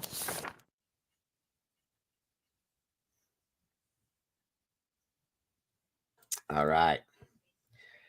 There's that one. Hold on. You gonna cooperate with me? Oh my God, it's gonna... Now it's doing it by itself. Before it wouldn't do it for me at all, but it's doing it on its own now. So sick of this flipping computer. Or the ghost that lives here. Either one of the two of you. If you're gonna do it, okay? Come on camera and everything. Just stop doing it when I'm trying to do it. Hey, Doc, what's happening? Ian. Next on News Be Funny, Happy the Poodle. Social ice. Rubber. See, it does it. We just did this and it goes back and does it again on its own. Or somebody else around me is doing it and thinking they're funny and it's not. Let's try this one, see if this works. SRB, blue is easier for the eye to differentiate rather than indigo. That's why lots of people just say blue in the rainbow. That is very informative. Thank you. You learn something new every day. All right. We're going to do this one more time. Go to downloads.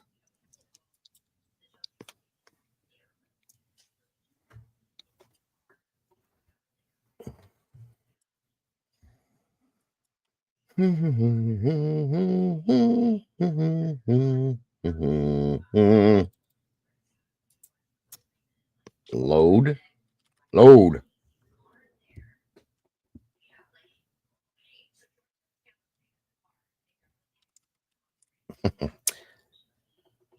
Sorry, class. Carry on.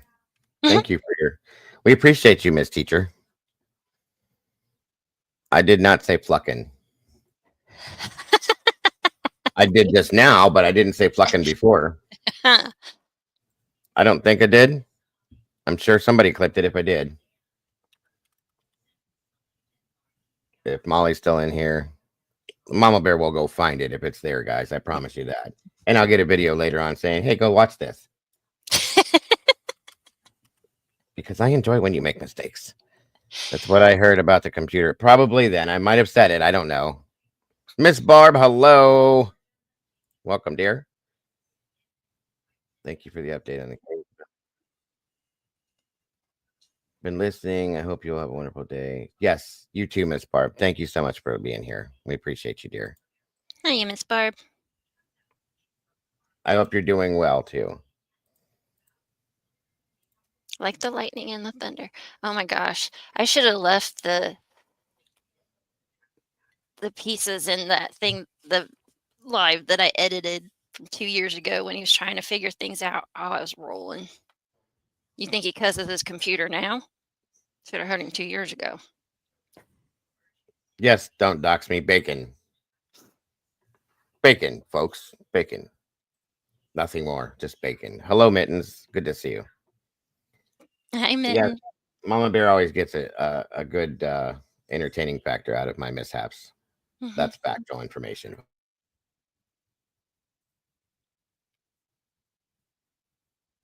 Toast Crunch Bacon, Baby Spinach, Sea Lion Splash Show. All of this and more, starting now. I was just like America doesn't just run on Dunkin', cars do too. The owners were issued a warning for possession of an erotic reptile. What did he just say? America just cars do too, huh? Okay. Yep. Oh, buddy. Miss, see, those are the ones you need to get your hands on, Miss Candy, and teach them the right stuff. Yep. Without a permit. But then that cold front comes through and oops. Look at her face. Oops. That's awesome. Yep.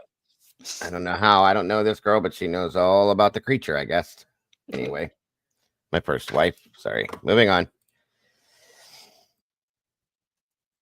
significantly drops the dew points. So here's one model. This one has definitely shifted a bit. So as you head through the rest of the just shifted a bit. Yeah, he shifted that bitch. Do you see that? Hell yeah. No, Mittens, it was instead of cold front, she Yes, said C word. The see you next Tuesday word. Yes. Yeah. And said it quickly. I do that. That's why I try to, well, just like what I did with Eddie that one day. Mm-hmm. The night tonight, you can see the rain and snow showers have made their way into the Champlain Valley. I'm bracing for it. So too. There it goes. It's midday. Already, it's not a good start to the afternoon for Studio 10 co-host Joe Emer. Hormel is partnering with General Mills breakfast products, Cinnamon Toast Crunch. I did it again. Oh my gosh. Sanitize. Not to mention what he did, but that just sounds gross to me. Yeah. Cinnamon Tanny Toast Crunch can't bacon. understand normal thinking. Word. Who would want to do that, you guys? Come on, that's gross. Yeah. And yes, he said what he said. He's really sure Flavor is hand-rubbed in the slabs of the thin cut bacon. He's not going to be able to make it. The Black Label Cinnamon Toast Crunch Bacon will be available. Yep. Matt, you interested? Yeah, I don't think we're going to be trying any of that. That doesn't look very good. She spoke to Mr. Mr. Hunt. And if you're thinking about Oh my Is god! that the word? Is that the word of the day or what? Apparently, She spoke to Mr. Yes, I'd like to be introduced to him too. I'm interested. Anybody that has that name, I'd love to meet them and just say, "How has your life? How has your life been? Your whole life?" Yes. It's a song. I know every word to it, Tomboy, but I'm not singing it. cloudy under normal temperatures. Hadn't heard that one. Cloudy under normal temperature. That's new. Thank you, Phil. Yes, Miss Barb. Have a wonderful day, dear. We appreciate you joining us today.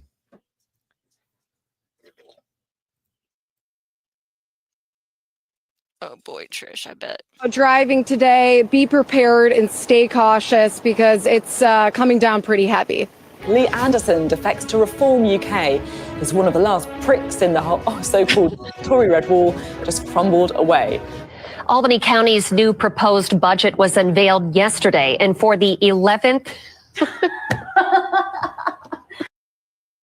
What the hell was that, creeper? I was gonna say, I don't know. I missed that You one. can't see me. What was going on? That was creepy. Sorry about that. The festival runs from 10 to 5 on the day of the eclipse. Reporting at White River State. Well, that was here. She is Meanwhile, not happy. general assignment reporter Julia. Did you say that was there? It was White River State Park. Yep, that's here. Oh, she was very not happy that day. I'm cool and can prove it. We know you're cool, Tomboy. Okay, I gotta be quiet. Hubby's See? going into meetings. Okay, well, laugh quietly then. It was definitely bound to happen. I have to agree with you, SRB, that you just don't get on one of those things. Listen, if that was I'd have told them, are you going to come out here and do it? Because I'm not doing this. You go ahead and do it and see how it works for you. If you can pull it off, then maybe I'll try it, but no. Yes, Miss Bonnie, we do love you so very much. If you're still in here, and I hope you're getting a little smile out of this, you definitely deserve it, dear. Juliana Bruno has come out to the Altamont Fair to meet some important guests. This is probably the closest I've ever been to a sea lion before, and I don't want to leave. Now I feel like I'm part of it, and we're family now.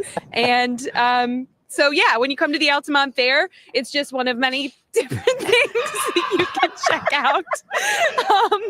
We'll be here throughout the my morning. goodness. I give you so much I'm credit. reporting live at the Altamont Fair.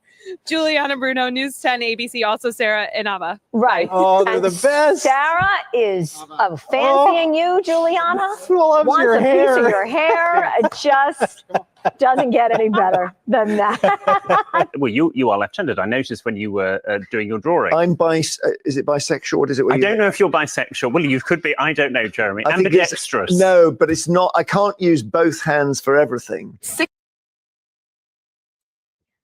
Did he really classify ambidextrous as bisexual?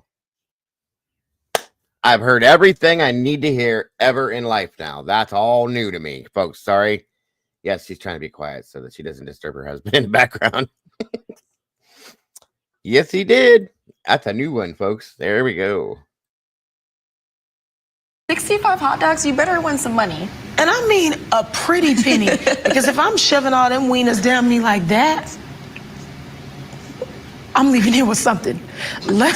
Coming up after the break.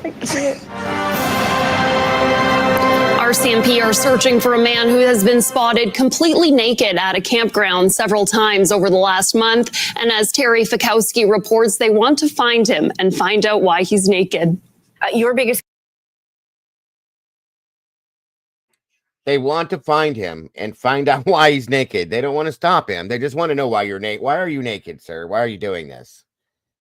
Oh my God. These are crazy. Concern, Barry, as you are watching with, oh, hi, there's your cat.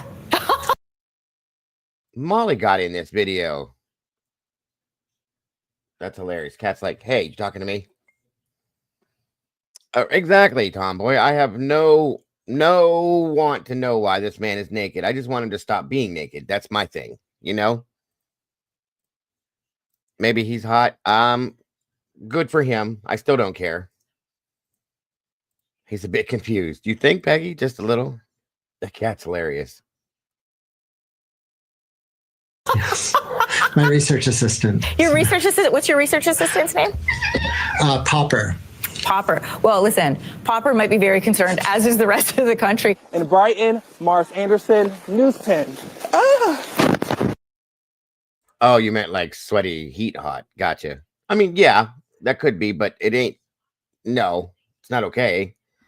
You still have to have something on. You can't just go out and walk around a campground naked. Sorry. Let me get this on. Excuse me.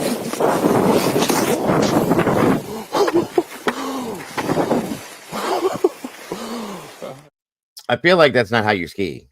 You don't just stand there and slide and hope that you go straight forward. Party pooper. He's looking for Margaret. Okay, that makes sense, Phil. Thank you. Thank you.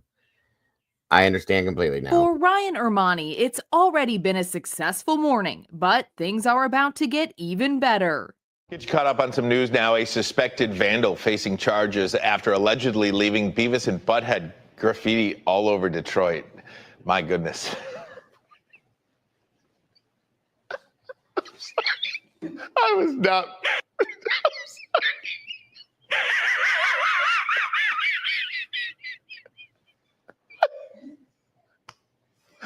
Brian Heron calls himself Beavis, spelled B-V-I-S. I'm so sorry. Police say he left his mark on buildings and fences, even inside a supermarket. Heron actually, this is...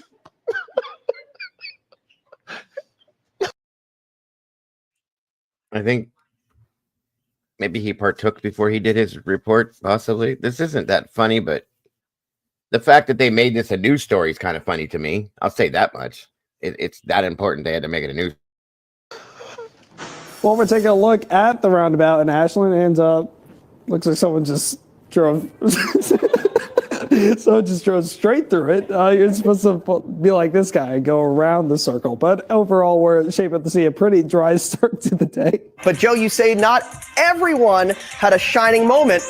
Oh, I didn't mean to hit you. Oh my gosh, I'm so sorry. I just thought I was going to go over you. I'm so sorry. Over to you. Joe, are you okay? No. I'm so sorry. Joe, I'm so sorry, dude. I'm suing him. I feel like temperatures really take a tumble too, because after the storm, this is baby spinach. This is not the storm, but this is baby spinach. But that's what I'm talking about. Well, at least we know what to do now. When we get a bad storm, you get baby spinach. That's the only way to deal with a bad storm is by getting some baby spinach, and you're good. Beavis and Butthead. Yes, they did. Actually, they came back, Paula. They re-released new episodes, I've heard. So out there. After the storm, you could have some baby spinach. I mean, why not? But it's going to be cold, as you can see in your 10-day forecast. Well, I was choking on a banana a couple of years ago. Remember I told you? I kid you not. Captain Awesome saved my life. Seriously. All right. I'm dead. I mean, I folks, I couldn't make this up if I had to. 67 degrees right now in Denton. Cloudy skies right now in Denton. We have 67 degrees. It's 68 at Dallas Baptist University.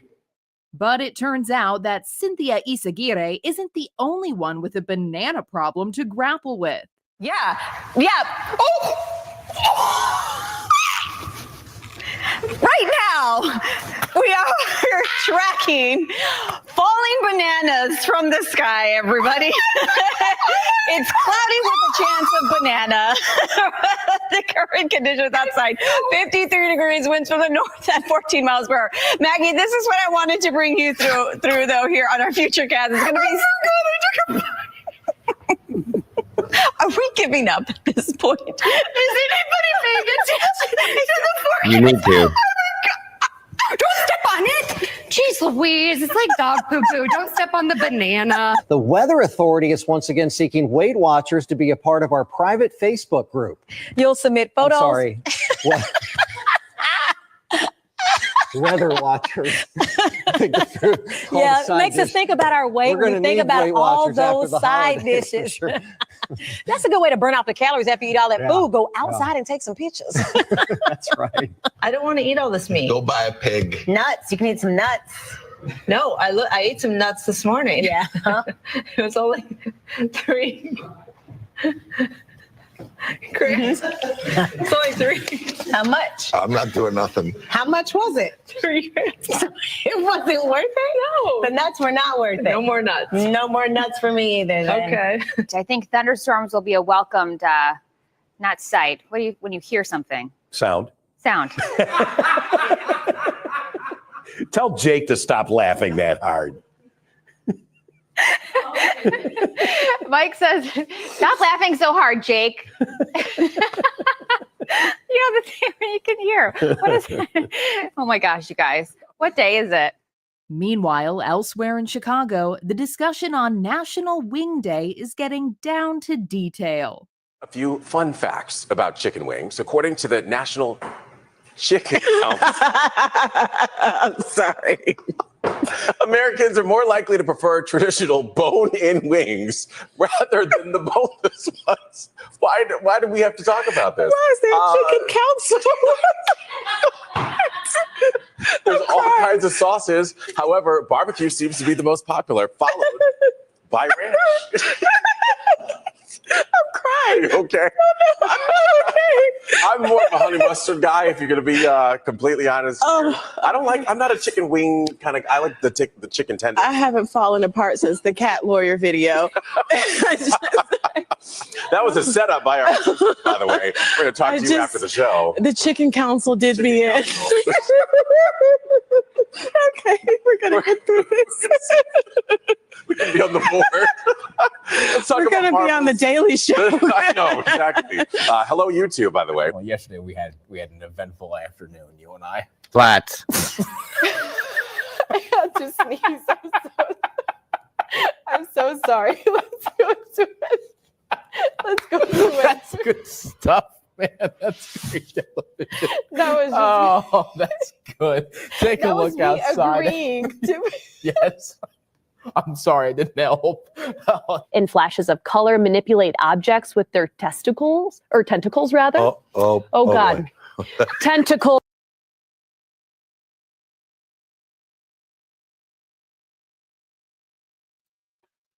Can we all do that? Is that something we can all do? Just wondering. Everybody, don't get excited here. Octopus can even escape from their tanks at night, with some research saying so. So it's pretty interesting.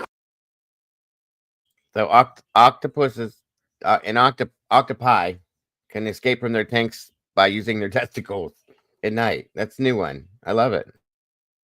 Chris is not going to be able to gather himself here. Tentacles. Tentacles. Say it very slowly. Tentacles. Woo! Cheers for the guns or the hoses. This while benefiting local Cheers for the guns or the hose. Yeah, boats and hose. organizations. They're not hoes. Oh, I'm so sorry. Guns and hoses. What a Monday. This Yeah. Monday. Lisa, why do you know that? I want to know why you know that. Please tell me why you know that an octopus can unscrew a jar. Wait, do I really want to know that? Guns and hose, yes. I don't want to know. Forget it. Wednesday has been. And that's it. That's it. We will have those events on our website. Welcome back, Megan. Happy to be back. I love it. You have to pedal the peacock, right, TA? Say that again, Tanya. I'm sorry. You pedal the peacock. It's not. There's no motor to it, right? Yeah, you pedal it. I thought you said you pet it. That's I was like, hard that work. can't be right. Yeah, you pedal it. Yeah. Petting the pedal and the peacock, and there we go. T.A. Walker, hey, listen, a lot of fun to be. I don't know what you do at your house, Tanya. Back in Detroit, Marielle Liu has got something she's happy to share with Dina Santafanti. Well, producer Aaron's mom made wonderful, wonderful cookies, little hearts, and bow and arrows. And I just grabbed a couple of the arrows. I see.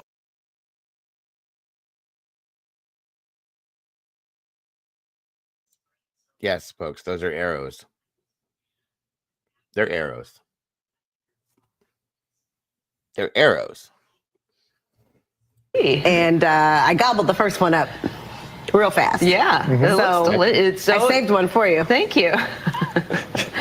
Well, you can't give it to her now. You touched it. Well, she can have this one. What kind of presentation is this? By the way, Lisa said she likes arrows too. Do you gobble them up too like she did, Lisa? thank you to Aaron's mom, who she baked us the most delicious cookies. Sugar cookies.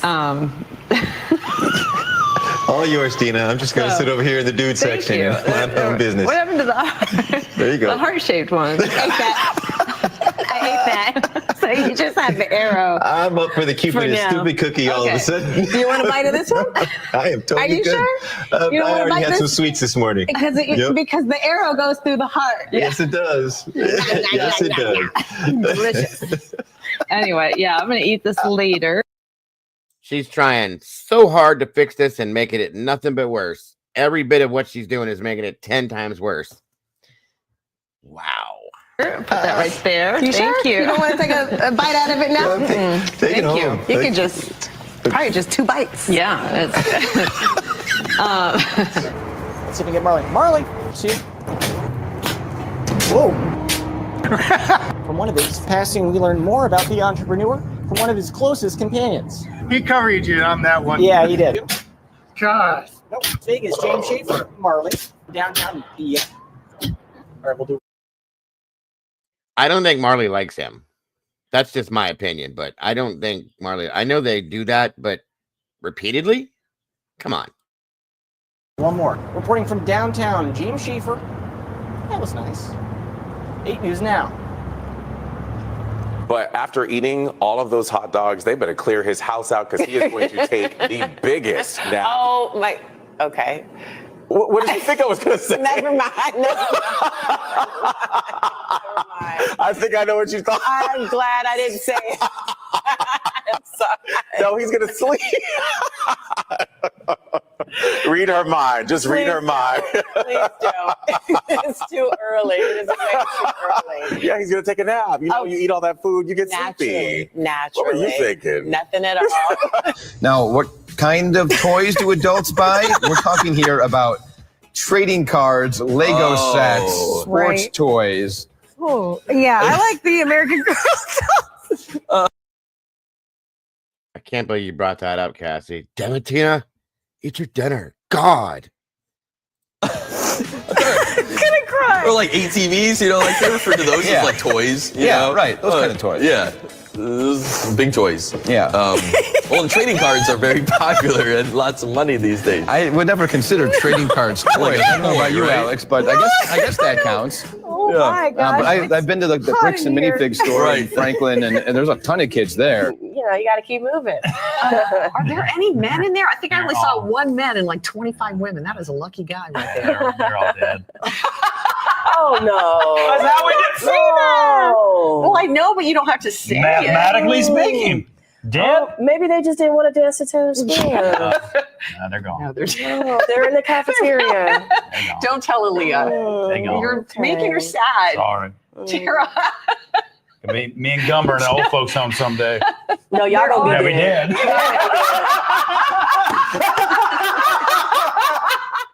finally, as it was always going to be eventually, it's time for the BBC.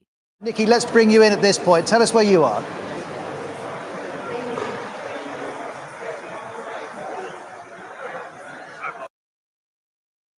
Every damn time. Every time. It is so disorganized. So disorganized. There's always a screwed up camera shot. There's always something that is not running right. It's always every time.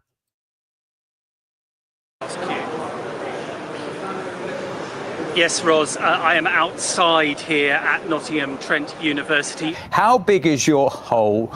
You can tweet me at looknorth@bbc.co.uk. If you can send a picture, Norton's always in a hole. If you can tweet me a picture, that would be good as well. The biggest potholes. We'll be having some of them on the programme. Because of problems in France.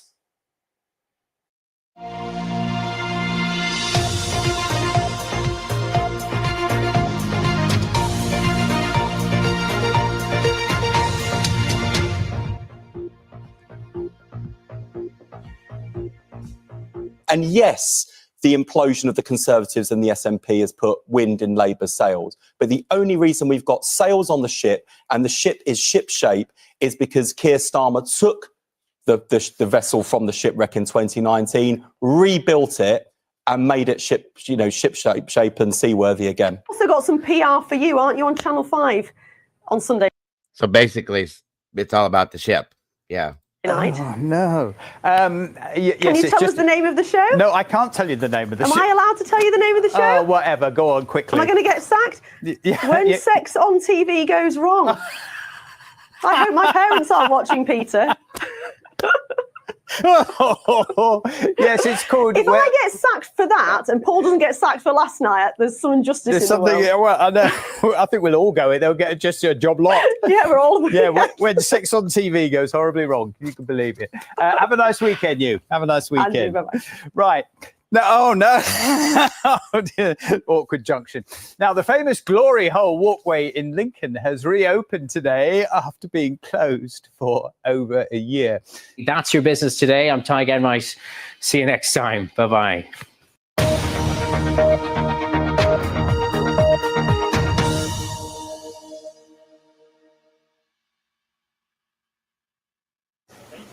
And I Judith as the weather. Hello.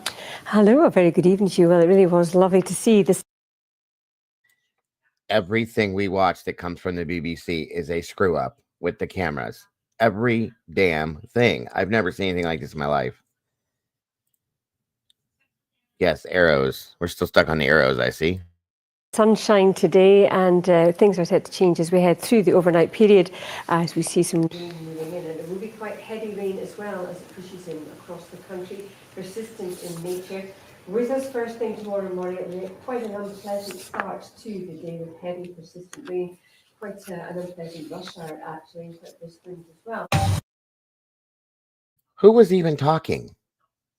How do you guys watch the news over there? I couldn't stand this. It seems like every time you go to this, there's a camera trailing off to the right by itself, all automated. These people are talking. There's no mouth moving. This is insane.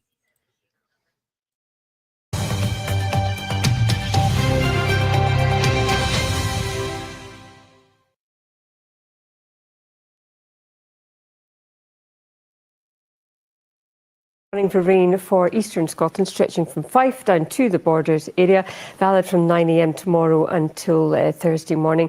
But it will be the persistence of the rain that will be the issue, because the rain does ease from many places, becoming confined to the east and something drier for the southwest, and some sunshine too for the north. This woman's doing the weather, okay? There's supposed to be a weather map right there that she's referring to. She keeps looking like it's there. There's nothing there. I've come to the conclusion at this point that they have 12-year-olds running their news stations. That's all I can, maybe even younger guys. They're never, ever, nothing's ever right. They ended the show, and then they come back to the weather where there's no weather map, and this woman's sitting over here. She's not even talking, but there's talking in the background. This is the most insane shit I've ever seen in my life. They do the green screen thing. Where's it at? You don't see it. Yeah, the weather lady was talking. They're back to this woman here at the desk. It's so confusing. I couldn't watch it. Northwest Highlands, and temperature-wise, we're looking at 7 or 8 Celsius, but the easterly winds will make it feel cool, if not quite cold. Into tomorrow evening, that rain does ease, leaving lots of dry weather with clear spells, just a few spots of rain for the southeast. That clears away very quickly on Wednesday morning, then dry with plenty of sunshine, but a cold feel to the day pretty much across the board. Yeah, apologies. I think we seem to have a little bit of trouble with your weather there, but we heard your voice, even if we didn't see the pictures. Thanks, Judith. Yeah, apologies for that technical difficulty there. Charlie Naga, thank you. Good morning. I'm Sean Peel. In the local elections, it's been a bad night for the Conservative.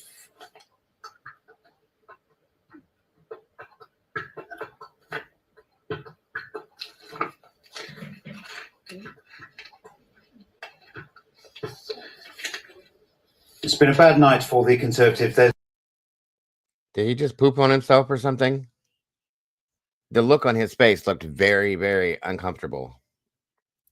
I think there's a pedal on the floor and he was trying to push it and it wasn't working. You know, he made that uncomfortable poop face. You saw it, right? They've lost more than 30 councillors across the 6 authorities where overnight counting took place. In Peterborough, which recently...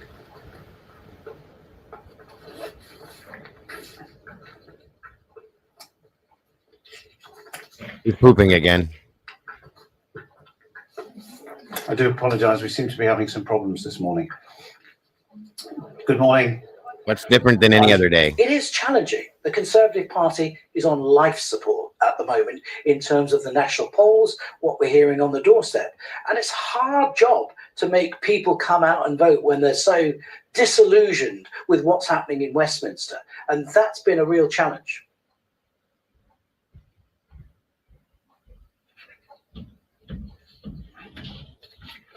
Okay.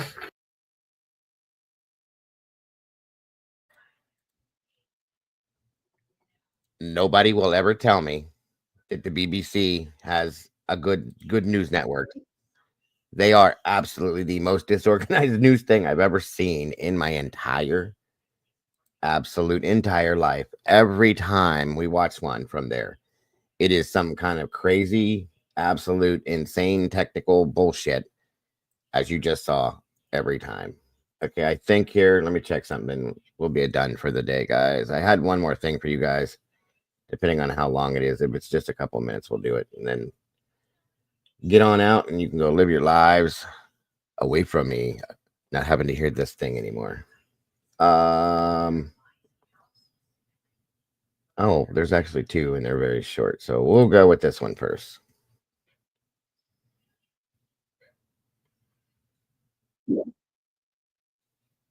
They're actually loading. I'll be damned. It's working.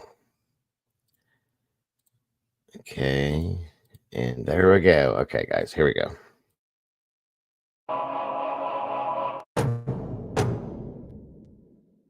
I wish we had more Floridian shellfish from the Gulf. What the dunk? Who's that, Papa? I got butt shred. Uh-oh. Uh-oh, bitch, you want a thump from me? Is this love juice? Yeah, juice.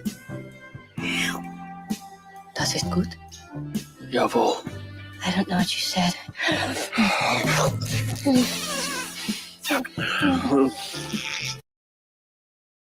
Can you guys hear it?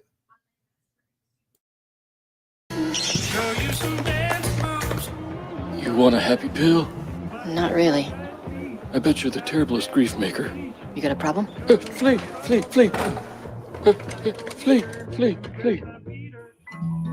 Your bones are creaky. Your plants are very green. They're plastic. That scarecrow could be one of your friends. You could go, hey friend. Nah, me. You want to scrub my butt tattoo? Why?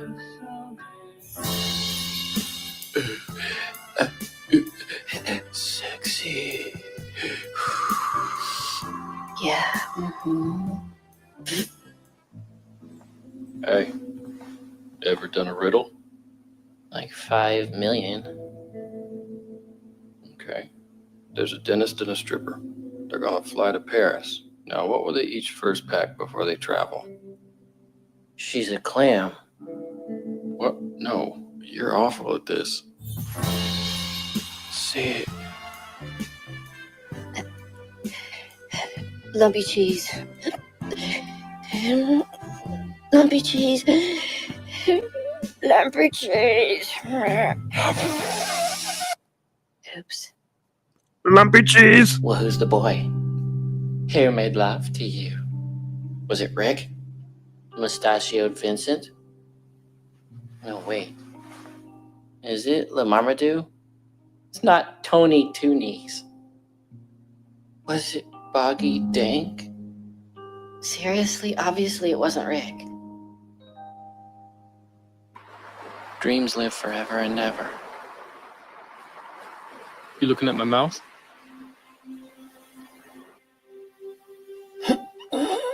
Yeah, I'm up. Hey, where you going, Gremlin? The stadium. The girl wants to go and play. Hold on, Scary Bella, what do you mean? Rugby. Rugby? She's built for it. Bro, how? You can watch. Just go sit in the stadium. I'll find a ball. It turns out those turtles were correct. Listen, those turtles didn't speak. You're lying. No, man, they can't. They just can't. They're friends. They're not your friends, dude. Just turtles. Neener. This is crazy. Like your furry scrotum. Why did you say this? It isn't helpful. Your butt is chunky. Ruh-roh. Excuse me. The freaking tattoo. Approaching the peony. There's a fly in the room. So? That's just his tiny little voice. No, it's the wings that you're hearing. What? You went to the mall and didn't bring me? I mean, that is just so low. I know you got a Cinnabon. No, because there weren't any. I don't believe that. They never run out. You've given me cold joints. Chicken farts.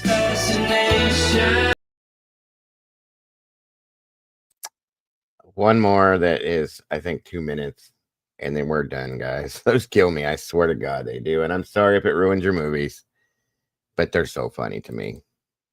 I love them. You've been to Forks, huh? No, I didn't know that was a real town. Interesting. Come on. You were working. Back up. Okay.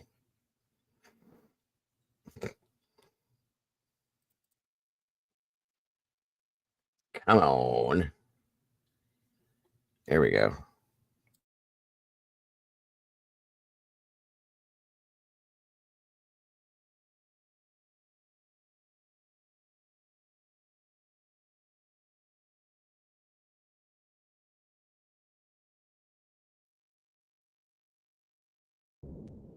Look, I never told you, but I want to cuss so bad. You scared me just then. Yeah, you always say that. I can kick a peanut to the fence, or do you not remember? I'll be in the restroom practicing. Baby, where are you going? I'll eat you. I'm a bit nervous. You're a crap. No, wait. Hey. No, listen. I'm busy. You know that I am a busy girl, Timmy. Ow, I hit my shins down there. Okay, hey, listen, hey. Why are you doing this? Because I'm just super excited. That's it, I'm excited. That's it, all right? Uh-oh! Uh-oh! There's a cat here. It isn't an average cat. It's got human eyes. Isn't how It's Molly. cats are built. Human eyes. And that's not how cats are built. Peanut!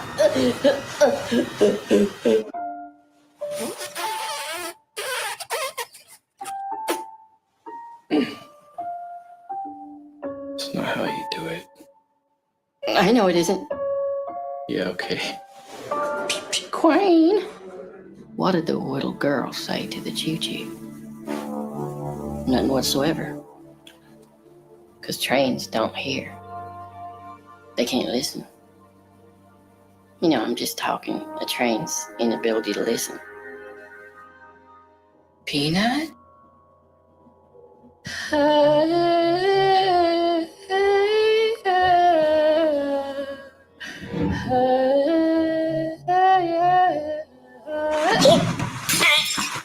How y'all liking my new threads? Yeah, whatever. You're in a sack. My mouth went into extra slow mode. Think what you could do with this whole hand. Yo, I need to eat. You ate a cactus. Told you I need bacon, bitch. Ooh. A boomerang right to your temple.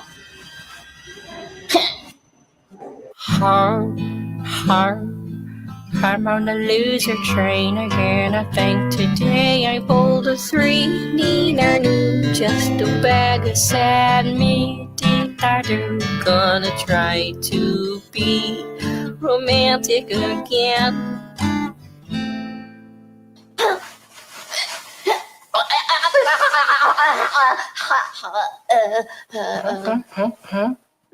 I'm sharding. It just came out. I think that's important. I want a sandwich. Okay. And clean my gown. Tamale? I'm on the loser train. Okay, everybody. I hope that brought a smile to your face. I know it did mine. I appreciate you joining us today. I know one of the topics we talked about was rough. That's why I wanted to make sure we had these at the end of the show. But besides that, it was a good show. But again, like I said, we bring that topic out because I refuse to. I don't think her face is shown enough, and then the story is told enough in that sense. So that's why I do it. And plus all the updates I want to know, and I'm sure everybody else does too. So there's that. The other stuff, like I said, was very interesting stuff today. Mama Bear, I appreciate you showing that, what you showed.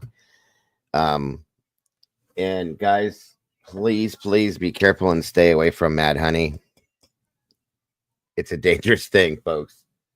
We don't want to end up there. So thank you guys so much for joining us today, Mama Bear. Always thank you for being here. Always a pleasure. It was a great time, you guys. I appreciate you all so very much as well. I hope you guys have a great rest of your day. I don't know that I'll be in here later.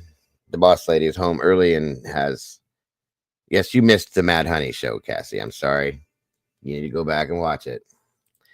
But the boss lady has jobs for the Dago. So I don't know. I may be, I may not be. Either way, if I'm not, I will see you tomorrow. Don't forget there's other shows that are out and about. So I hope you guys have a great rest of your day. Mama Bear, you too. Most of you guys. The rest of you guys, I'm sorry. And no arrows in your eye. That's very important. Thank you, Karen. Yes. Thank you. Thank you for that. I appreciate you so very much.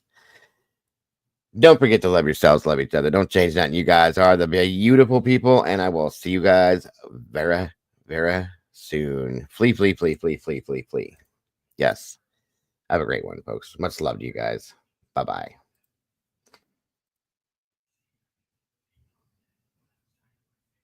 Life's a journey, let's make every moment shine. Together we share, our hearts so intertwined. Each time you tune in, we're dancing in sync. With every story told, just let your soul think. A little laughter, some love, we're flying high. As we wrap up this episode, it's not goodbye. News on the airwaves, spreading joy and cheer. Thanks for being with us, we'll see you right here. Kick back, take a breath, leave your worries behind. This podcast is magic, a treasure you'll find. With every moment shared, we light up the way. Join us next time for more laughs and play. A little laughter, some love, we're flying high. As we wrap up this episode, it's not goodbye. News on the airwaves, spreading joy and cheer. Thanks for being with us, we'll see you right here. Kick back, take a breath, leave your worries behind. This podcast is magic, a treasure you'll find. With every moment shared, we light up the way. Join us next time for more laughs and play. So hit that subscribe, keep the vibe alive. We're riding this wave and it's set to thrive. With smiles all around, let's seize the day. In this podcast family, worries drift away. A little laughter, some love, we're flying high. As we wrap up this episode, it's not goodbye. News on the airwaves, spreading joy and cheer. Thanks for being with us, we'll see you right here. So gather round friends, it's time to reflect. In this joyful moment, what's next to connect? Let's cherish the laughter, the joy that we spread. Together we'll thrive until our hearts are fed. See you next time with stories anew. Can't wait to share more with all of you.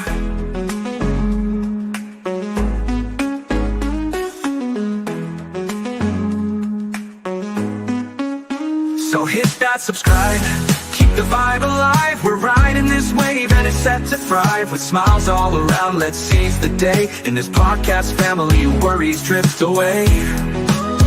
So hit that subscribe, keep the vibe alive. We're riding this wave and it's set to thrive. With smiles all around, let's seize the day. In this podcast family, worries drift away. So gather round friends, it's time to reflect. In this joyful moment, what's next to connect? Let's cherish the laughter, the joy that we spread. Together we'll thrive until our hearts are fed. See you next time with stories anew. Can't wait to share more with all of you. See you next time with stories anew. Can't wait to share more.